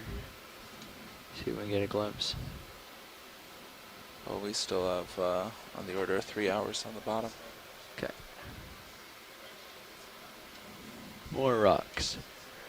Yep, we have So time Hans, to as check U.S. out ships that are north target if protected you under want. the Sunken Military Craft Act, how does that apply to Japanese vessels? Oh yes, 37 meters out. That's a good question. If we have someone from Navy Wanna head History and that Heritage direction? Command, maybe they can help us Let's answer see. that. My impression would be that That's vessels sort of zero. lost during the war Or years maybe that were like Japanese 20 or flagged something. military vessels at the time, that they would be treated as property of the government of Japan. And in fact, when the Hawaii Embassy Research Lab discovered the Japanase mini-sub in Like doing a 50 meter 2002, there were move. direct communications between our 50 meter government move, 40 meter and move about Japanese government in terms of 015. how this property was treated. But for the prize fleet that were taken by the U.S. Navy well, we are going to head under south. U.S. flag that back way. to Well, Pearl Harbor, we could go investigate it. not so sure I I don't know have if they're known answer to yeah, that one. I also have a feeling Right away. that Is this anyone not from Navy History so and Heritage small, Command it's on the not line? much of what we're looking for. I don't believe so at the moment, but I think in addition to rock what with scour Hans and said, feed it, same thing we've been seeing. I believe that the Sunken Military Craft Act applies I can't imagine this is to a U.S. vessels, no matter where they are in the world, up to foreign vessels within 24 nautical miles. We're out that way, offshore. and you've turned your head, so right? if So they're that was further offshore, they might have been the last big still return belong that we to went the investigated. parent nation, but they might not specifically fall under Sunken Military Craft Act. I'm I'd coming roll around. ahead for waypoint 5. Okay. Joe, speaking from some experience, Joe, you've also addressed hits these John's issues targets on the way directly with Germany, right? Yeah, as we've been dealing with the, that's we've got at 4 160 German from U-boats us. in the area that we work off in North 160, Carolina, copy. and one that we've recently discovered. Push out a little bit All here. of which are within that 24 nautical miles, with the exception of the most recent one.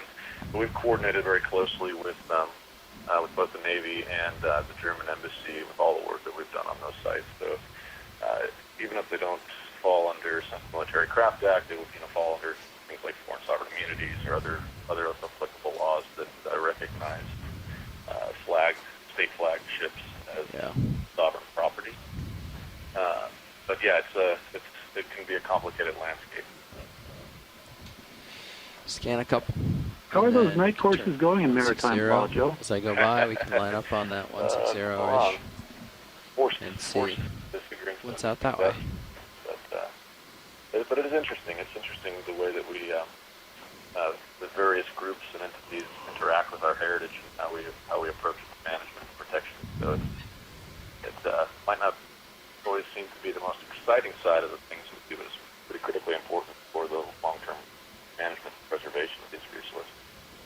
I agree. We have both kinds of Japanese submarines here with the Japanese mini-sub, discovered off of Pearl Harbor. So we have Japanese submarines lost during the war under the Japanese flag, and we have these other cases of the prize fleet that was brought over later. If you look at the total number of American and Japanese submarines lost if I pick up, that we know might of lose this in rock the Hawaiian Islands, that number is might go about away, or it might be past 29 or 30. Oh yeah, it's actually way out there, 20 meters, 5 meters. And by lost, I include intentionally happy to push out at 150. Yeah, it's a good question about the intentionally acquire this big disposed of target sites, here. what, if they would be considered You want to get moving? property of the Navy, or if they would 150. 150. Yep. Great. You want 30 meters? It looks like you're already out ahead. Yeah. They're property of the Navy, but whether or not they would to me. have been considered abandoned. I'm starting to get visual on interesting. It's Bridge nav. Most of these things, That's more or less where we want to go fly, anyways. such military craft. Do another ship move. 30 meters, bearing 150, speed decimal 2. There's very little actual case law where something's been tested under that port. So good copy.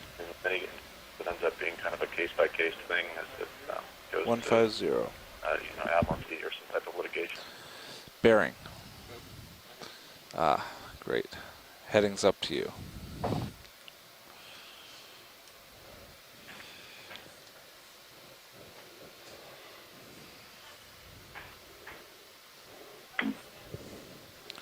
Thank you, Bridge. And we're moving.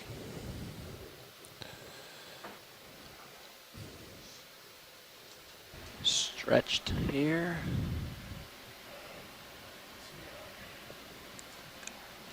Just giving a slow scan. The automatic slow scan feature. Yep. I put in an auto slow scan. I'm a big fan of the auto slow scan.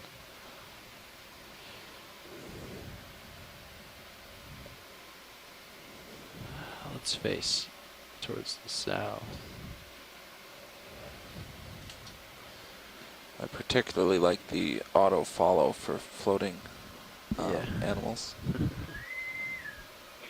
Attention, there will be a department head meeting in 3 minutes in the forward lounge. Department head meeting in the forward lounge in 3 minutes.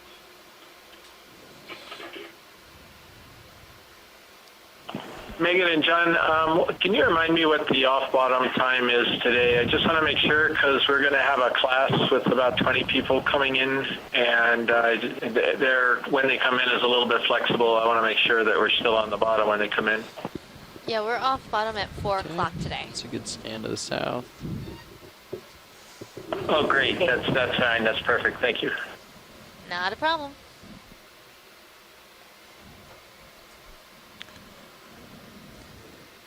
And as we move along south, it'd be good to, stretch out east so we can get our max sonar range and mark off that area as clear. Okay. Just periodically, as we did.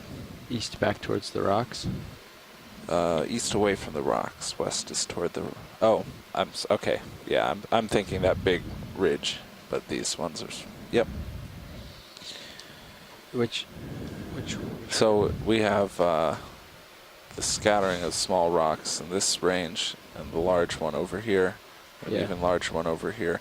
So just since we're moving south, and if we look out that way, I can mark off all that as clear. Look out that way, So out towards the east, got it.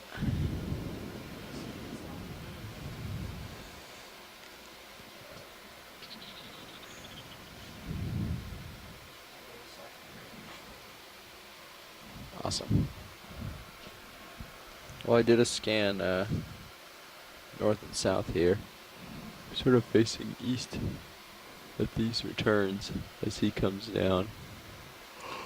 I see two somewhat more interesting ones, but they might just be lines of rocks as well. Yeah. As I get room, I'll get pushed out to it. Okay. And do you see something in your sonar?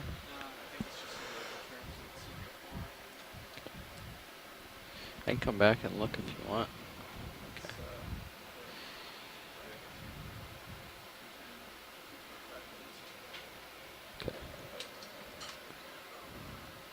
talking about this? So that's 60 degrees starboard of view. No, actually, further south, behind me. Oh, over here. Nope. What are you talking about? This guy. 120 degrees, so that's going to be, yeah. That's back west. Pilot, what is that object in the center? Poking up from above the rock? Yeah. I don't know yet. Oh yeah, I do. I'll push out to it. Looks like another piece of I-beam. Does, doesn't it? Kind of does, yeah. A U channel. If you're just joining us, this is the Okeanos Explorer ROV survey channel on the ocean floor, live on the internet. And we're in an area where there's likely resting place of a Japanese World War II period innovative submarine, fast, large submarine. Only 3 of them were built. Like this, to be honest. We're looking at another piece of debris in the area where we've seen something like this already, which makes us very suspicious that we could possibly be looking at parts of a debris trail. And we're in a rocky area. Waypoint 4. We've investigated several other areas previously. It looks clean on the break on the end. A couple hours left on the dive. And it's always interesting to begin to pick up pieces like that, and we have to ask ourselves, it doesn't seem to be as how did something iron or steel like that get out here to this location? Yeah. You know, there were some plates around the other one too. Dumping area for debris. Grab the. Of course, I got scattered all over the ocean. Struck a line. So sort of know which direction. Whether this is related to the submarine we're searching for or not, more of it. We don't know, but it's very similar to the earlier possible. That's just a few minutes ago. About 110 degrees. That line. Okay.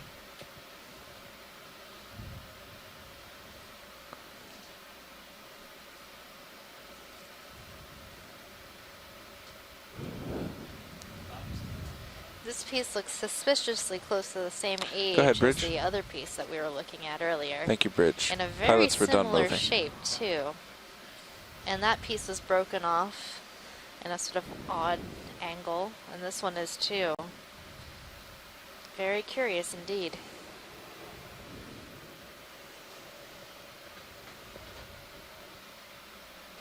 It does look like a break and not a cut. If it's, being scrapped or something, sometimes we expect things to be cut apart by settling torches.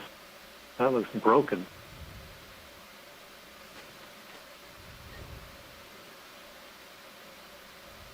Just sneaking in on it.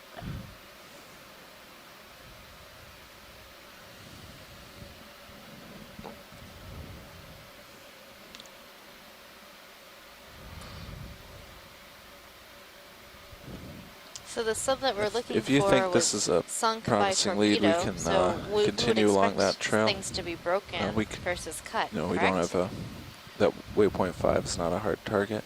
Yeah. I'd say you're right. The electric torpedo, that Mark 18-2, is going to have a serious negative consequence for the hull integrity of the E203 and break apart. And with the other disposals of submarines that were brought to Pearl Harbor as part of that prize fleet in 1946, as Pearl folks know and others, we got a pretty good look at this. Break off, and there are debris trails around the main hull section, and sometimes extensive debris trails, like the one that we looked at with Barry Kirby in Hawaii Embassy Research Lab a few years ago, the I-400. Quite an extensive debris trail aft of the main hull. And the idea is, in Terry's interpretation, the superstructure, the conning tower and the watertight hangar, actually kind of stripped off of the upper hull, the main deck, as the sub made its way to the bottom. And that was torpedoes, catastrophic explosion, and then a plummet to the sea floor, and it tore things off of the superstructure. Folks who know the construction of submarines know that submarines are more than just the pressure hull itself. There's the weather deck and fairing and all kinds of structure and I-beams and exhaust piping outside of the pressure hull, external to the pressure hull on the upper deck. And so those are the kinds of things that can get torn off as these subs head on their way down to the floor. That may be another piece there. Come on in. This is sort of like some kind of hose. This is like fire hose of sorts, and a can of.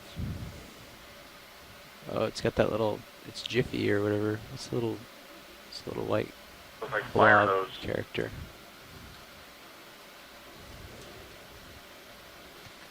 Would they have had this type of hose on that submarine? Or is this more of a new construction type thing?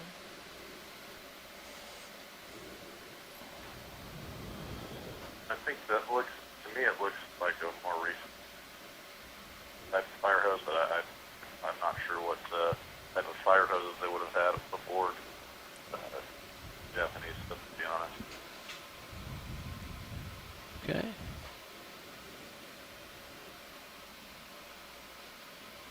So a piece of hose like this could easily float and get caught here on the rocks. Yeah, yeah.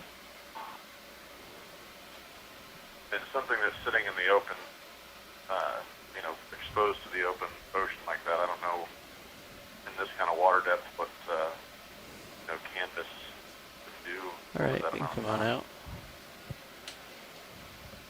Certainly in shallower water, you wouldn't expect to see it if it's exposed. Let's see what I got for turns. You've got a big one dead ahead. I think on the Yamakasa Maru near Wake Island, we saw a number of hoses. The Yamakasa Maru was a naval auxiliary, and it was a water tanker. It was supplying the Japanese outposts in the South Pacific. What do we think? With supplies and with water during the war Trying to line years. up at 110 here. But we had some question then whether those hoses were, original to the site or not. Yeah, we could do a couple 110s and see if we continue to see debris or anything like that. 30 meters. Yeah. Good. I'm gonna look out towards the south here. Something else straight left center. Okay, yeah, I see that. Ooh, what's that? Why don't we get moving at something 110? else long. Yeah, what? Looks like we're seeing something very square. Yep. What is this?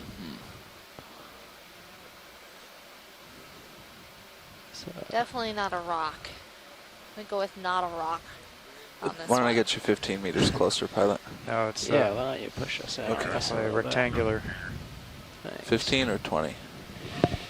Kind you of can do ducting or something. 15 for now. Yeah, just do 15. 15. For now. Yeah, this looks like it could be the deck. Bridge, nav. Maybe of something. Another move, please. 15 meters, bearing 110, speed decimal 2. Well, we found something. Go team. Good copy. Yeah. Look at the perfect box. Yeah. That's oh awesome. Wow. That's for the screenshot. Yeah. Done. Screenshot worthy. Let me zoom in actually. Scanning Gonna sonar zoom your on sonar the a little bit. vehicle shows exactly this shape. It's pretty interesting. Usually you don't get a perfect shape hold like steady that. for a Thank you, second. Bridge. I'm gonna hold steady. I'll increase resolution. What's the approximate dimension? Can you tell from the sonar? We will be able to measure it from sonar actually, so. Yeah, if you can stand by, we can. Well, they're going to zoom in and get a measurement. Okay, I got on a it. great one. Dimensions.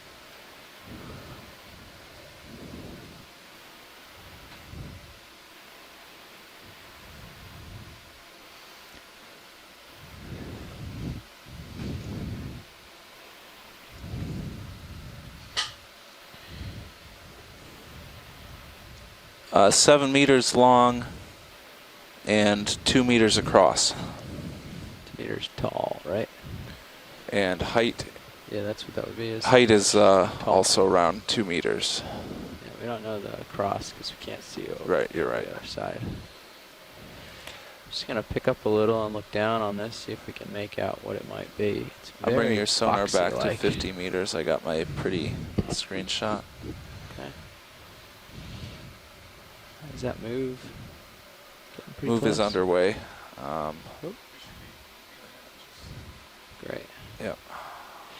Okay, well, drop a target here. Sure.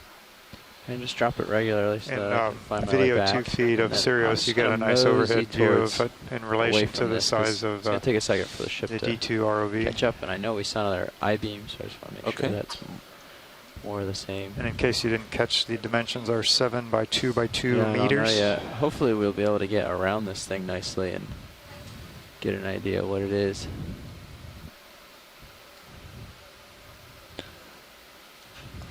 We'll be back. Not going too far. We're gonna go around. There's another piece of I-beam. Yeah, that's what I was coming around for. We just want to take a scan over here. See if there's any other debris that might give away what we're looking at. There's an I-beam and something else. Yeah, they're gonna work around something else these kind of weird rocks shapes to here. the other side of it. So just what is this that we're stand looking by at right here? Yeah. Come on in, video. Is that cloth or metal right there? If that's metal, that looks like a violent ripping apart of some metal. I don't know. Could It be looks. metal. That's some First, metal I thought there. it was cloth, but it does look like tortured. Tortured metal, definitely. Something. Yeah. There's some metal there. I'm up pretty high Hard from to the see. west. There's something else sort of off to my left, so we'll scan Might out be getting there. close. We're not losing track of the box. We are investigating other things around. We will fully investigate that box. 80 degrees to your starboard, still keeping track of it. And I'm just gonna, there's something big out here to my port, so I'm gonna poke my head over there and see what I can find. As we get closer here. Yeah, what is that? Go ahead, Bridge. Well, that looks man-made as well. Thank you, Bridge. Maybe. Yeah, hold on the zoom for me. Oh, yeah. Yeah, come Looks back very out, boxy. please. Oh, yeah. Yeah. Keep an eye on my port side as I scan over here. What? Coming around to this. Co-pilot, that move is finished. You should be settling out. Yeah, let's do another like 5 or 10 meters. Get a little more closer to this. At 110 again. Yeah. All right, we'll yeah, give another 10 meters. Yeah, this is some big stuff right here. Coming into view. Bridge now. Certainly some more debris. Some sort.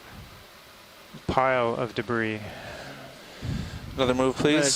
10 meters. Bearing 110. Pile of boxes. Speed decimal out there. Similar dimensions, it looks like, to what we just found. Same type of objects, I believe. Good copy. Crates? I don't know. Very well could be shipping crates. And co-pilot, we have another move underway. 10 more meters. They do kind of look like oversized cabinets. All right. So I think I found the most northern part of this. I've scanned north here and nothing on sonar. Thank you, Bridge. So I'm going to bring this box back in view. We have some more room from Sirius, so I'll push out on it a smidge. And we'll see what we can find. And that was due north you were looking, pilot, and you didn't see anything? That was due north. I didn't see anything. That's Great. correct. I will No returns on as sonar. such. Nothing visual, just a bunch of sand. And I didn't see anything northeast either. I think that's also clear. There's a... I'm not hearing anything from the archaeologists. Well, there's a bit up here with a line on it. Yeah, see the top of left? this. That's definitely like a... This could be a barge or something like that. Something that has a... Yeah. Looks like planking, too. It does. Yeah, there's definitely there's has grooves planking. in it. Okay, I'm coming around the north side of this slowly. Okay.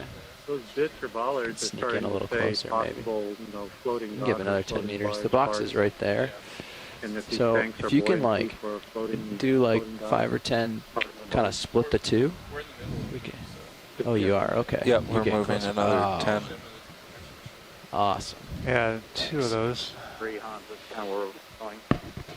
Yeah, and there's some stuff down below, some other debris. Possibly, or that might be anchor? rocks. No, I think that might be just rocks tricking us. Rocks? Okay. But we can take Looks a like scan. some metal pieces, though, like, kind of There's hard a to say bottle. right now. We don't know what it is, but we've come upon something. I wonder if we can look inside and see if this end is open. Part of the West Lock debris, could it? Go ahead, Bridge. Okay, Yeah, I'm going to back up. Whatever this is. Co-pilot, we're done moving. Pearl Harbor and West Lock. All right, well, I think this is a good chance. We'll drop another target here. This is a good chance to go acquire the other box. Okay, I have this one marked as well. Nice. The LST. Yeah, the other box is going to be lots of room for it. So we'll be able to look on the ends and on the other side and get all around it and make sure that we fully assess what that is. Discovered a number of those in these deep well, waters. I've reached the max target name but I length think there were and a high number pack. of and camel fenders, large fenders for Navy ships that were damaged and or pushed over there in the effort to clear that West Lock area during wartime, my toes for which was then later and our box is out this way. Right in front of you. Yep, that's perfect. There is that possibility. Here we're going to look on end at this box and see if we can get anything out of that now that it's well within reaching. So these are all look sort of, at the very least, related.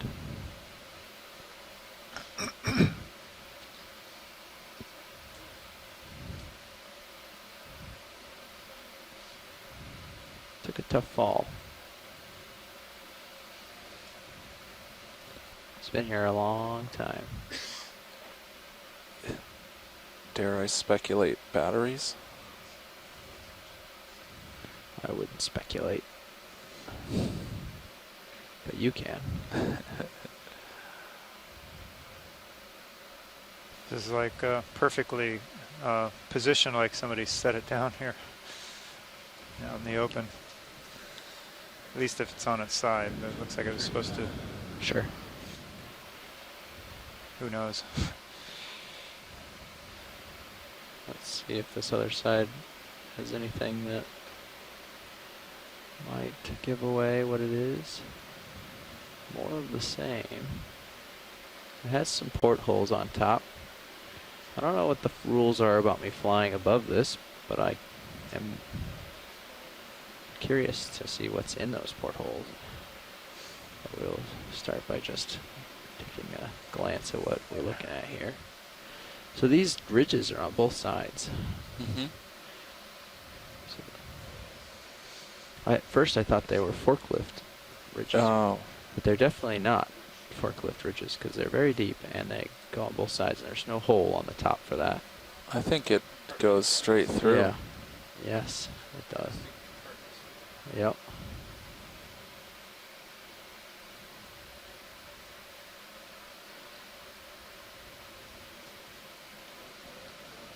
Okay. I'm wondering if these slits go all the way through. I'm not seeing the other side. He's getting them. They look really deep though, like they would go all the way through. You're doing a good job, just the way you are. I'm gonna I think they do. I think that one, I just saw through in it. the tether by continuing around, but I will correct that when I'm done. Yeah, check the top of the back one here. They definitely. Yeah, it does go through. So you can see this one. There's some lifting eyes. There. We're talking here about, we're looking at those lines on the sides of these boxes and wondering if it's even maybe, poured concrete hollow box. For rather than steel plate. I saw some of them that look crushed earlier. Okay.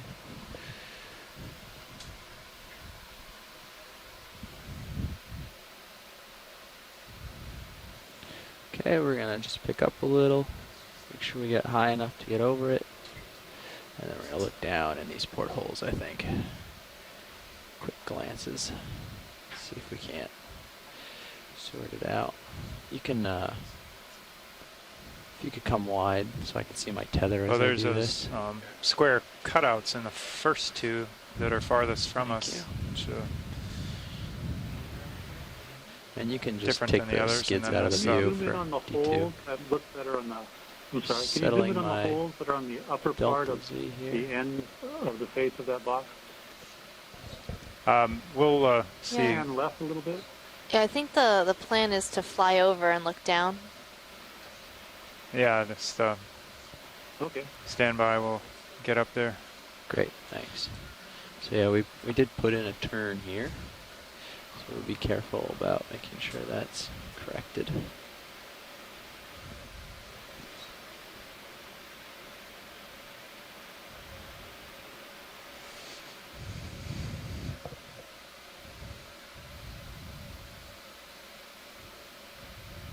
Oops, I'll tilt up a smidge.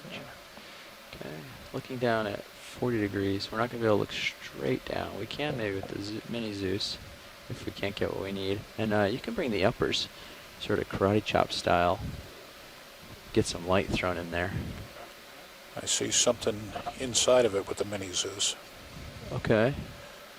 Awesome. We're going to throw like a construction member. Oh, okay. Yeah, like a an I-beam support or something. beam Yep. or something. Okay. Not a.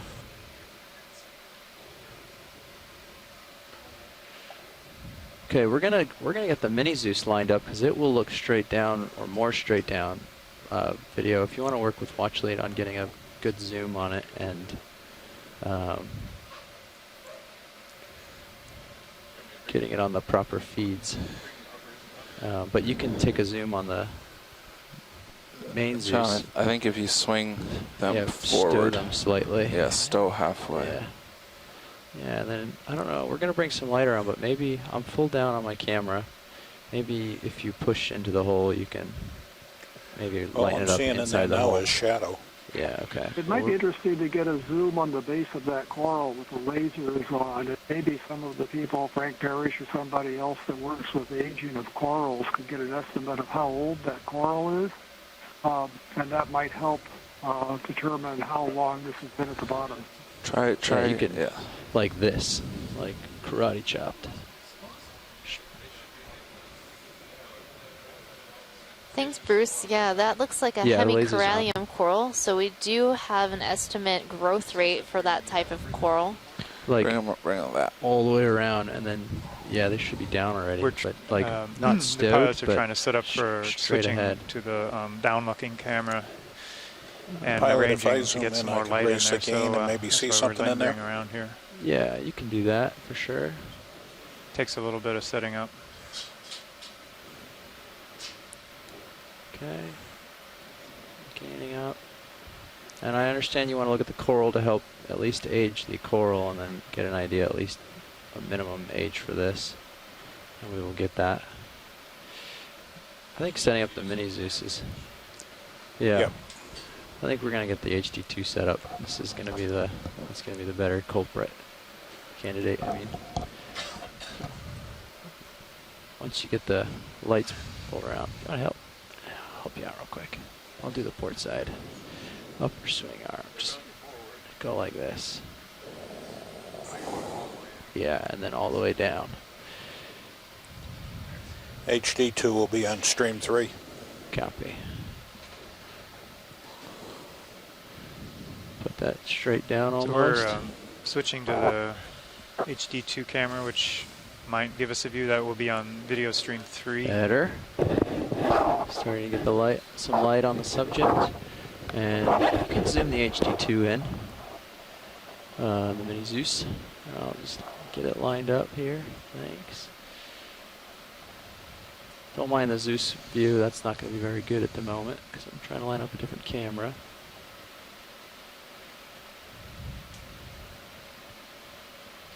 So we're coming up on video. Looks pretty. You're on video empty, stream 3. You can see inside. Looks like a whole lot. Yeah. Okay. Looks like a whole lot of nothing in there. Yeah. Looks very clean. Okay. We can try the next one over. I thought we'd at least see an eel. Let's get this coral and the Zeus. Octopuses were supposed to be in there. Or 9 conger eels peeking out like a couple days ago. Yeah, that was pretty awesome. There they are. You never know. Backing up. They could still be in there. Lasers on this coral so we can Get an idea of age. You can get a partial on the Zeus. 2, 1, 2. You want the base, right? Yeah, the base is a good way to measure it, and the width and height of the fan is also a decent way to measure. Okay, I'll come around so that you can get the I think we have the better growth rate for the base diameter. Yep. Which is about 0.3 millimeters. 0.3 millimeters per year. Oh, I thought you said that. I thought yeah, that's not what that base is, but like, that would give us estimate age for this coral. Okay, I'll come around. We'll get the coral for aging. Big crab on the right. And then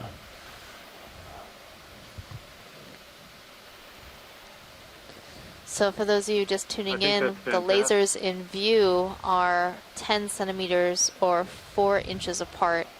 And using some computer software, we can measure the distance between the lasers and use that to measure the width, height, and base diameter of this coral. So this is a hemicorallium coral, or pink coral.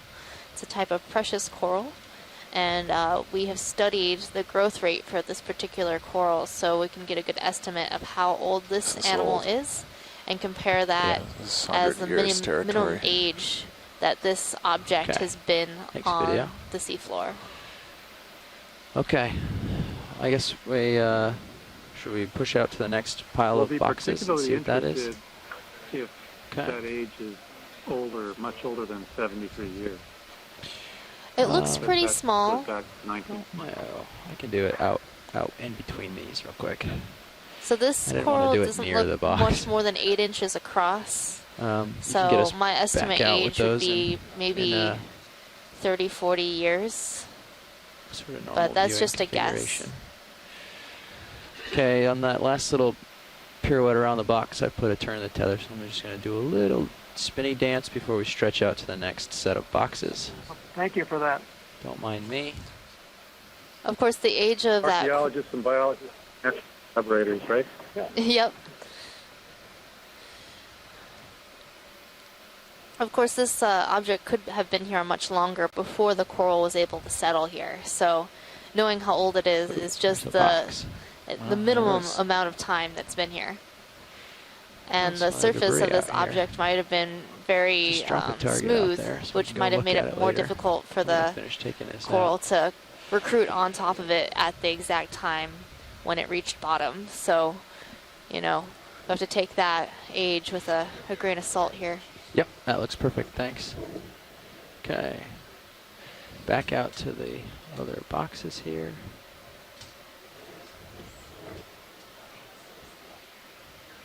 How are we set up for the other boxes? Is Sirius close enough for us to go get a scan of it?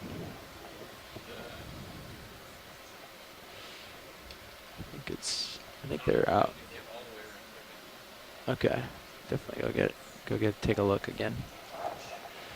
Because definitely don't want to do too many tight zooms until we get a good idea of what all is here. Okay, I think it's in this general direction. Yeah, so there's that I-beam.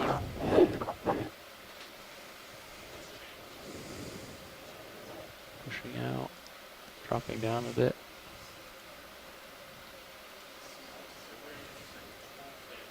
Yeah. There's an interesting piece of metal down below there. I think a round piece. Oh, that round piece. This here? The white on the right? What round piece? That's carbonate, that white roundish Yeah, thing. this I-beam in metal we took a zoom on a little while ago. That was the piece we took a zoom before we came upon these boxes that sort of were crumble upon each other here. So I'm just pushing back out. We did a little bit better look at the first box we came upon and then decided to come out to the second set of boxes to further investigate this. Yeah, and it looks like the hemicorallium on these objects are even larger than the one that we just measured. So getting lasers on this would also be informative. Okay, well let me just do just a scan for now then. We don't have to get completely around it.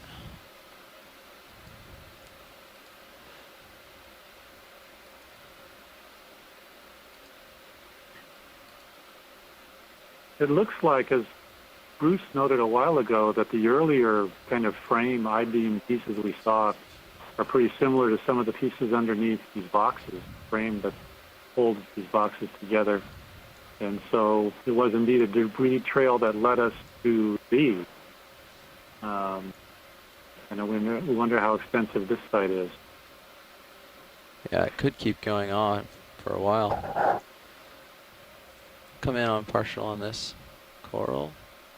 It's a little bit bigger, they said, a little older, so we might be able to get another, a little bit more accurate aging.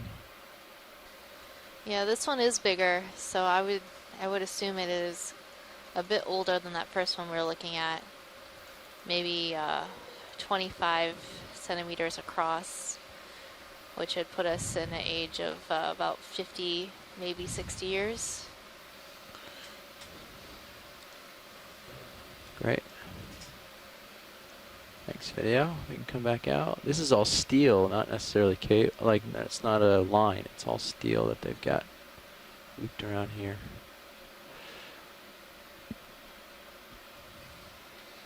This is very odd. If we see any more sponges on some of these man-made objects, could we measure those as well? Those also might be another tool to gauge the age of these structures.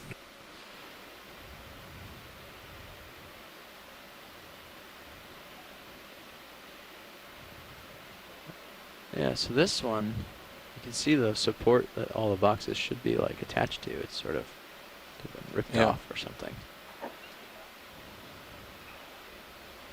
Haven't seen how that bigger U channel is related yet.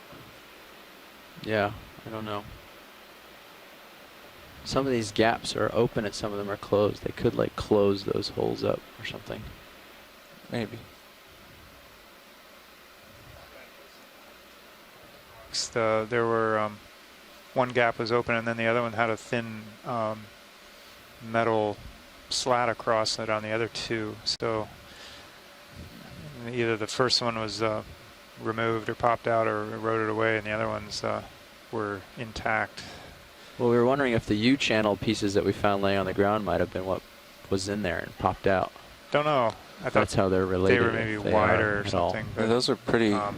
They seem related anyway. Yeah. Well, I don't know. That's true.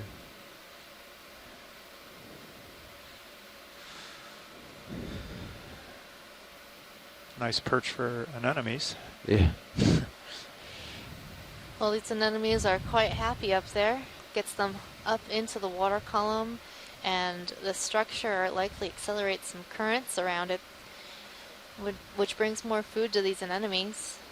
So that's why these corals and anemones are quite enjoying this sort of man-made reef or rock.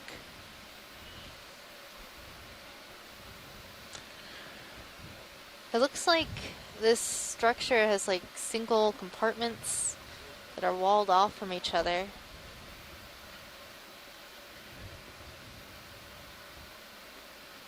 Like a storage for something, but yeah, unclear. Unless they were like but no fully doors closed. So it must be like so maybe they were afloat like the dock. Yeah. Well, I mean. Yeah, that was mentioned, the floating dock, but yeah, like myself, I don't really know what those used to look like. So definitely could be seems that would or a barge. Well, the way this line is sort of wrapped between these 2 points, right, reminds me of like places to tie up at a dock. Yeah.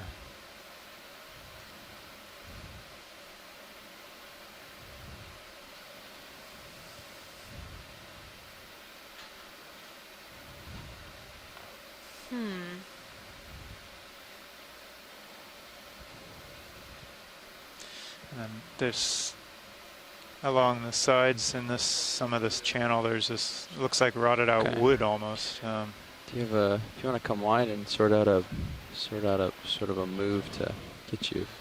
Just to get you more tether or anything in particular? Just more tether, I think. We can get you more tether? Just a little closer to this without being, I mean, I think this is very sensitive.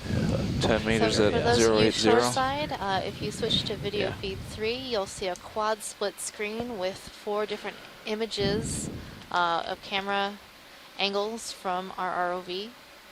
No, like words or markings or anything like To that. give you a so better far. sense of what this looks Bridge, like nav. in multiple angles. Another move, please. 10 meters, bearing 080, speed decimal That's 2. all I got in that direction for now. Yeah, folks at IRC were talking about the various features, and nothing's Good copy. inconsistent yet with, kinds of a modular floating docks or floating dock structure, built-in sections to be able to take it apart, flanges to be able to put it together, mooring bits, wire rope that could pull the debris out to sea for disposal. It's maybe like wood. even, wood attached to the It's side. like, yeah, part it of does. the fender for the operating side of the dock, or attaching Some there, some up there. Thank you, Bridge. Nothing's inconsistent with that idea so far. Yeah, looks like there may have been another piece along. Yeah. Close to the top. I'm pretty sure that is the top due to the yeah. bits Hans, on do you it. think those are we should, the top, but we kind of are tracking Never debris quite that we know. should move on and see if we can find some submarine-related debris, or do you want to look at this stuff more, continue to look at these items more, or try to find something else? The barge they used to drag it We out have to about scuttle it. They 2.5 accidentally sunk hours. the barge too. We have about 2.5 hours left. Yeah, I think we've been. Go ahead. Yeah. Yeah, I think we've been around this group of boxes, and that's fine. I think that the area could hold more debris of a different type. And if we took a look at that box to the right there already, and we see the same kind of features. Before we nothing started new, doing this, it then was time to move 110, on which to was the the general direction of the debris trail Okay. that we've seen. We can do that.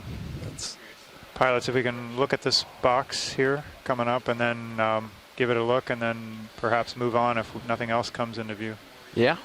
We'll find some more debris. We hopefully. can keep following the sort of the lighter debris sort of led us to this, so we'll kind of head in that direction a little more and see if there's more related. Okay, sounds good. If that's what you're I thinking. was just going to tell you what Pilot did. That's all. Is this the box you're trying to look at? You want to look at this dent I or think he something? meant the one that's to the right of the screen, okay. unless Hans, you had other intentions.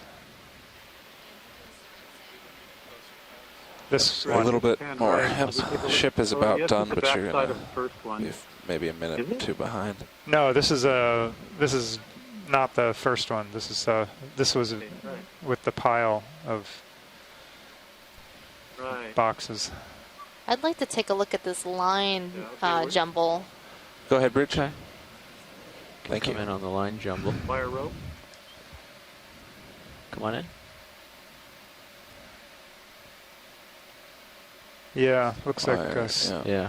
steel braided, twisted. Oh yeah, it's all become one. Encrusted.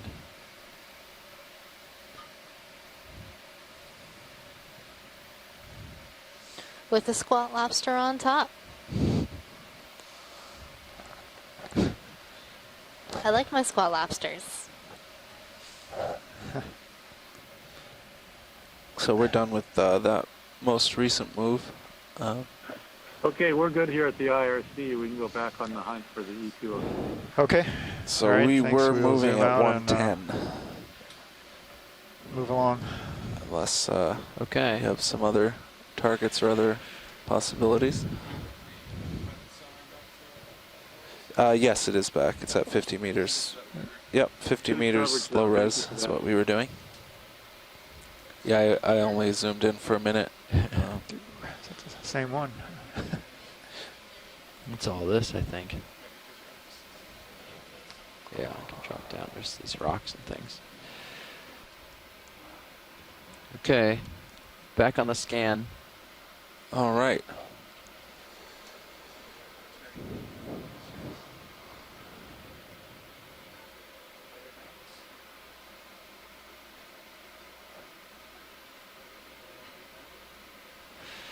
Okay, so watch lead pilot. Go ahead, pilot. Just trying to get a little guidance on where you want to head next. So we had some I-beams that sort of line up with this general pile. We could keep heading in that direction, or all these boxes, if you line them up, they sort of have a direction. Our sonars right now aren't giving us an inkling.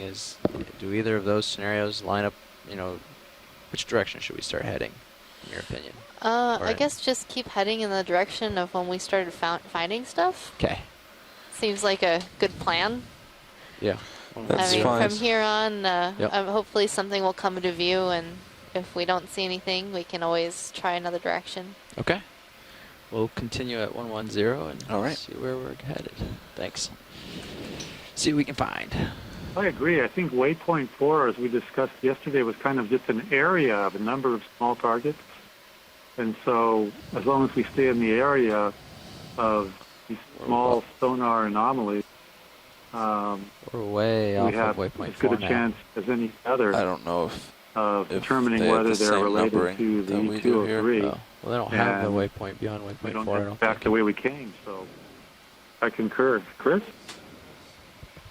Everyone seems to agree. Yeah. Follow the trail. 110. Let's keep going. So we are basically heading to the east, maybe slightly south of east, across the kind of the top of that big pile of rock outcrops, and then I suppose we can decide that later, but we might want to loop around and investigate the rock area more. We'll see how that works out. Another move, please. 30 really meters up in, bearing 110, you, speed decimal 2. I don't know if you caught that from the pilots, so we'll just kind of follow this track of when we started finding debris and kind of heading east. Two possible or returns. Slightly south of east. Roughly ahead? Yes. Oh, no, you're a little off north. Okay. Yeah, well, it kind of splits these two. There. So Yeah. There's one out towards that way, one out towards the other way, and I can reach either one. Good. So as Cirrus gets closer, I'll stretch out that way. South of east, so that we're still can actually get around the backside of these, which is kind of cool. Thank you, Bridge. And we're moving. To a more target area, correct? Yeah, that's pretty much it. Sneaking in behind the boxes here and see if there's any other debris to sort of help us. Perfect. Know what it is or know anything about it or.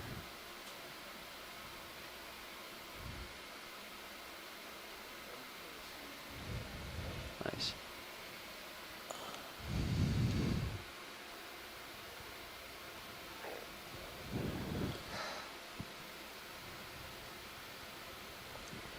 Yeah, there you go. So if I line up on... Oh, there's a can or something down there.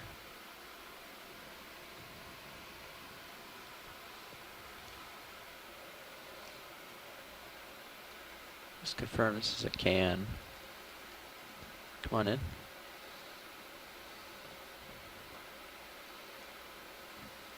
More debris of some sort. With the lasers. It's more of that reddish color. Yeah. Oh, it's solid on that end. Interesting. Okay, well, I think we're heading in the right direction. Thanks, video. Come on out. It could be just a rock or something, too. Copy that. There's my next big return is out this way. And that is a hard return.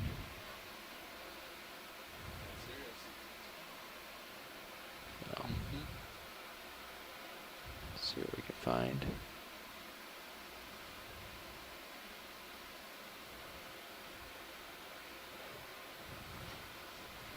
It looks kind of rock-like at first glance.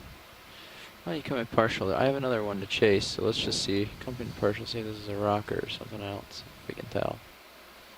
Looks pretty rock-like, yeah? Yeah. Thanks. I'm gonna push out. That might be me on your...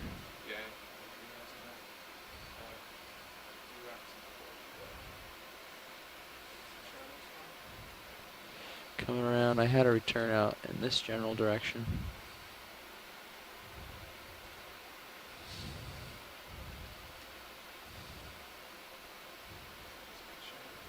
I think it's, yes, that's the one.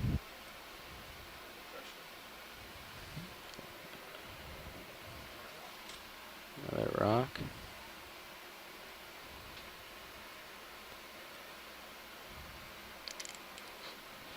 Just push out. I have some other more returns this way than the other, so we'll push out over here.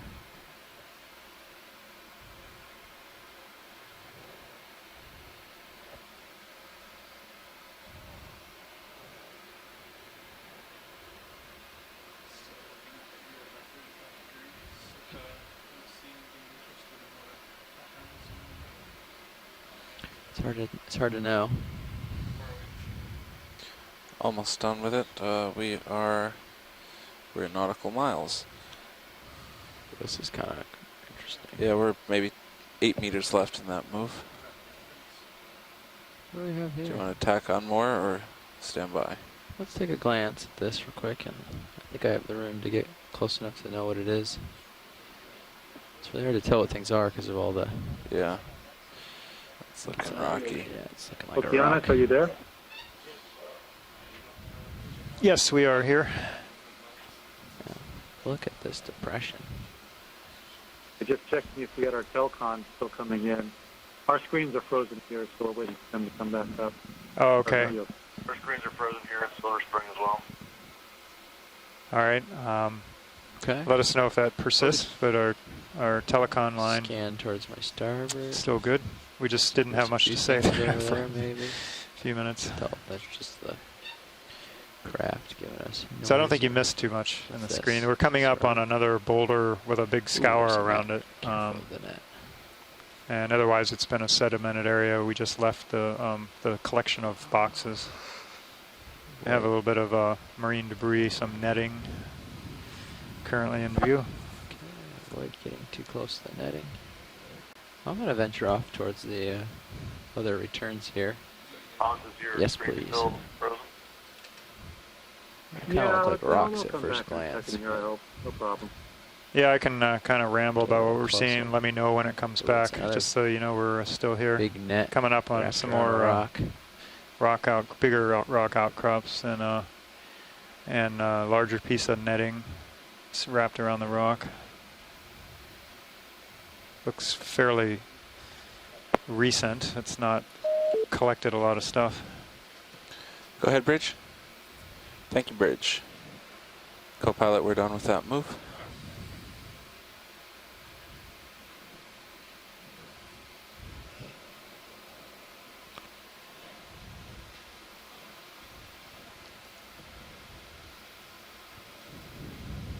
Just let us know when you get to the conning tower. Okay. Yeah, I'll try to remember to tell you that.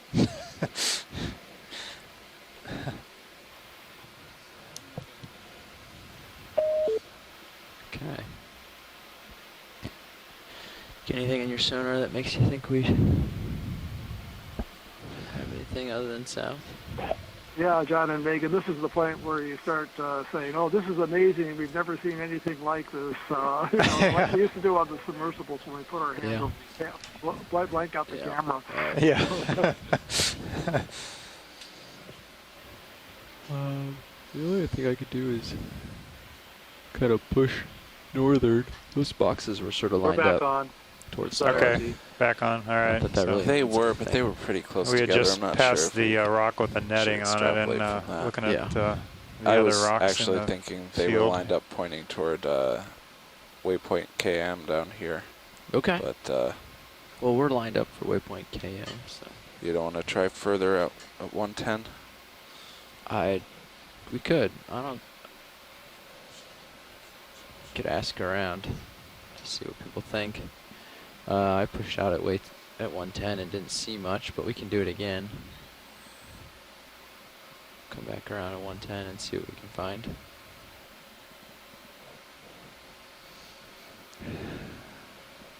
So we're, I think we're doing some more sonar scans here.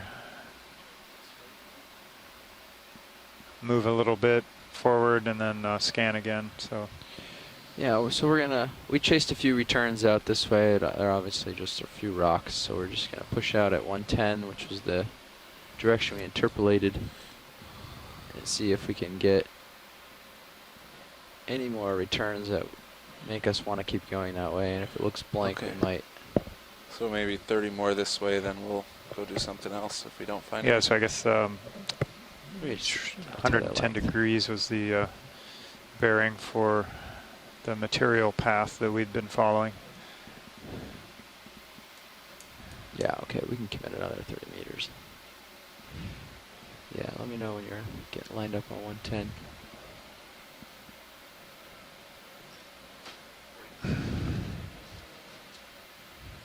Great. Okay. Scanning.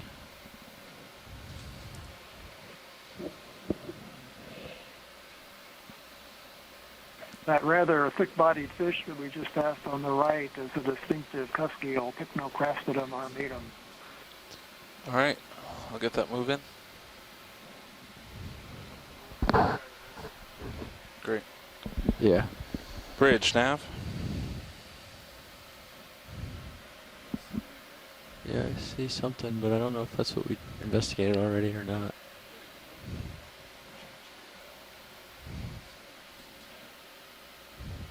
That looks like a bottle. Yeah. What do you want to do with it, co-pilot?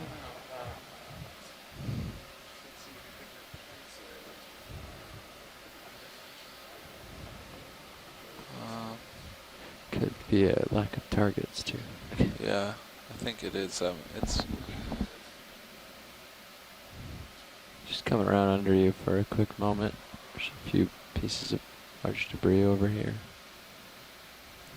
Make sure it's not anything we need to take a longer look bridge at. nav.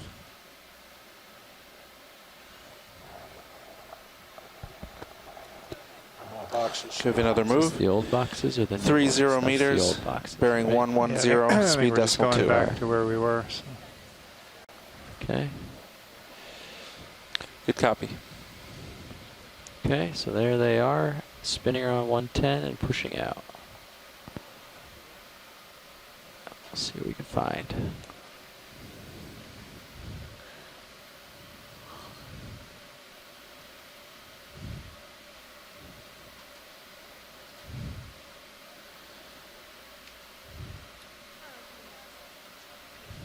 Thank you, Bridge. John, the setting that you want for the sonar is the time varying gain, and I don't think we have great control over it. Well, specifically the time varying. So I think we'll keep it like this. That's probably about as good as we can do. Yeah, anything good will pop up out of there.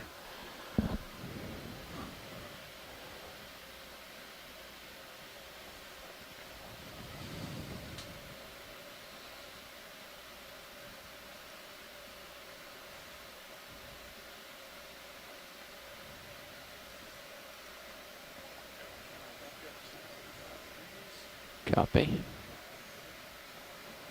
Yeah, without a whole lot in sight, huh?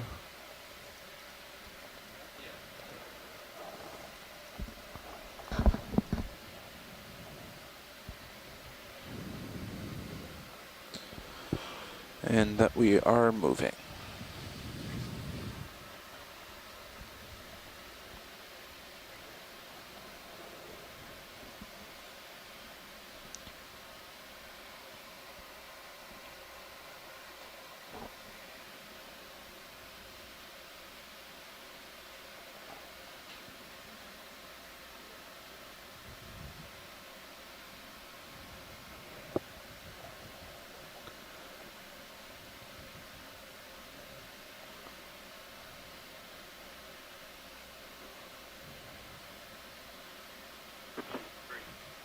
Joe, is your video back up?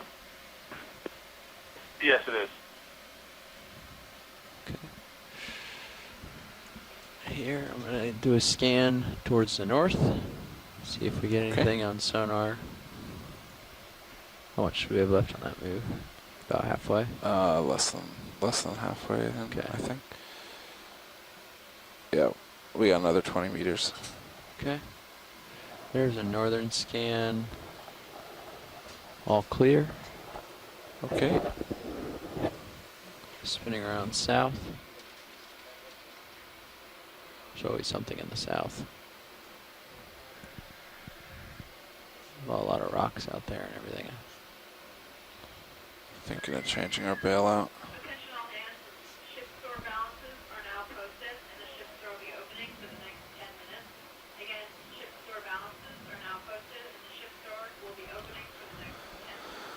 Okay, I see you clear 50 meters to the south. Yeah, I can push out a little because I'm not quite center on this view. But yeah, basically clear. And I wasn't watching when you went east. Is it also clear east? Yeah, but we're going to get a little more movement, I think. All right. So I was just yeah. I'll finish the move first. The move. Didn't get a very good scan to the east yet. Okay. Yeah. It's not me, is it? No. Oh, that's me there. Okay. That is a big outcrop that we looked at with the net and all that, right?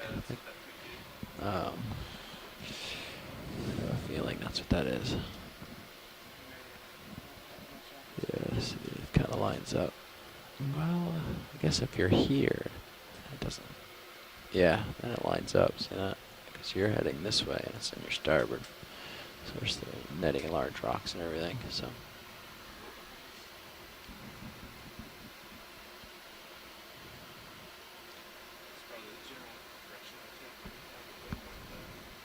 Yeah.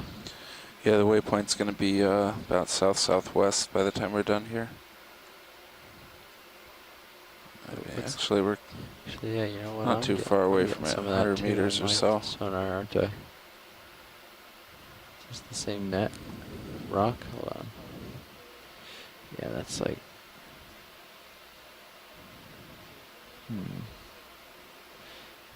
It's pretty far back. I think this is the same outcrop that we saw. The one with the large piece of netting? Yeah, but my curiosity is too peaked not to just peek. Right. This is a good way to get our bearings, make sure we know what we're looking at. Do some human-powered slam. Keep checking landmarks. Yeah. No. It is definitely an outcrop, and there's no net, so it's a new outcrop. At least it's not one that we recognize. There's a whole bunch of debris that way, so we could head that way next. But let's make sure that we push out. Southwest. Yeah. Let's make sure we push out 110 and. Yeah, I think that's the next move. Oh, yeah, full I think this is a bust.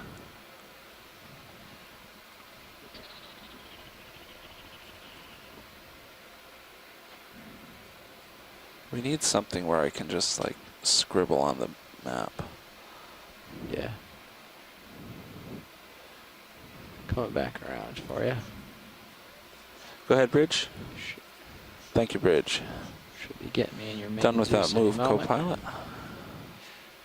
So maybe give a good push east and then copy. Head I'll away. push out towards the east, full stretch. And we'll do one more scan. If you joined us recently, this is Okeanos Explorer ROV survey dive. Make sure we don't see anything. We're near the island of Oahu in Hawaii. Then we can and we're in the area where there may be the resting remains of a World War II period Japanese fast submarine, an innovative design. It's been Taka-type design. Ooh, okay. Only 8 were laid down and only 3 were completed at the very end of the war. And 2 of those were brought and maybe some metal. Part of a prize fleet from Japan to Pearl Harbor for examination in 1946. And they were later intentionally exposed on the South Shore. I think it's worth it. We're in an area Come in on this, see if this is sand flats some metal and some shard sonar anomalies. Rock. It looks like some many of metal which turn out to be shard. rocks. Metal. At waypoint 4, having examined several other areas of similar anomalies earlier on for traces of the submarine, we've been coming across debris trails, pieces of disarticulated steel artifacts heavily so encrusted. Do you want to push toward that? Some of those were let's push associated towards with that. what looked to us So like from you, that's going to be what, in the floating dock 130 range? Let me get around a lot. on Sure. the seafloor. And we're continuing piece to of look metal for and a can traces of the E203. I'm going to line up on this return. And looking for debris trail. Copy. I'm going to sidle towards my starboard, line up on it so we can get a direction. But I think it's going to be 110. How about that? Yeah. Okay. 115 or 120, something like that. Yeah. All right, let's do 120. Okay.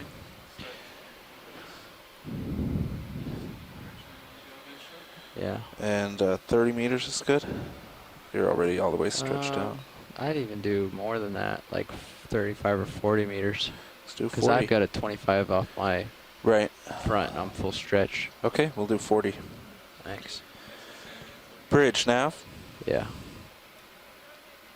Another move, please. 40 meters, bearing 120, speed decimal 2. There's all kinds of pops out here, so it could be anything. It could be something good. Good copy.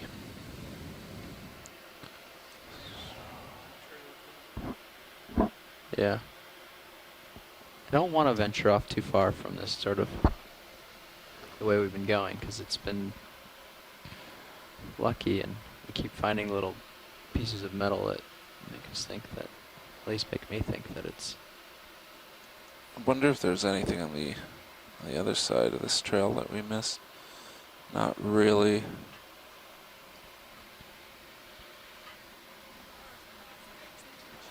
Thank you, Bridge. We're moving. Awesome. No, it started out that first piece of U channel, then it went through the rest of the U channel. Those large rectangular objects. We got into a small piece of metal that we just saw, and then we have that target up ahead. That's all along that 110 line. Okay.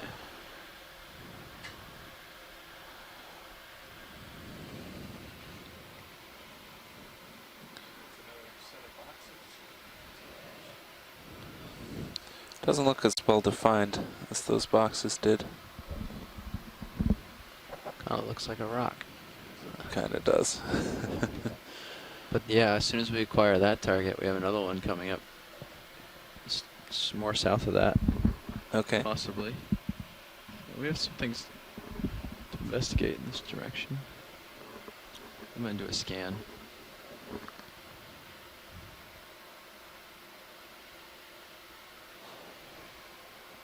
Checking due south.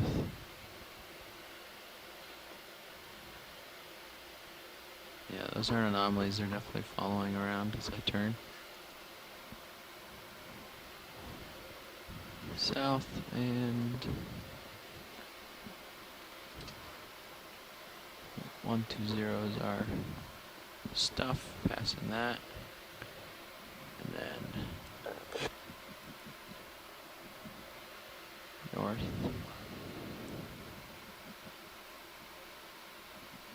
There's a piece of metal. That's right where I have it marked. Always nice. Hold on, nothing. It happens some of the time.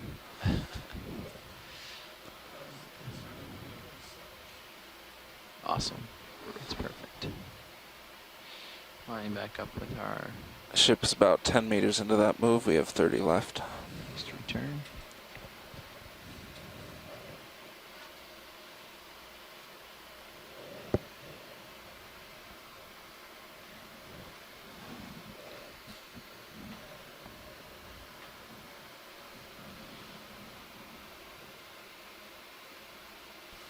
Okay, pushing out a little. For the short side, we're in the beginnings of a ship move, so we're kind of stationary, it looks like, but we're waiting for the ship to give us some slack in the cable and the tether, and then we'll move again. There's another target on the sonar to check out. Just go really fast, like 100 meters, so I can just look at everything real quick.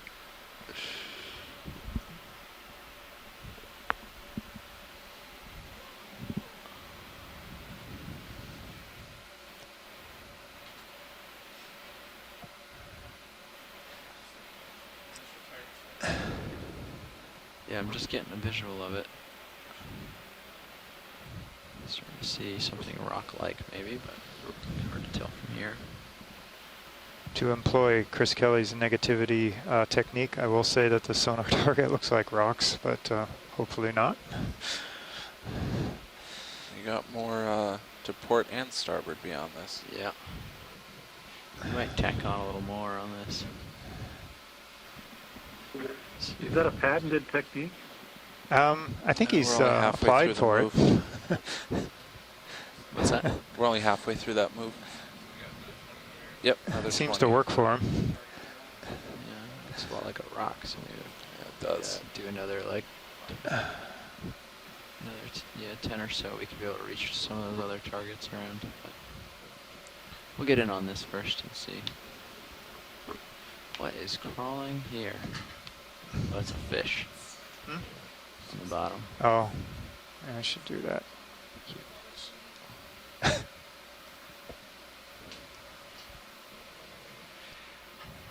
If we date this fish, then it will tell us how old the fish is.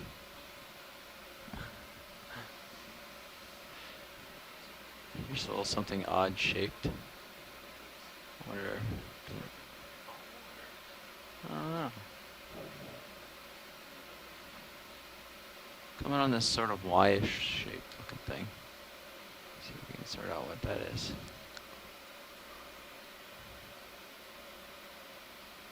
What are we looking at? Oh, it's like a carpet.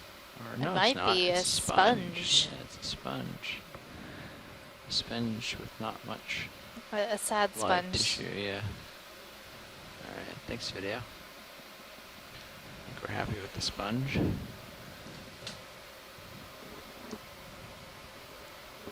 Kind of high here, going into a depression, so I'll drop down a smidge. See if there's any debris around this rock. Doesn't seem like there is.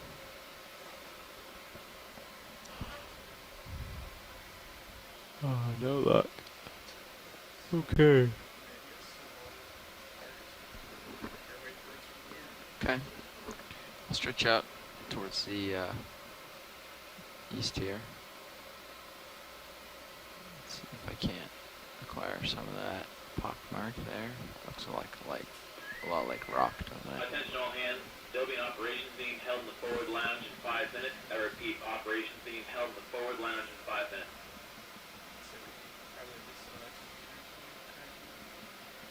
Yeah.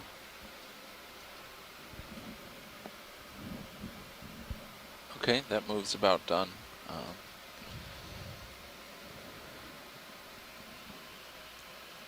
Continue at 110. Let's just get a scan out here at this. Okay. I think that I'm going to be able to get close enough to get an idea Go what ahead, it Rich. is.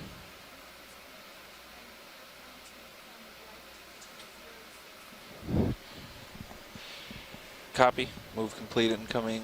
Starboard to 060. Thank you. Yeah, I'm getting a similar Excellent. feeling. Going to make a pretty significant heading change, so there'll be a few minutes.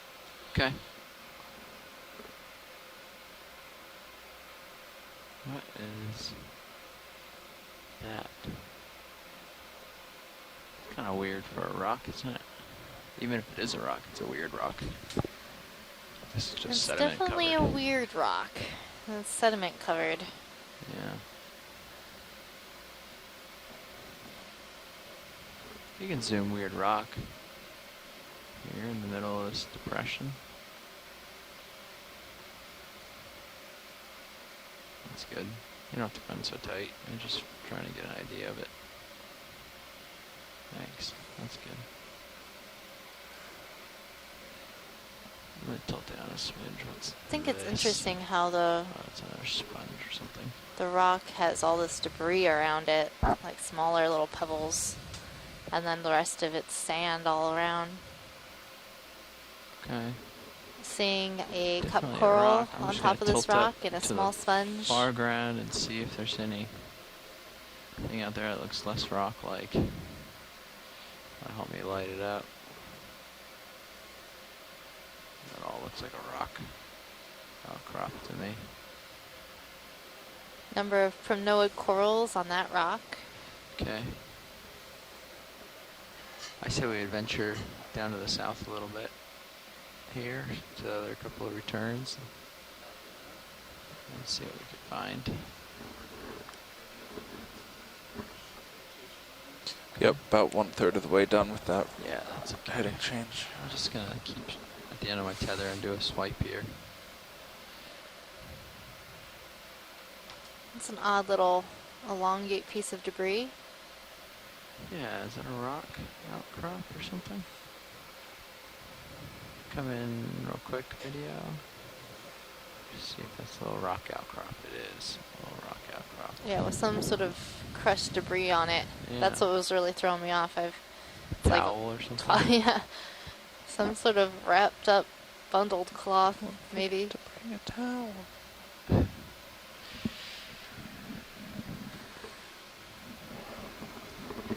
around to the southeast. You've got a little bit of a depression in front of you, huh?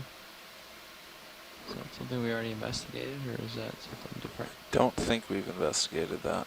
Yeah. Okay, I'll go check it out. You see it from sonar on Sirius, it's got to be somewhat big. Oh, what's your altitude? 15, 13? Yeah, should be. Should be something else. Yeah, here's something. Let's see what it is. Yeah, from far away, all these objects look just like what we're supposed to be looking for, but as we get closer, they turn into rocks.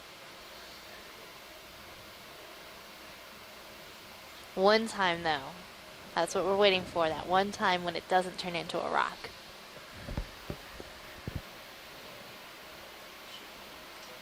Yeah, they're about done. Maybe give them a minute to see how it sits.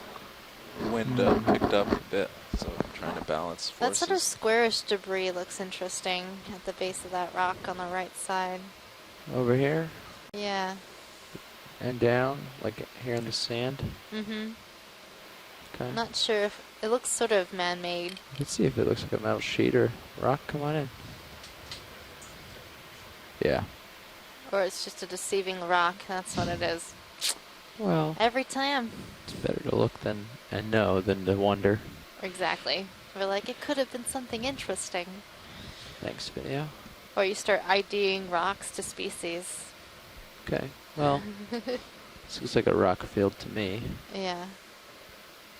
Do we want to keep heading this way, or do we want to start thinking about going south-ish?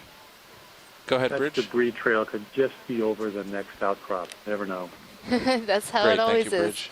Next hill over. We've almost there. We've gone maybe 120 meters since those Are we just like Chris's story large from rectangular earlier? objects. We have You're seen within 20 two meters small pieces of the debris target, but you never since quite then. got there. It's always but better to investigate I don't and know know that for it's sure related. than to always doubt that you haven't gone far enough. Okay. Well, on that note, jeez. So to orient myself out here, are we now directly to the east of the large geologic feature I could in take the this. multi-beam, or are we northeast of that or southeast of that large feature? Yeah, we are directly east. A little bit north.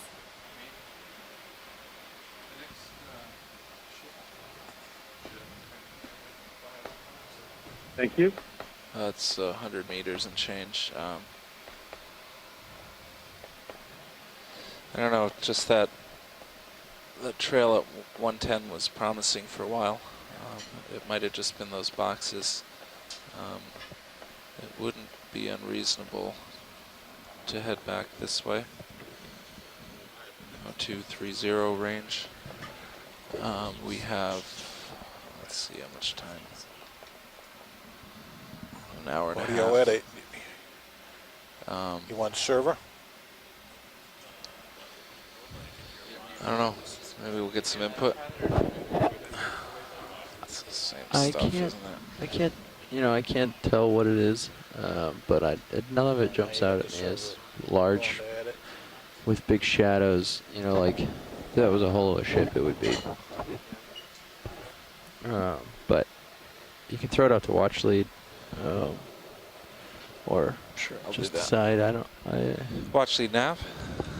Go ahead, Nav. So we've been continuing east and a little bit south along the trail that we saw, those U channels, and that ultimately led us to those large boxes. But we haven't really seen much for about 120 meters or so. We could continue in that direction, or maybe we should head back to this last waypoint we had, which would not really be backtracking because we came southeast, then we'd be going southwest, so we wouldn't recover much ground. That's about 100 meters to that last waypoint if we wanted to go that way. What do you think? Well, I mean, we could try going towards waypoint 5, which would have us heading a little bit southwest. Right. So Hans, do you have an opinion about continuing more east, or should we head southwest and try that direction? My choice would be southwest if we're directly east of the large geologic feature. All right, that sounds small good. anomalies around there that we could check on. Thank you. Gonna line up towards the southwest. Okay. So to that, looks like everybody agrees. Actual target is about 240, but really, I think anything in the southwest-ish direction will get us there. Okay. It's not a very specific waypoint. I'll come around then. All right, let's just follow our sonars to the southwest and see if we can find anything else. All right, we'll get going that way.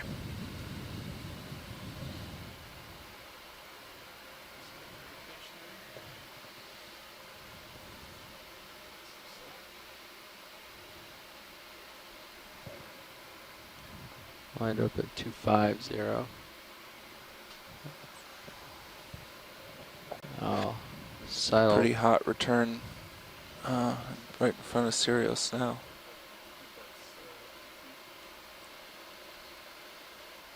Maybe. It's normally not that bright, but yeah, that's possible.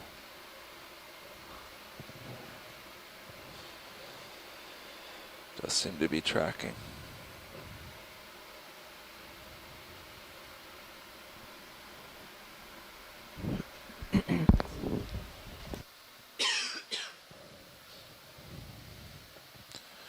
Okay, so I see clear out to 50 meters, which agree. We looked into this area from the other side, so that agrees.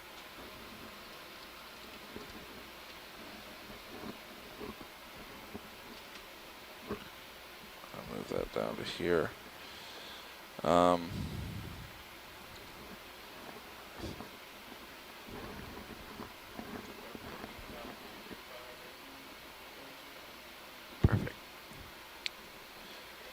Okay. We're going to move in at 240, 30-meter move. Ready? Yeah. Okay. Now we're facing around towards the north. I'll get that move in at 240. Anything on Bridge, nav. Maybe a little blip, not much. We have another move, please. 30 meters, bearing 240, speed decimal 2.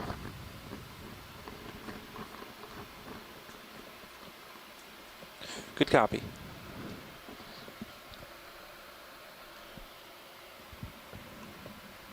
So we are heading towards this mound and this outcrop that might be coming around, so we'll just be careful not to yes. into that. This one, of course, is very significant. Those This are all little guy, I'm not quite so sure. About, I think. Thank you, Bridge. We're moving 240.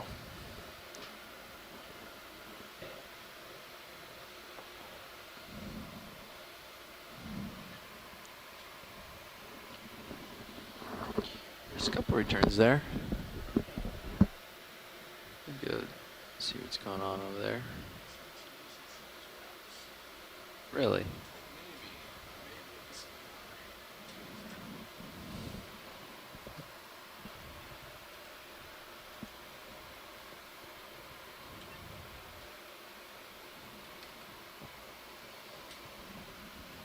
I wonder if you just drive around randomly on a sandy sub-bottom if you run into giant containers and stuff. Yeah, I don't know.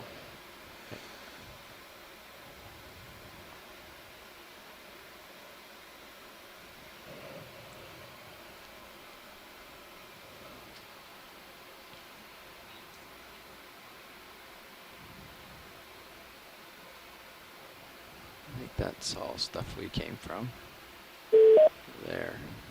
Stick to these pock marks.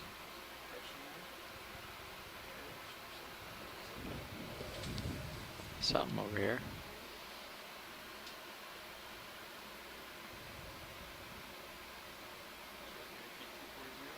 Yeah, just looks like it's another rock. We'll take a quick glance and then I'll come back around. Yeah.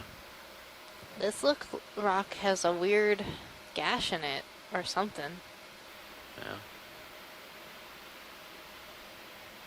It does, doesn't it? Just the way it is. I guess so. Strange geologic features on the ocean floor. I am going to push out with just a little bit. Saw some rocks, John. Sure. Maybe you do want to come around real quick with me, just so I can keep my just for you bearings. I know we're moving towards the south, but I just want to make sure that take a look at these returns. They look like more rocks. Yep, more rocks. Okay. So while you were away, we decided to head towards waypoint 5. Heading back towards that little red spot on the map, the high geologic feature.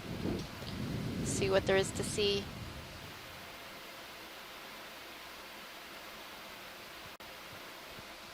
I just saw a hermit crab with zoanthids on it.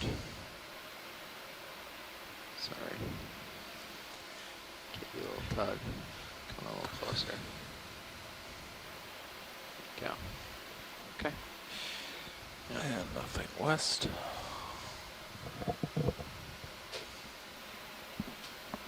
Hi guys, this is Chris. Hey Chris. Hi Megan.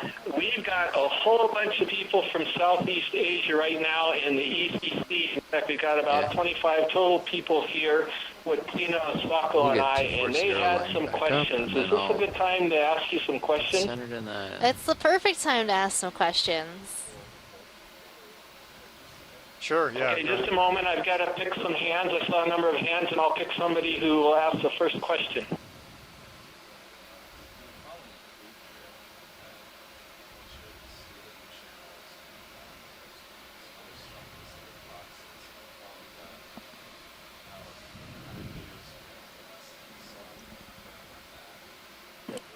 Standing by. Hi, my name is Kelvin, and I'm from Myanmar.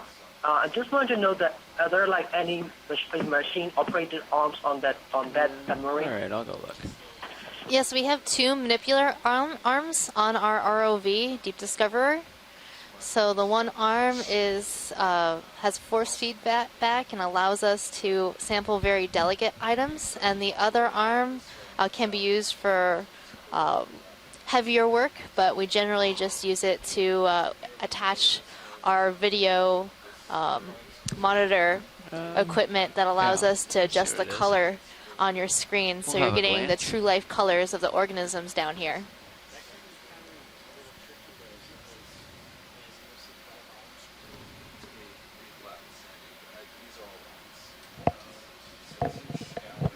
Yeah, so on your video 3, there's the lower left quad. You can see some of the manipulator, one of the manipulators. Thank you. Finish with that move, co-pilot. Zoom in right up ahead of us a little bit. And they have. Okay, great. We have another question. If you're ready. Come on in, video. Just out in the distance. Just see if we're looking at a rock. Hello, my name is Firdaus, or Fir from Brunei. My question is, how do you actually monitor the robot itself? Like, how do you monitor the direction of the robot when there is current in search? So there's a number of systems. I guess you're probably asking about the tracking system. So we use it's called an ultra short baseline sonar, or USBL for short, or acronym. And there's a transponder on both the Sirius intermediate vehicle, and then another transponder on the actual ROV that you're seeing in the upper view, the one that's on the bottom.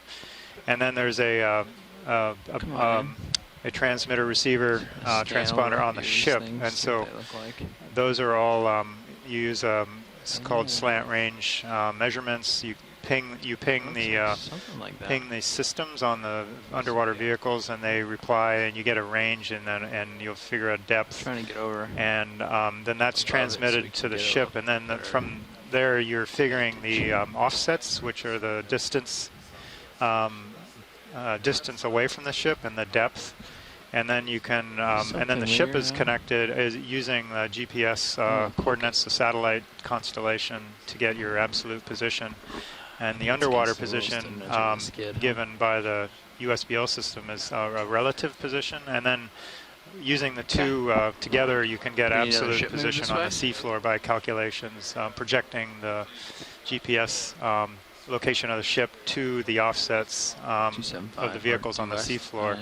And there's also other sensors on the vehicles, like compass and altimeter to tell you how far you're off the bottom, the compass to give you heading. And then the vehicles also have a scanning sonar, which is like an obstacle avoidance or detection sonar. Hans, can we ask you a question? Go ahead. What do you think?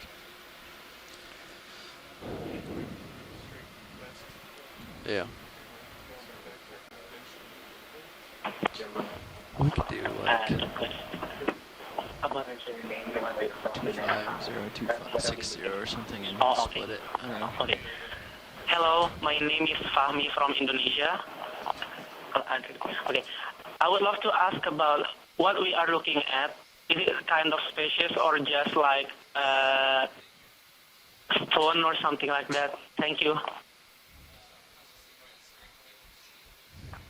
Thank you, Hami. This is a survey for a historic submarine.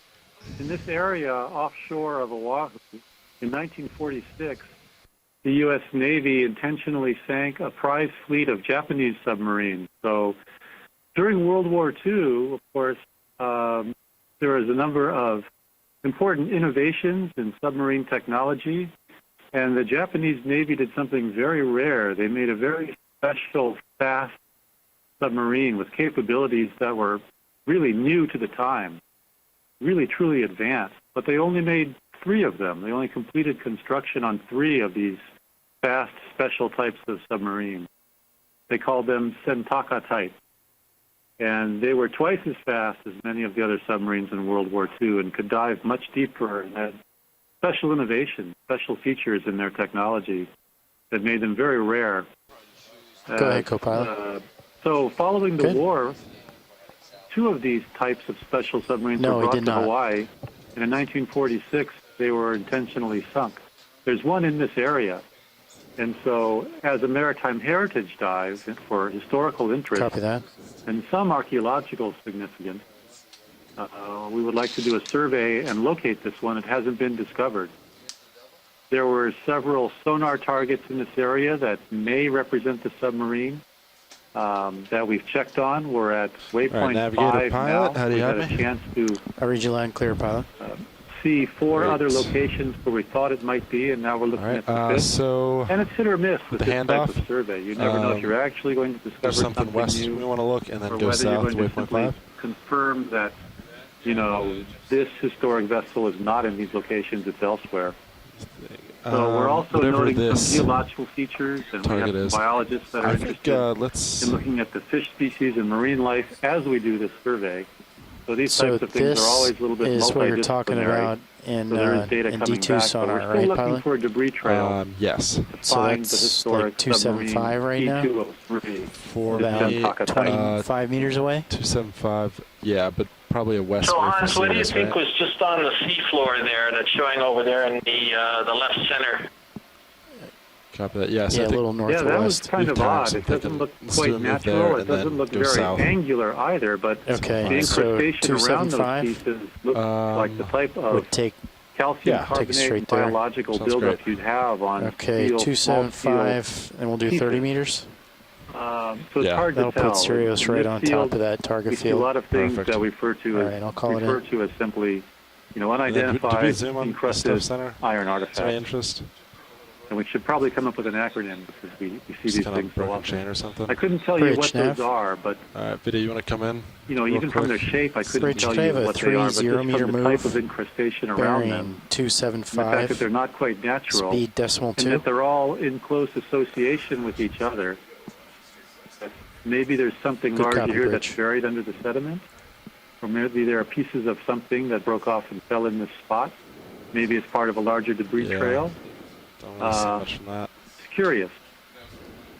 They remain unknown. Come on out, video. But that black encrusted covering definitely looks like something we see that calcium carbonate and biological buildup. We're going to check out this target. Rust product moving west. over Quick move west, and then we're going to go south to this waypoint 5. So we'll do like a quick L since we have time. You've got another question? Okay, go ahead. Hi, this is Kim, and I'm from the Philippines. I understand that some marine biologists would go undersea explorations, but what would be the implication of discovering debris, like submarines or sunken ships? Thank you. Nav, are we moving right now? I called a move in, yes. Okay, great. Bearing 275. Lots of times in certain types of archaeological sites, maybe older vessels, there's actually a lot of information that can be known no other way. So pilots, that move is underway. It's a 30 meter move, bearing 275, and speed decimal 2. All over the world. Copy that. People who built ships did not write plans down or did not, have an exact science. It was more of an art than a science. And the sailors themselves, with all of their personal effects, they often were not the people writing books or making records. Sometimes they were illiterate in the fact that they didn't know how to write. They were sailors.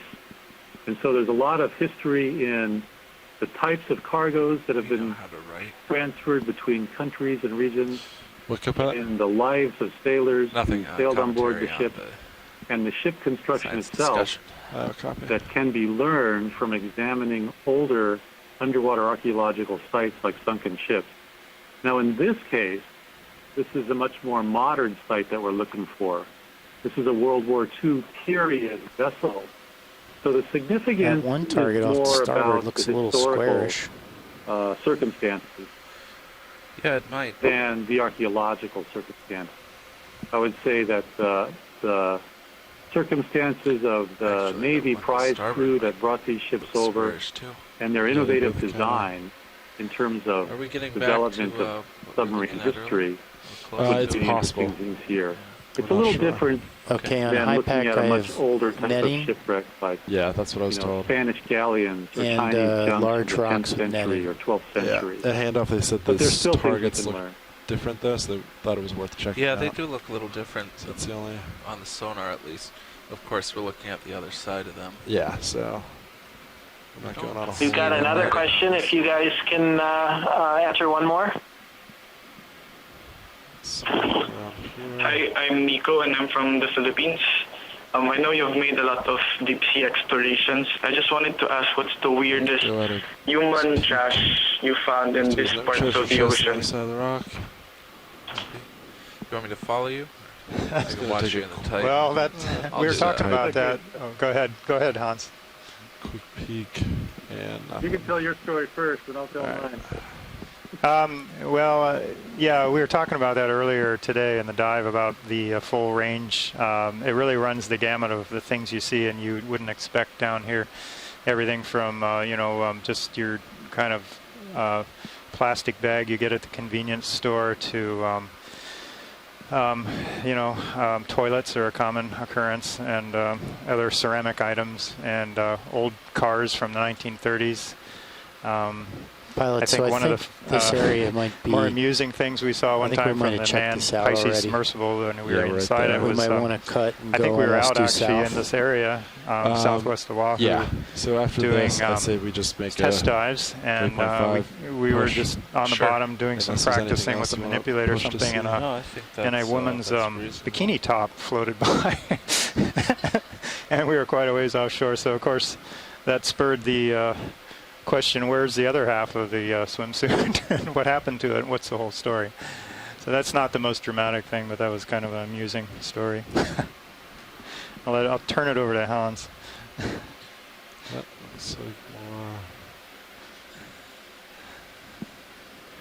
There are all kinds of stories that can be told. I always find it to be an interesting phenomenon, and it's related to the fact that of the scouring, that a lot of older wreck sites will be surrounded by beer bottles. And the way we think it happens is this: when you have a shipwreck that lands on the sea floor, and there's a current along the sea floor, the sediment, the currents divert around the shipwreck and scour the sands and sediments away. And so essentially, the vessel will dig itself its own pit, and we can see the scours around these rocks and see the depressions that they sit in. Thank you, so Rich. first the scouring happens, and the artifact or vessel builds its own, digs its own pit, and goes into a depression. There you go. Then you have to understand that there's a lot of offshore dumping of dredge spoils and things from harbors. Pilot, so that ship move just completed. Okay. Copy. I'm good to move. You start moving south. All right. Yeah. Why don't you start coming around and I'll follow you. Copy that. Are taken offshore. All right. And so this is a typical thing you find around. What do we think about 190?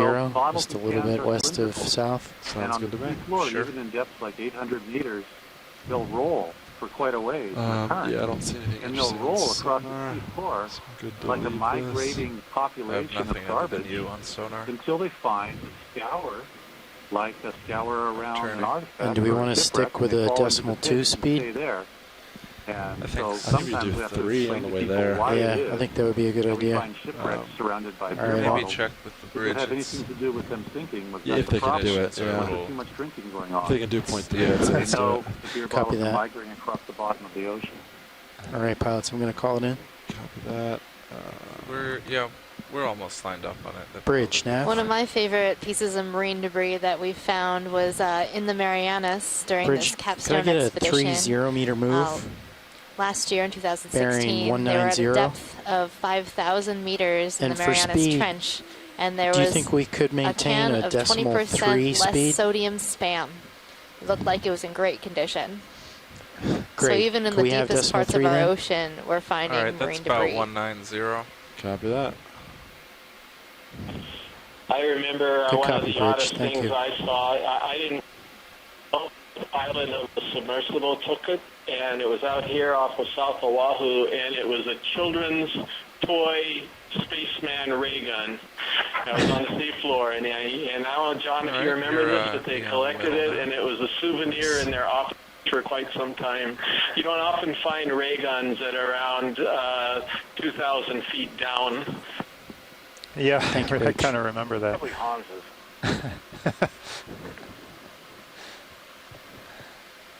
Guys, thank you very much. We really appreciate it, and we'll go ahead and let you get back to the dive. All right. Good question. Thanks. Thanks you for your questions. These are interesting. They look cleaner. Pilots, nav, that move is underway. Great, thank you. Video quick zoom. Thanks. Can we just zoom on that dark thing to the right, please? I don't think that's It's a leaf. Yeah, come out. I got this one. It's terrestrial. Let's go over here. All right. That one's a fish. And it's not a leaf fish, Bruce. Yep. What is this fish doing? Okay, this is an interesting little fish that we don't see often. This is a black scorpion fish. It's resting on the bottom now. And it's in the same family as the shallow water scorpion fish. This is one of the living members of the family. You see those huge pectoral fins, the sort of reddish fins on the side behind the head. This species actually moves up in the water column at night and feeds in the water column on small animals, and then drops down to the bottom and rests during the day, like we see now. We don't see these very often here around Oahu, but it's an interesting fish. So thank you for zooming in on that. It's Atripos sebastes imus, the black scorpion updated fish. it recently. Copy that. Let me take a look.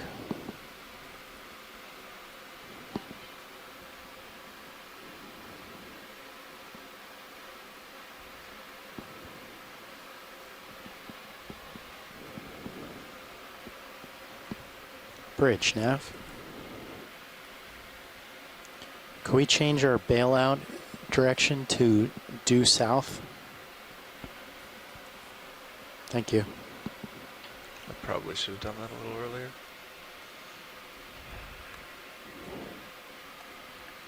All right, I'm making forward progress. So shoreside, just to update you on the navigation, we've turned south now. Video quick zoom.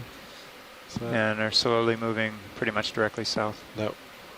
All right, come out. Just on. I guess we're on the other side of the outcrop, the rock outcrop. Roger that. Thank you.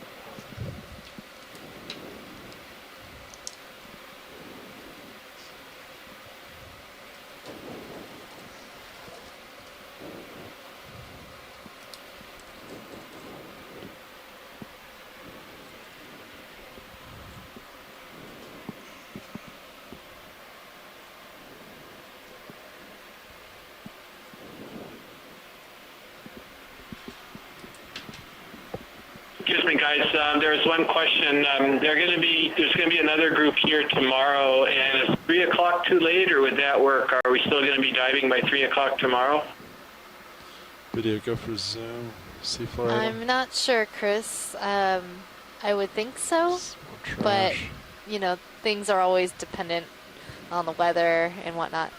Yeah, I don't know either for sure, but that's our usual schedule. Is we would let's see, tomorrow's a deeper dive, so we actually might be off bottom about that time because we have to recover by 4:30. So we may be off bottom by 2:30ish, or quarter to 3.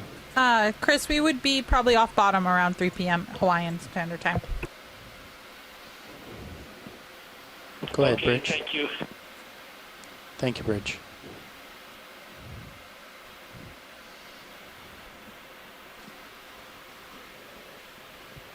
Pilots, that ship move just completed.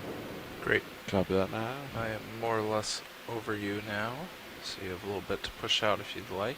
Copy that. Quicken up my zigzags. Sure. I see nothing in sonar. Yeah. Should we get another one in? Yeah, I think that's fine. Put us there. Stay along 191 or 190. Yeah, whatever is direct to waypoint 5. I think it works. Okay. Oh, we're almost there. I thought I saw a ray off to the left. Off to the left? Yeah.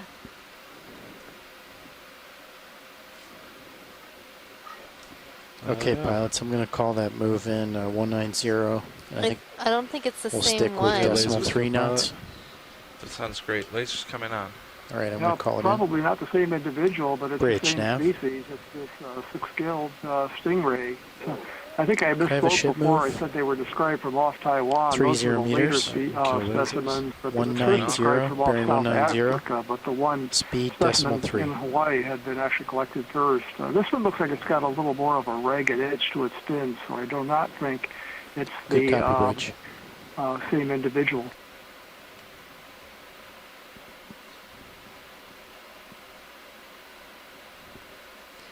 So Bruce, do they use their long nose to shovel in the sediment?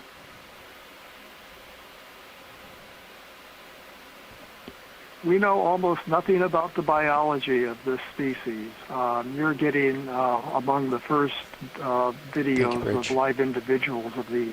Chris mentioned that they've been seen on hurl dives before, but they're so poorly known that we can't say much about it. This is a male, by the way. The fins on the back, the shape of those fins tells us that. But as far as feeding and everything, I don't know how much is known, and I don't think we know anything about how to use that long snout. Rays and sharks have sensory organs called ampullae of Lorentz and Feeney on the snout and bodies that sense electrical fields, and they use that additional sense for getting prey, and that likely works for these. You can see the spine back on the tail, by the way. That's why they're called stingrays. So they probably do use the snout as a sensing fluid. The mouth is underneath the head, kind of below the eyes. Huh.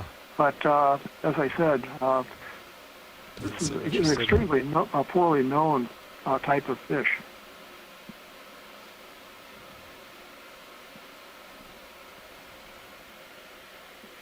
There it goes.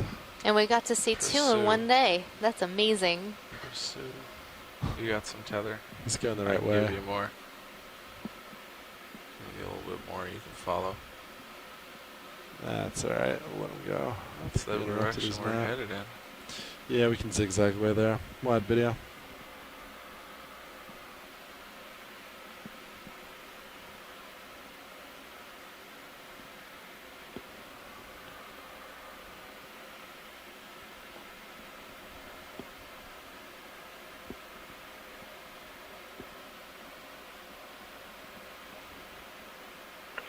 So Hans, do we get a sneak preview of tomorrow's dive, or do we have to wait?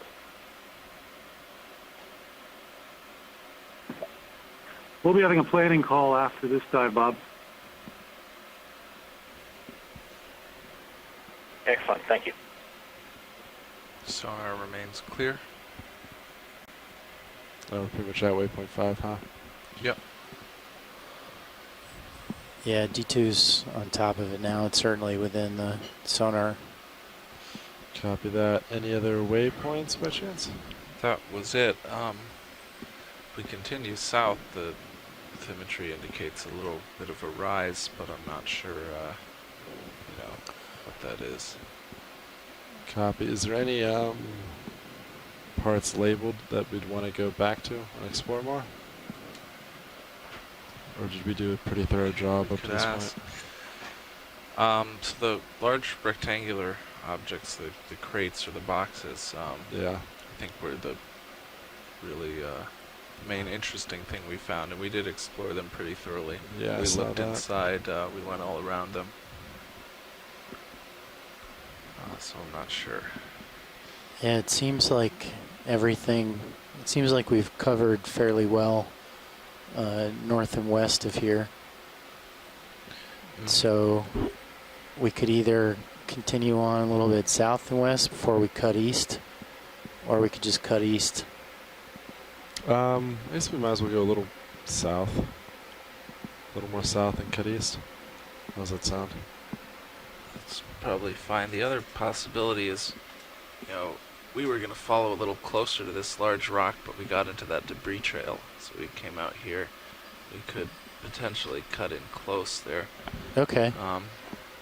But I don't know. I don't know which one of those options we want to do. We can talk to the watch leads about it. Yeah, you can see if they have a preference. I kind of drove off screen. I'll come back. Okay. All right. You know where you are? You want me to find you? Nah, I know where I'm at. I see you now. I'll contact them. Okay, thanks. Watch lead, Nav. Go ahead, Nav. Do you have a good view of high pack right now? I do. So that interesting. We just arrived at the last waypoint that we had set up, and I see him on my screen too. We had a couple different potential plans.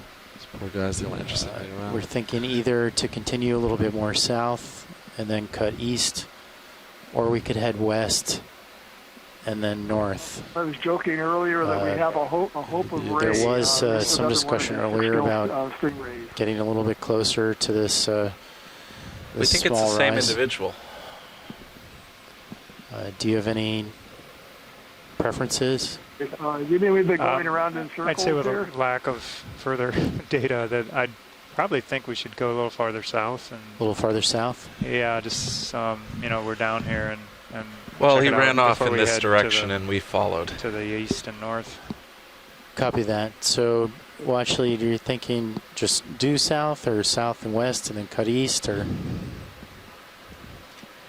Yeah, that's a good question. I don't have a real strong feeling, but maybe probably to the southwest might make sense, kind of work our way around the edge of this outcrop. Copy that. Thank you, Watchley. Pilot's nav. Yeah, go ahead. Did you guys hear that? Yeah, sounds okay. good to me. Whatever you got to do. Video quick zoom. Is this all right? South and a bit west, right? Yep. So we could either, that would take us around this small rise here and then back. All right, come wide video. What do you think, co-pilot? Saying around that and then west, Oop. or? Yeah.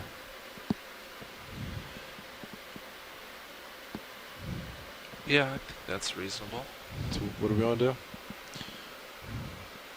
So, well, we don't want to head straight over this small rise, so either we cut to the west of it or to the east of it. Oh, okay.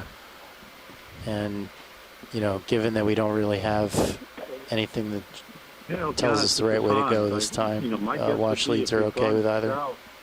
On the All east right, side of the main geological Nav, whatever you're feature, feeling. Just don't pick wrong. to the area where we're no longer on our target. All right. We can transit to Well, the east and I'd say turn then north. let's go a little bit south and Sort of west, like and we getting can to maybe mow just the kind lawn of a look little at this bit, area that as whole best we area can, where and there then we'll are cut over. Sounds good. All right. Otherwise, you know, I don't know if you copied what Hans was saying, but generally he was sticking saying this area more where like the this. targets are and not moving Try off to the intersect flat that line plain. of debris again. What do you think, Chris? That's another option. Come back this way? So come Well, back north and east? East, mostly east, maybe a little bit north. Oh, That yeah. line of debris was kind of another possibility. Yeah, I was thinking we come down this way, kind of check it out, and then do just that. Sure. You know, either Let's, probably north of east, you know, up around this way. Yeah. Cool. I like that. All right. That hits everything. Yeah, let's do it. That'll about do it for time too, right? Do some tracks. And Okay, so Good we'll time. go 30 meters at, say, 210. 210, coming to it now. Gonna bring, yep, just push ahead. You'll center up. And pilots, are you comfortable staying So, at point 3? Shore side, Yeah. we're kind of working out a plan That's with good. the We're able to ROV cover team a and lot. navigator. And, what we're going to it's Bridge do nav. There's in lieu of nothing anything else is to head to the southwest Bridge, about can I have a 210. 30 meter move? Kind of work our way around the bearing base of this 210. big rock feature, Speed and then there's decimal another kind of a small rise right to the south of us that we're going to kind of work around, I guess, and then maybe loop around and Good head copy, back Bridge. up to the north, northeast,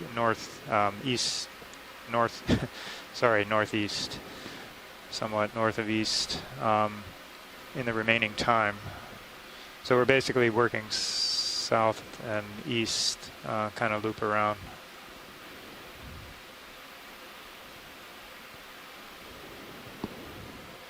That sounds good from here. Thank you. Thank you, Bridge.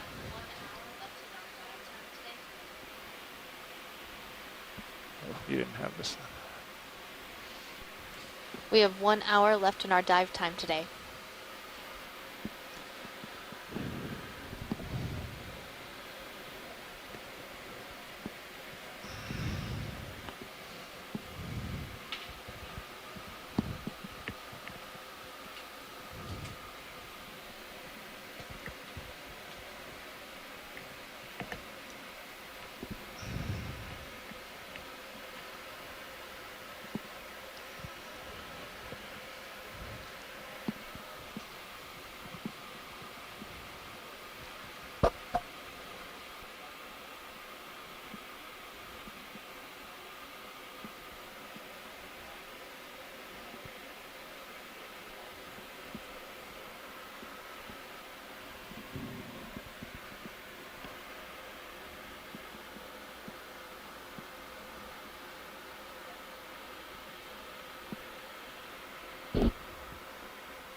Another black scorpion fish. Yeah, I've seen a couple of those now since I've sat.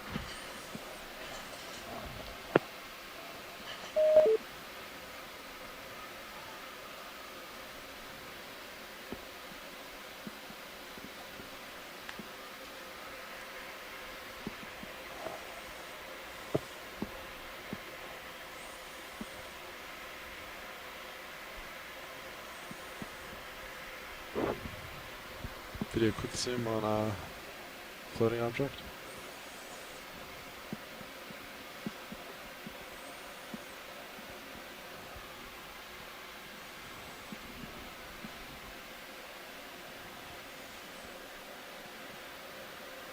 This guy's just kind of hanging out.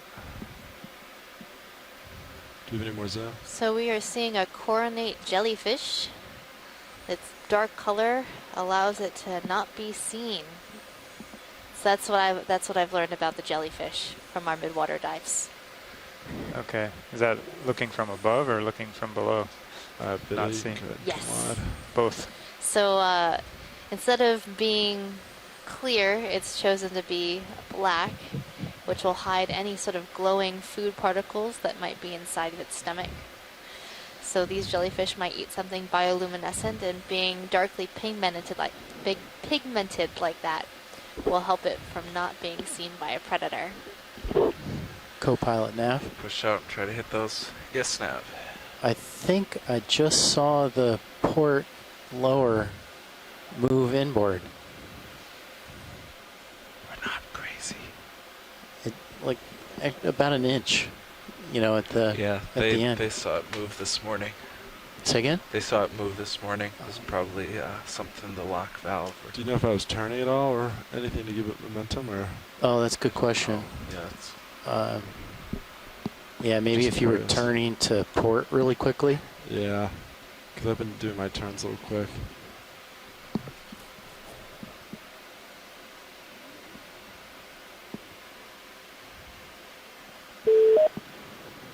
If you want me to follow you so you can check these out, you can do that. Go ahead, Bridge. Sure. All right. I'll Thank push you, out Bridge. there, and then we can turn back. Sure, I'm going to turn to starboard to follow you out there. Copy that. Okay, pilots, that ship move is complete. All right. We're checking out some sonar targets. Copy I think that. It's just rocks, but we'll get a good look. Yeah, I can at least touch out and see. Gonna come down, give you more tether. Copy. Yeah, it just looks like rocks.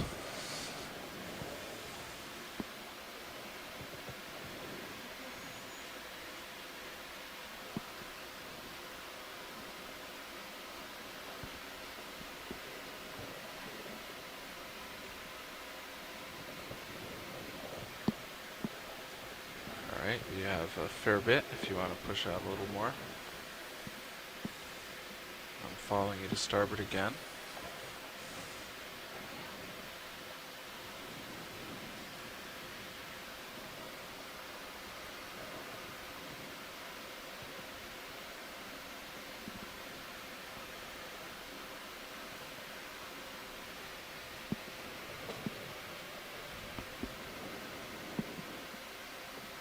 Just look like, I see something in my camera actually. is it the Stingray? No, it's rectangular. Right there, that dot? Yeah. I can come back to it. I Okay. don't see a whole lot over here. Yeah, I don't see any straight lines. Yeah. Oh, there's the ray, the stingray. He's having a bad day. Yeah. Do you want me to help find you? I can just drive Ah, into there you are. I got your light pool coming in. Okay, see item. Oh no, it's a different item. Different item. We'll stop here real quick then. Video, quick zoom. Come up a bit. Another can? Another can. Copy that, come wide.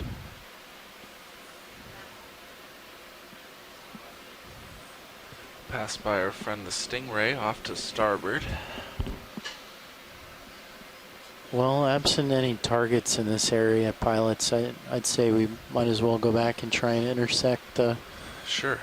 Yeah, I'm all for that. All right, so we'll cheat south of where we were. Sure. Yeah, rather than cover the same exact, I think it's just a gas can or something. So what do you think about 080? Sure, Yeah. but that's exactly opposite to us now, so why don't you give us a minute to get sorted out before you Copy get that. Well, this looks like an interesting object. Maybe a box. Video, come on in.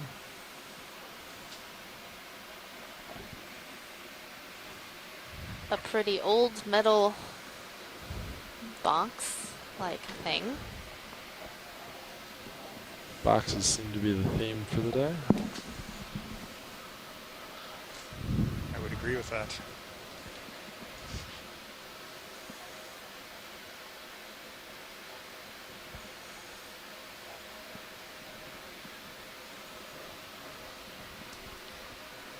All right, video. You can come wide. You could get the lasers on that one. Hey guys, Oh, we'll yeah. do that. Miami. Thanks for having us. See We're any signing treasure off. in it. Good luck and hope to see you tomorrow. Hang on. Good night. There they are. Yeah, maybe a half meter. So. Thanks for joining.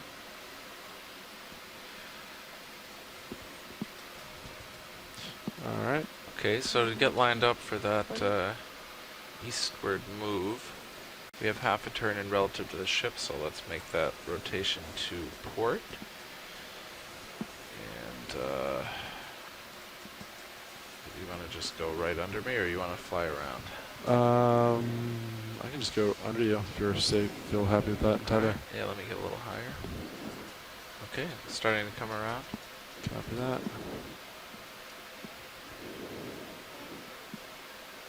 Yeah, the tether should like this. Nice.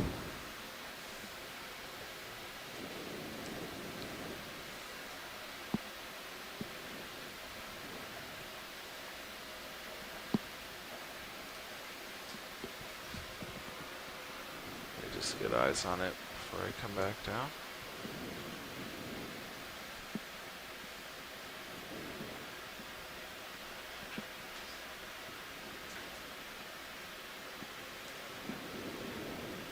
Yeah, looks good. Why don't you push out? I'll come back down a little bit, and I think we can get going. Copy that. Copy that. So 070. Does that sound good? Yeah. Whatever you'd like in Whatever. that range. Copy that.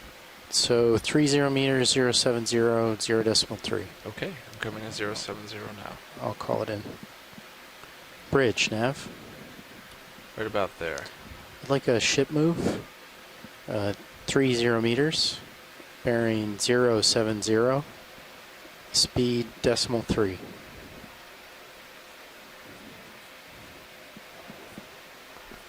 Good copy, Bridge. Thank you.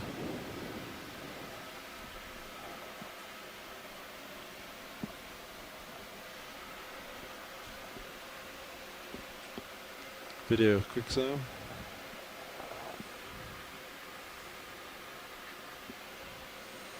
Looks like a corroded can. Another coffee Thank you, Bridge. can, probably. Something, yeah. A little bigger. Looks pretty thin and cylindrical. Yeah. Come wide, video. There's a pneumatic car sinus shrimp on top. Yeah, paint can size or so. Yeah.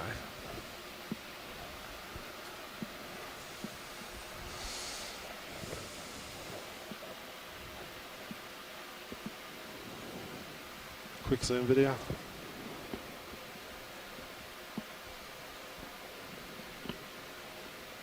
Another one, looks like it. Oh, I think we saw this one before. We're kind of... Alright, come wide.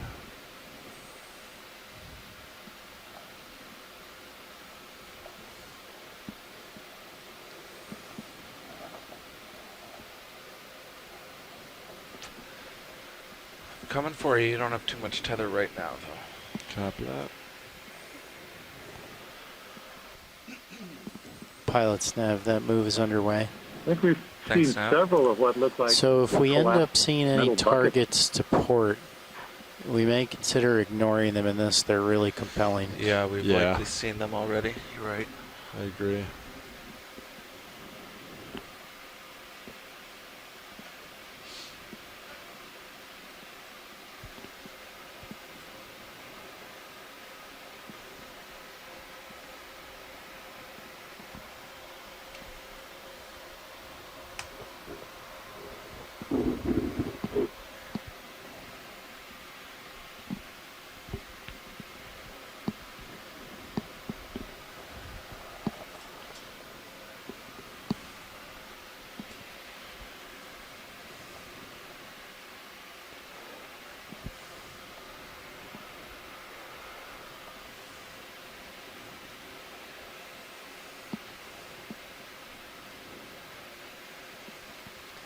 So right now on screen I'm seeing a number of feather stars or crinoids sitting in the sediment. They have their arms up into the water column to capture food.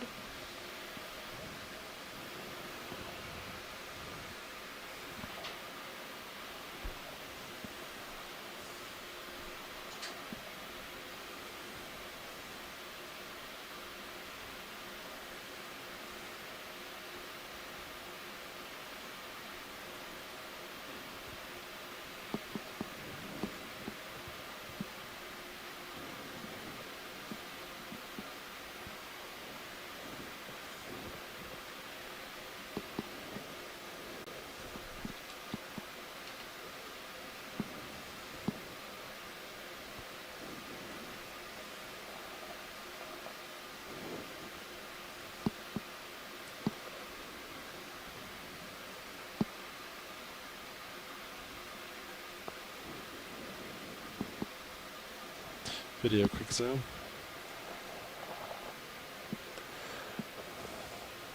Just. Go ahead, Bridge. Thank you, Bridge. Video come on. Another we piece can of do another metal. nav. That Copy one that. had a number of animals. Copy that, living on co-pilot. it. I'll call it in. Looks clear ahead. Yeah, let's keep them going. Bridge, Nav. I'd like to request a ship move. 30 meters. Bearing 070. Speed .3.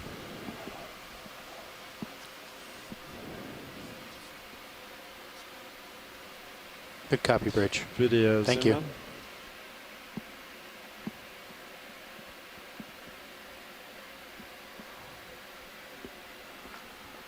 What is that? It looks like an enemy. On its side. I'm not really sure what it's in. Or is it some sort of clam? It is bivalve. You see the siphon up. You see it's trying to close it. And two valves, the white color. Yeah. Thank you, Bridge. This is bivalve. A clam in the sediments. Alright, video, come on.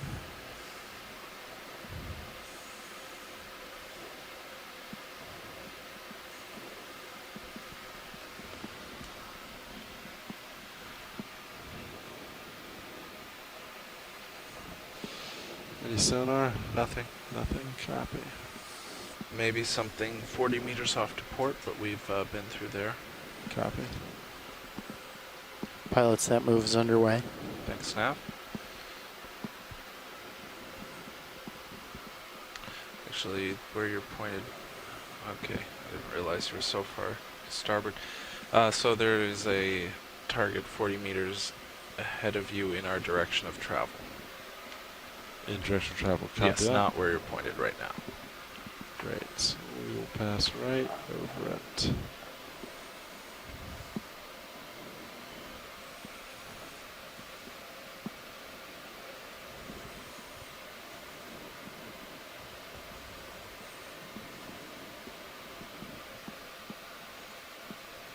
You're off to the right. Yep, coming back. Copy.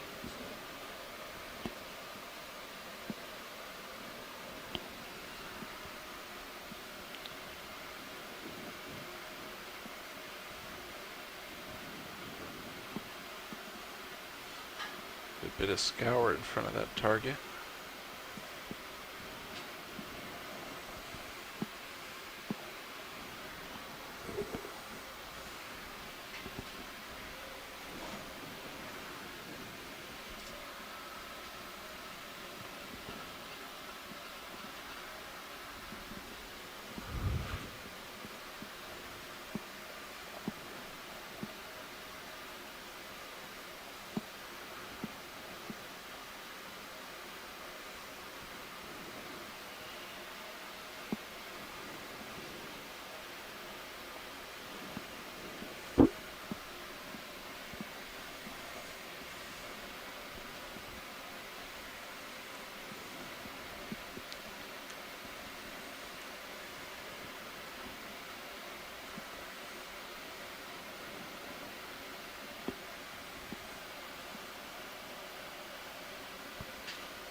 So if I stop real quick, does arm move at all? Not really. Just trying to see if I get the port one to move, but right. Piece of I-beam. Let's do yeah. a quick zoom. I think that's different than the Yep. earlier stuff. Looks thinner, right? Yeah, Yes. it It's is. like sheet metal or something. Yep. Yep. The other was really heavy U-channel. Copy.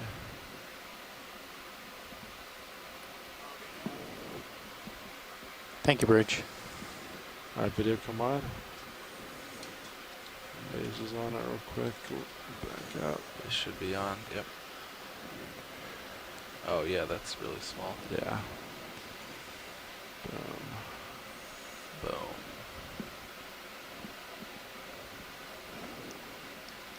For those joining late, we're in the last phases of an Okeanos Explorer ROV survey. So that ship move We're is near complete, the island of Oahu, pilots. Hawaii, and we're Copy in the that. area Should we go ahead and where put another one in?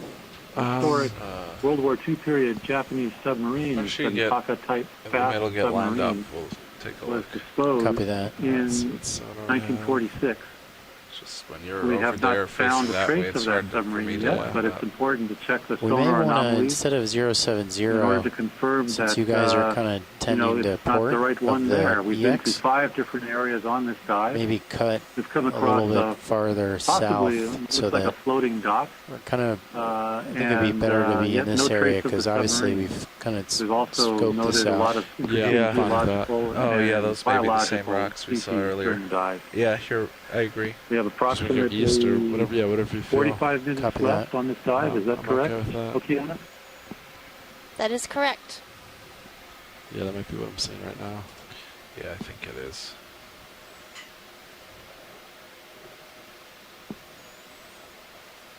Coming a little to starboard.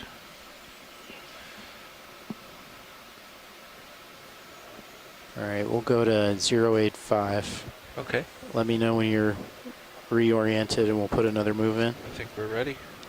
Copy that, I'll call it in. Great. Bridge, nav.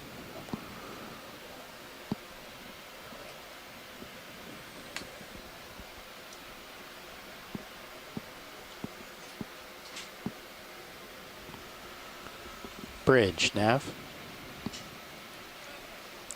I'd like to request a ship move.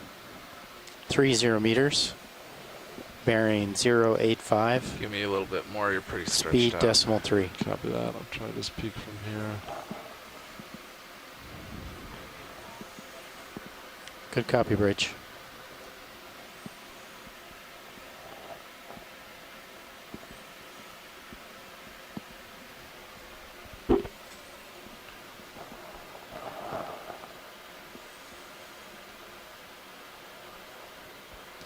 But yeah, let's do a quick zoom. Broken bottle. Broken bottle. Copy that. Come wide. Thank you, Bridge.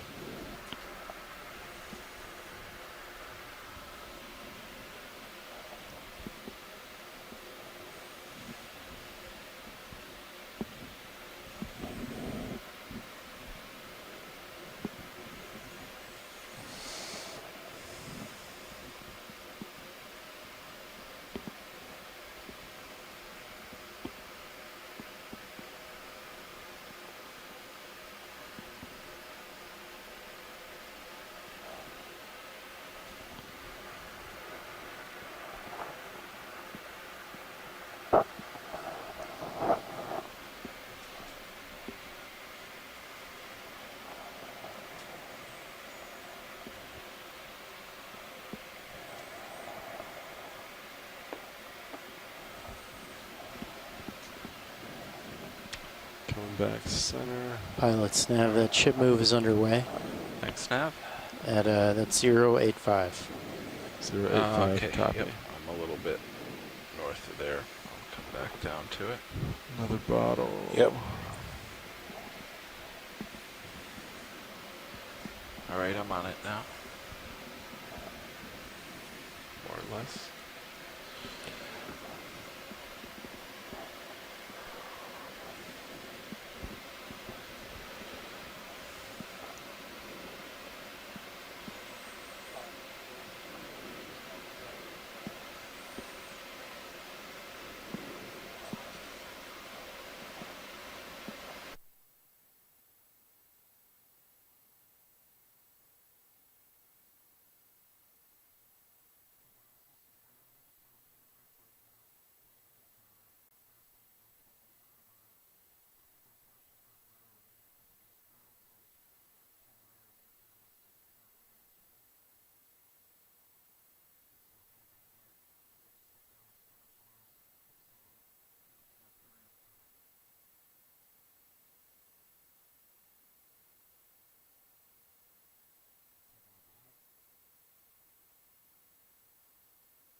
That we've looked at. Copy. Yes, probably. Wouldn't hurt to check, you know. Sometimes we have offsets. But there's certainly rocks, whether or not they're the same ones. Definitely rocks. We have a target drop for him from earlier. Right. Yep.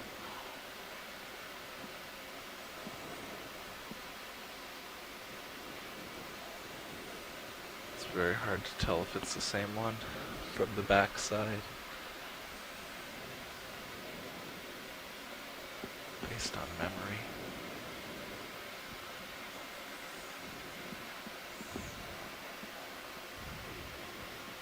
Yep, professional opinion that those are So rocks.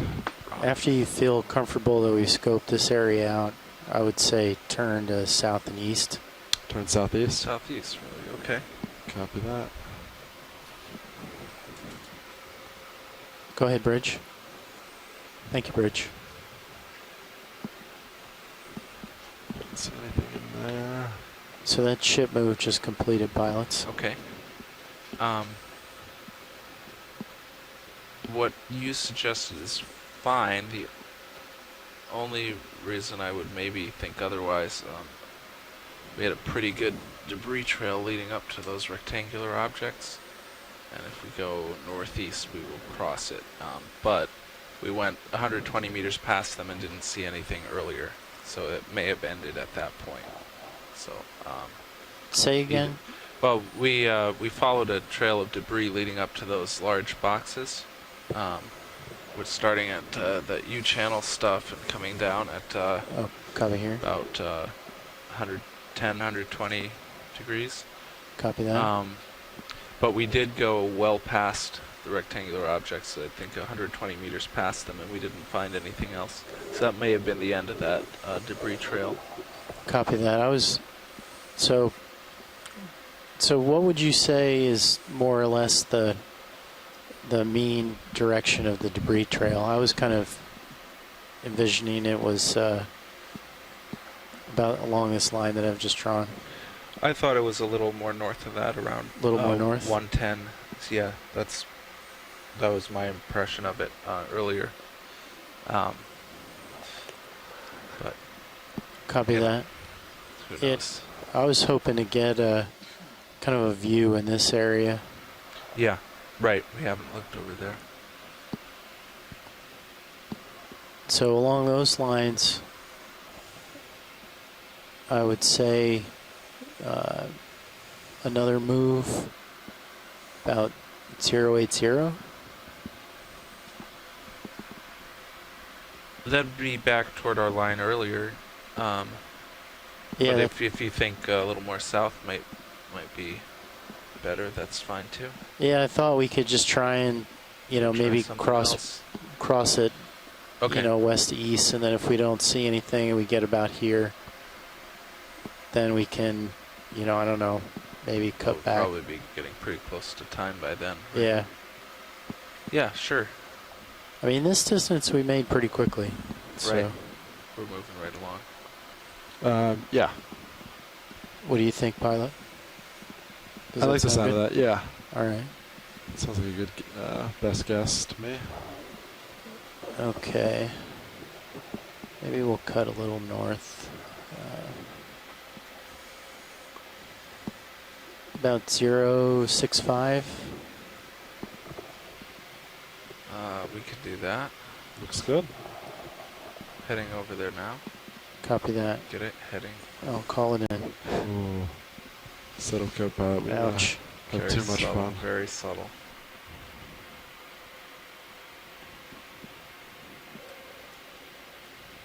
All right, I'm on 065. Copy that. I'll call in the move, pilots. Great. Bridge, nav. I'd like to request a ship move.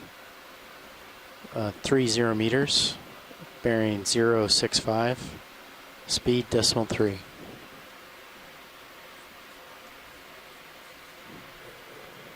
Good copy, bridge.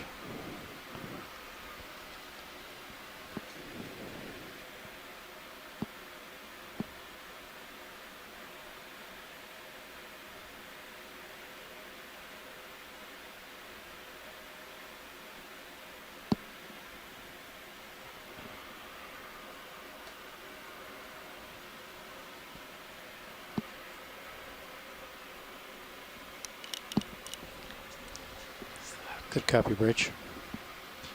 Wasn't just me, right? No. Okay. It's happened a couple times. Crinkle? Yeah. Yeah.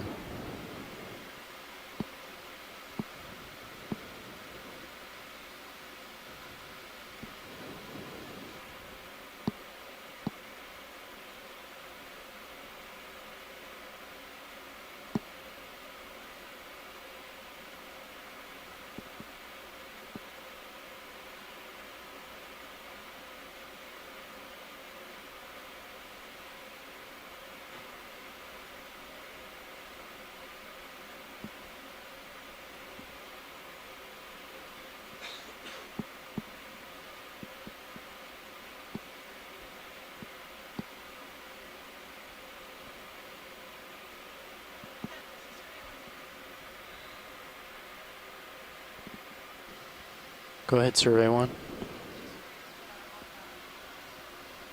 Should be around 0200 local, or is UTC, sorry.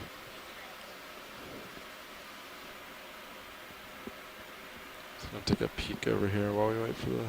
Sure. Would you like me to follow you? Yeah, if you want to feel good about turning 10 degrees or so. I feel great about turning 10 degrees. Copy that. Following you now. Nice.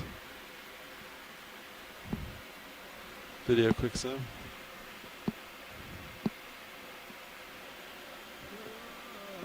Yep, nothing. Come on out.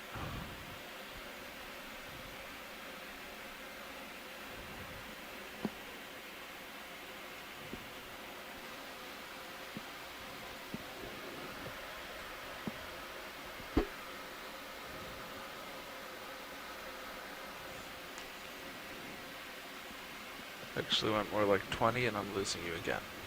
Copy, I'll back up.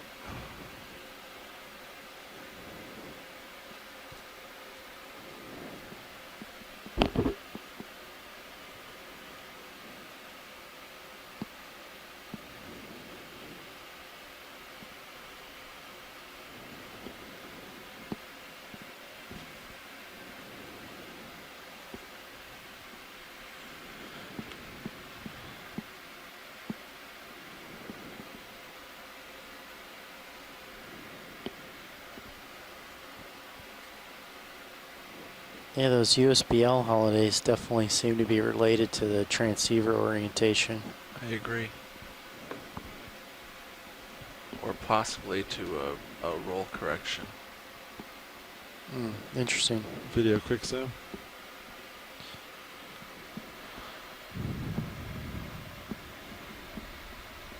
Another can. All right, come wide. Oh, 2 cans. Go ahead, Bridge. Thank you, Bridge. Starboard again. I could come even further if you'd like. I'll come back to you. Okay. I don't see anything promising No, over I here. don't see anything compelling either.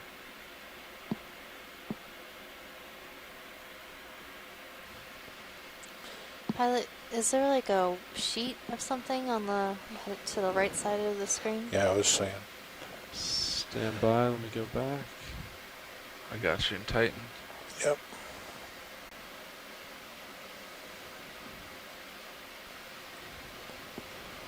Pilot said ship move is complete, but I imagine Sirio's still swinging. Probably a little bit. Where do you see sheet, watch lead? It's like on the left side of the screen now, and that sort of dark area looks very straight edged, like something is leaning against the rocks. Oh yeah, top of the screen. Yep. Oh, in the back there. Yeah, that looks Yeah. like something that we can move in a little bit. Why don't I turn and follow you? You can head over there. So there are a lot of other buckets and paint cans and things like that, but they're all cylindrical, so they may not be originally from here. But That looks like a U channel.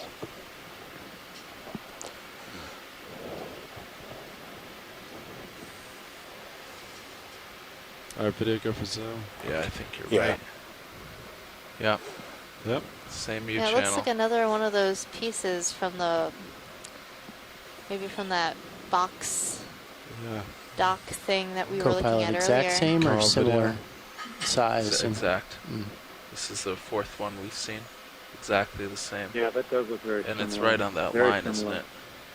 Yeah. Yeah. Sure is. So it's almost if it's kind of drove in a line and tossed stuff out or something. It's possible.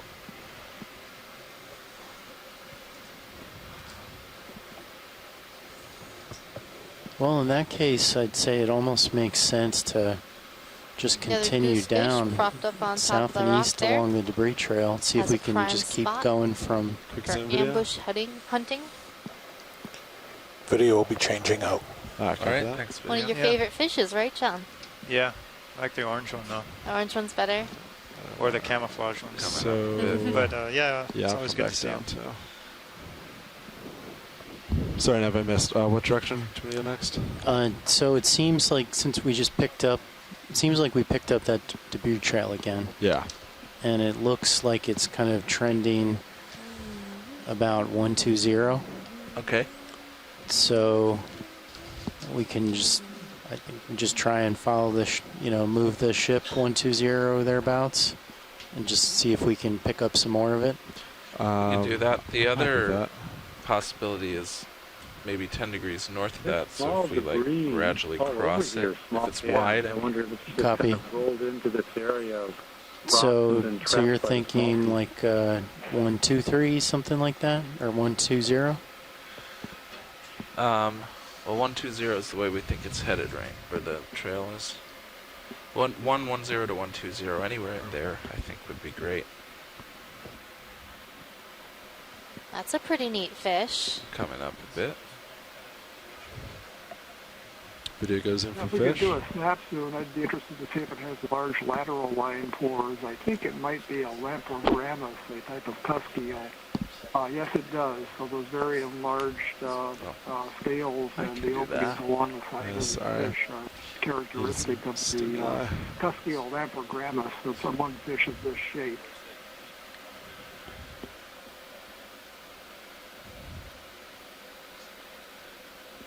That's good for the zoom. Thanks for the zoom, pilot. Copy that. Come wide video. You're facing right at me.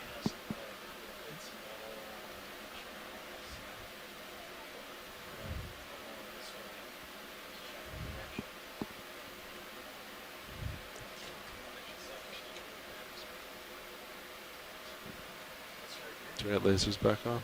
Come back on. Perfect.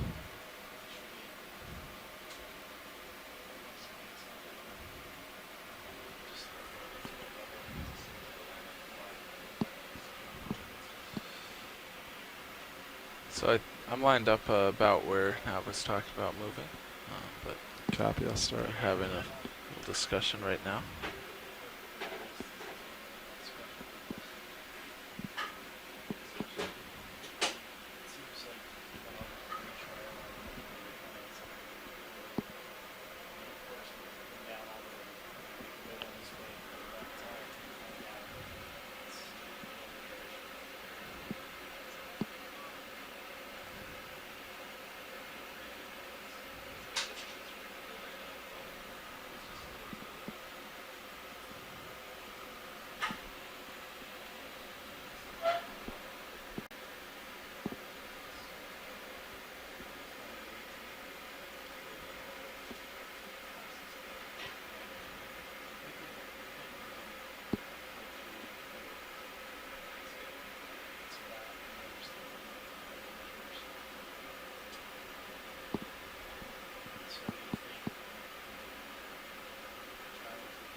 Looks like some debris on the right.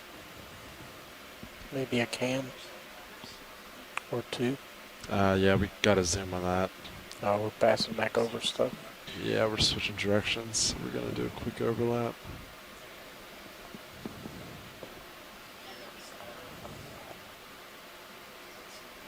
Yes, two cans.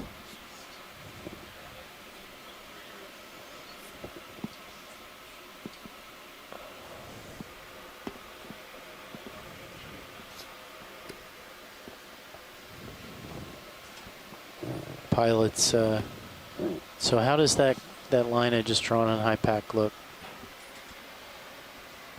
So we should kind of stay on top of it then, and we'll cut back south, we'll cut back over it from east to west. Or do we want to kind of cheat a little bit? Either is fine. Yeah, I can go either way. All right, let's do this. Copy. 166. 166. I'll line up with you, co-pilot. You're most of the way there already. Brilliant. There's 130. Go on the rest. 140.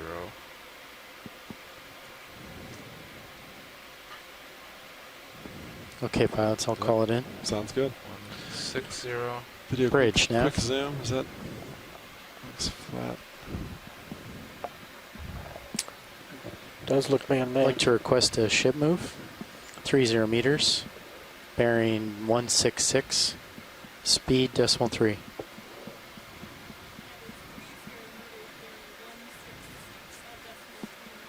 Good copy, bridge. Yeah, tough to say what it is.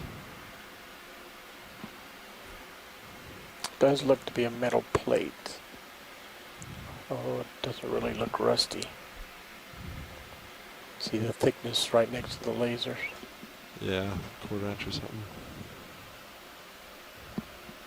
All right, you can come wide.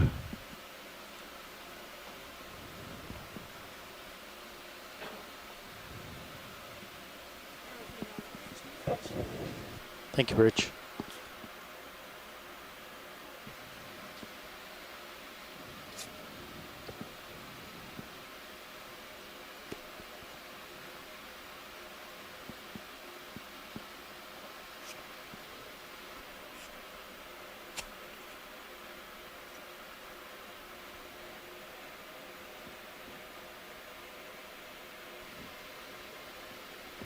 Okay, pilots, looks like that move's underway.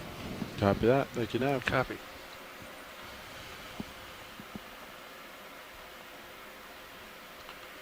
$166.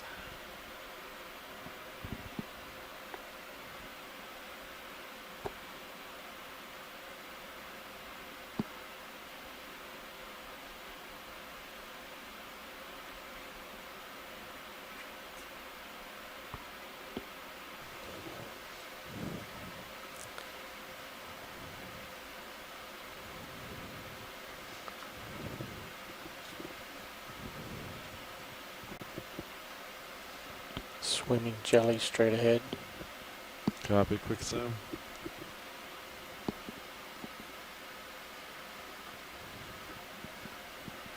Yeah, we got one of these guys not too long ago. Of course, this one's swimming a little more.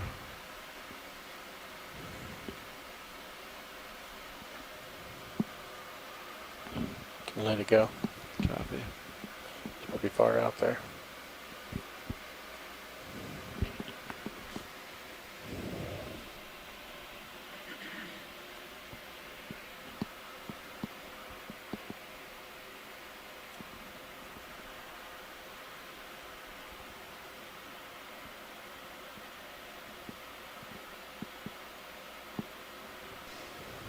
You guys looked at that white reflection? Yeah, we're on our way there. I can't reach it yet, but definitely sticks out. What's the very reflective thing on the right? We can zoom.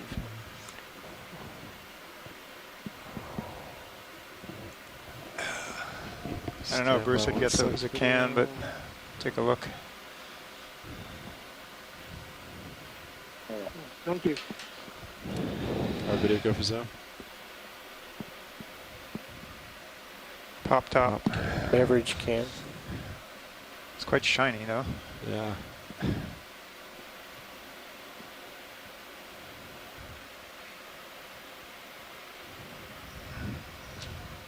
Nice name, Pabst Blue Ribbon. Try to get a There's side a view. whatever the one of the toadfish over there, Slidinias, or Interesting shaped rocks. It's an interesting shaped. Hard to say right now. It could be worth a quick look.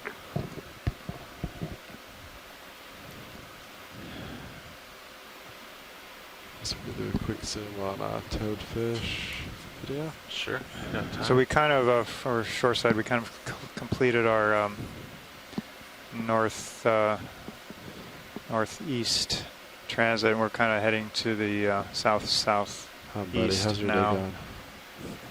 Go ahead and kill lasers. and is zigzagging our way along. Kill.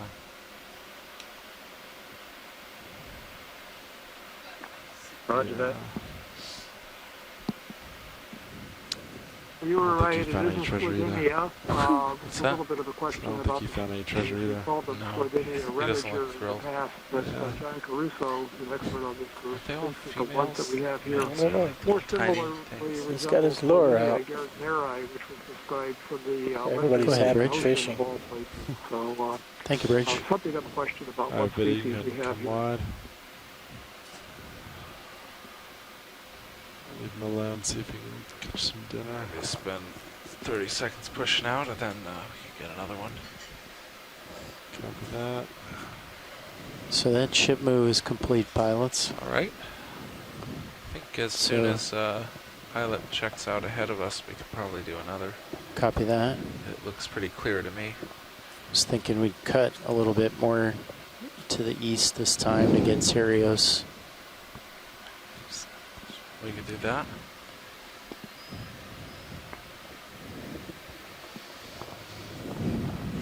Have you done any pilot introductions today? Not for this shift. Possibly do that.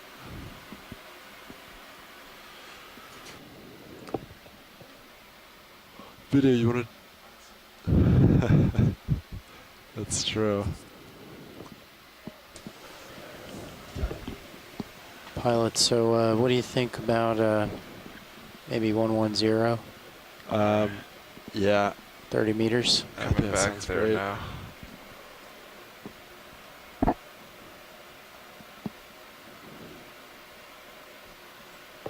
I'm lined up on it. Looks good. A little bit of a bump up ahead, but I don't think anything serious. Copy that. I'll call it in. Sure. Bridge, nav.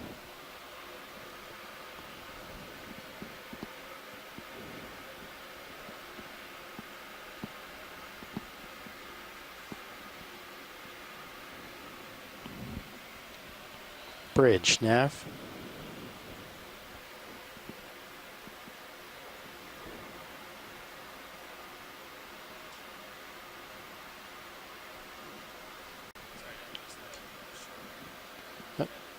Copy that. Like a ship move, 30 meters. So yeah. Getting your lasers back on. Bearing 110. Speed decimal 3. I don't know why I always struggle to find them. They're right in the middle.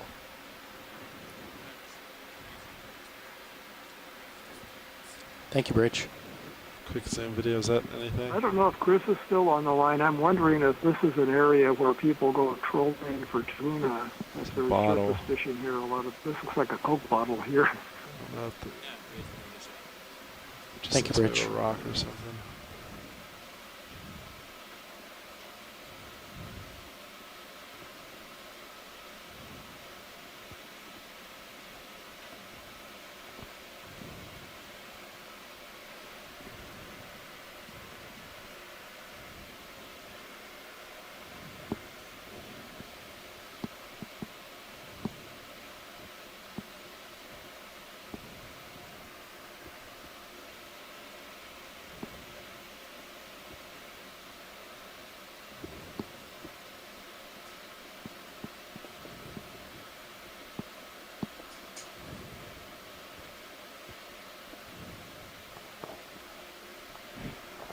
There's something coming slightly upright of lasers. Some cloth or material right next to lasers. Copy that, go for zoom.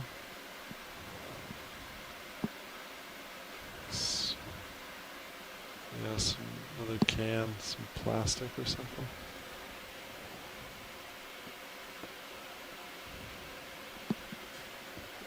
Bud Light?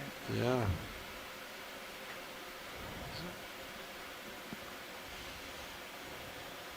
Something light.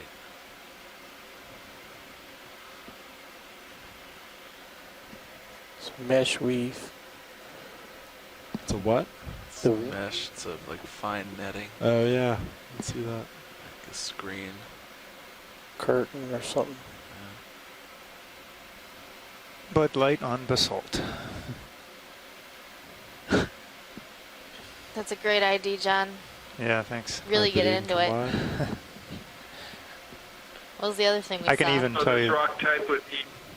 This rock type would be Bud Salt. Bud Salt. I can even give you a weight on that. Pretty confident. Yeah, so somewhere around 11, 12 ounces. 3/4 of a pound, I'm guessing. Of course, So that's the only kind of beer you drink, isn't that right, John? Never touch the stuff. Can we get that in metric?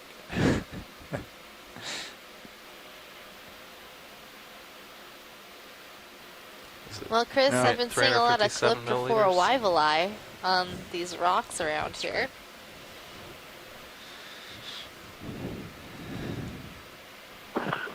Yeah, Making there's progress. sort Looking down a little more. Primnoas, the Corallium, of course, have continued, and some of the small sponges, but it's pretty heavily sedimented, a lot of these boulders, too, particularly here. So that may be preventing a lot of things from really Do you just call him? thriving, shall we say, in this location. Copy that.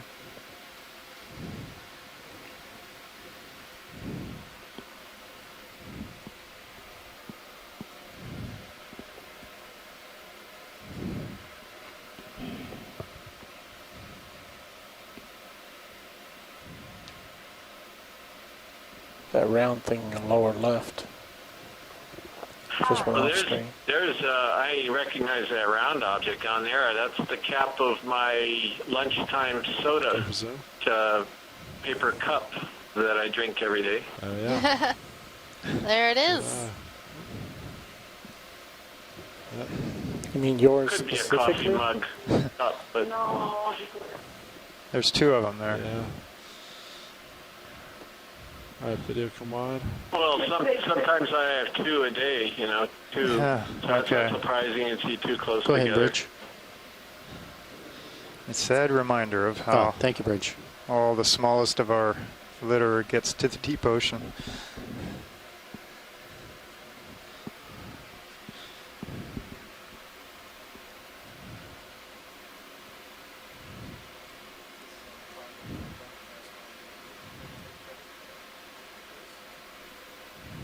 Oh, I won't take credit for it. I'm just saying that seeing 2 close together is not unusual because somebody may be drinking 2 sodas pretty quickly like I do some days.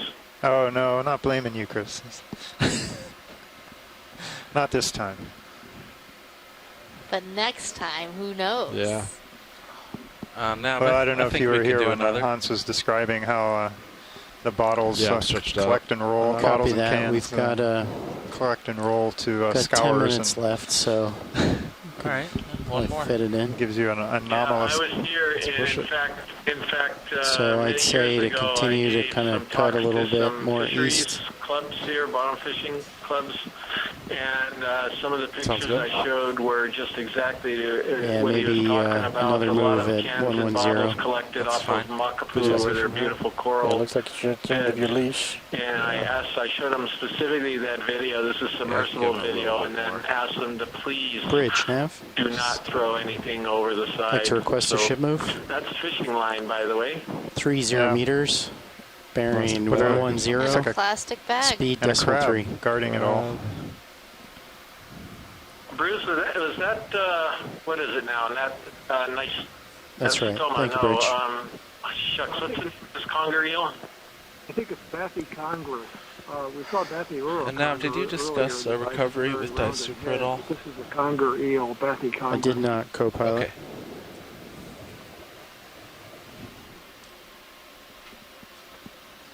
It's a round disc coming next to the laser. Good for Sam. Thank you, Bridge.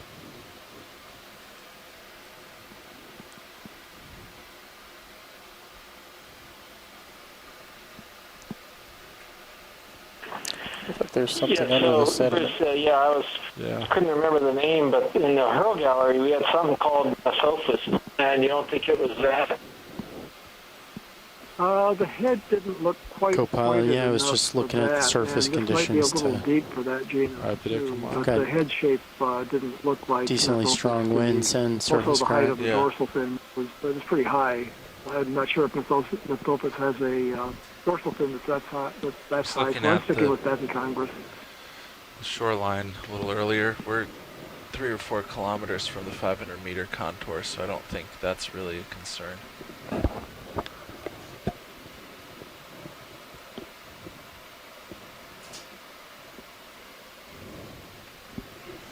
Tilt the camera up a little higher, I can show you further out.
Trilab nav.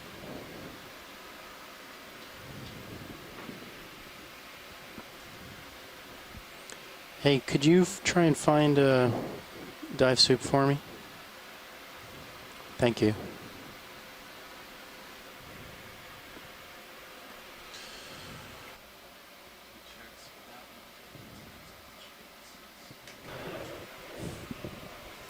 course.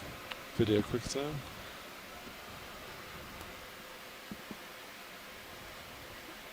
It's kind of buried. Looks like crab made a little home in there.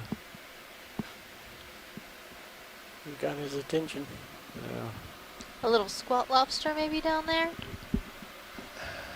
It's a crab crib.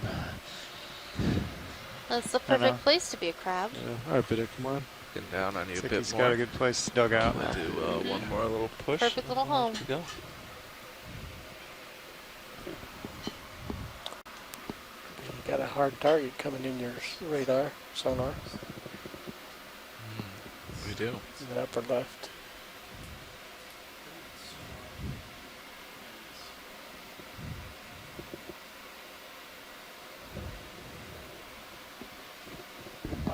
That's just this here.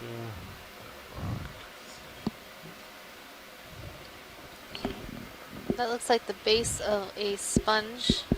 Yeah, come on, Video.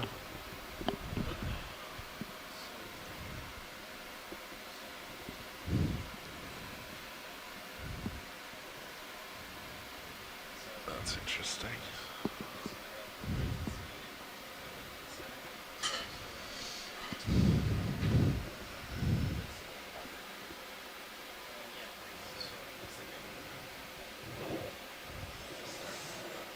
We gotta look at that at least. Yeah, it's like the little ridge. Last thing we'll have. Yeah. What might you find on the other side of a ridge?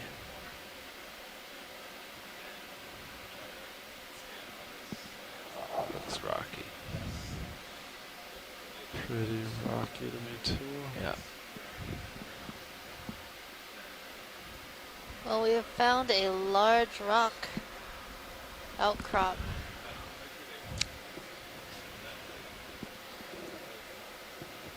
Yeah, this is quite a kind of an in-place flow unit.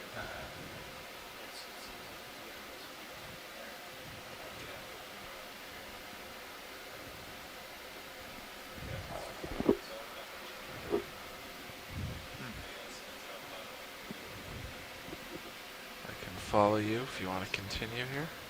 I think we're about done just with our peek, last yeah. move. Gonna follow you a little bit.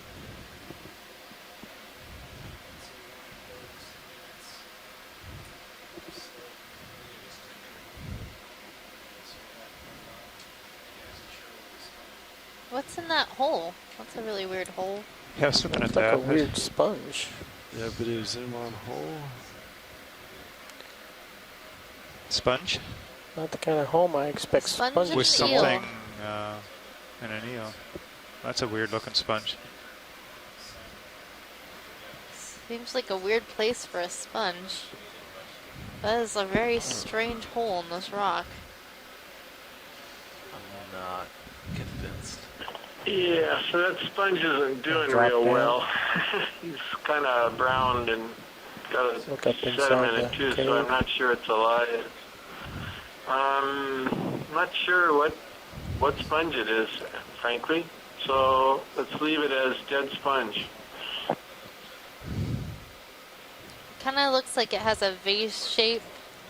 Probably urited, maybe? Oh, I can see that now. All right, I can see the stalk now.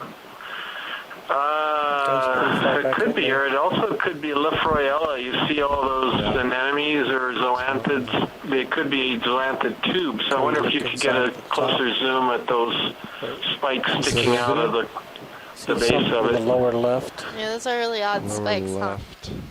of the sponge walking back there. They wanted to see for the cold spikes weather. on the stalk. It might just be a shadow. Yeah, if they could just pan up from here, might give us a better look at those protrusions coming from the cone. Yeah, right there.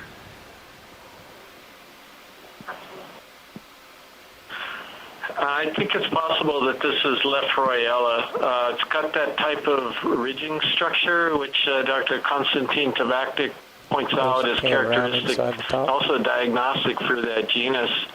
Plus, these little round things that are coming off of the stem are very likely anemone tubes. So the commensal anemone, when this was alive, would colonize the sponge itself, and eventually the sponge would, I assume, grow around the anemone, or the anemone caused the formation of these tubes or houses where each of the anemones lived. So that's a pretty cool observation. Nice spot, Megan. It looks like a doorway. It just had a really weird shape. Like, that's like a perfect doorway into the sponge atrium. That curvy thing straight ahead. Pilot's nav. Go ahead. The alternate so that's sponge the world. end of our bottom time. All right. Great. That. So I'm pretty well lined up with the ship. Watch leads, nav. Port. Go ahead, Nav. So that's the end of our bottom time. Much All current. right, thank you.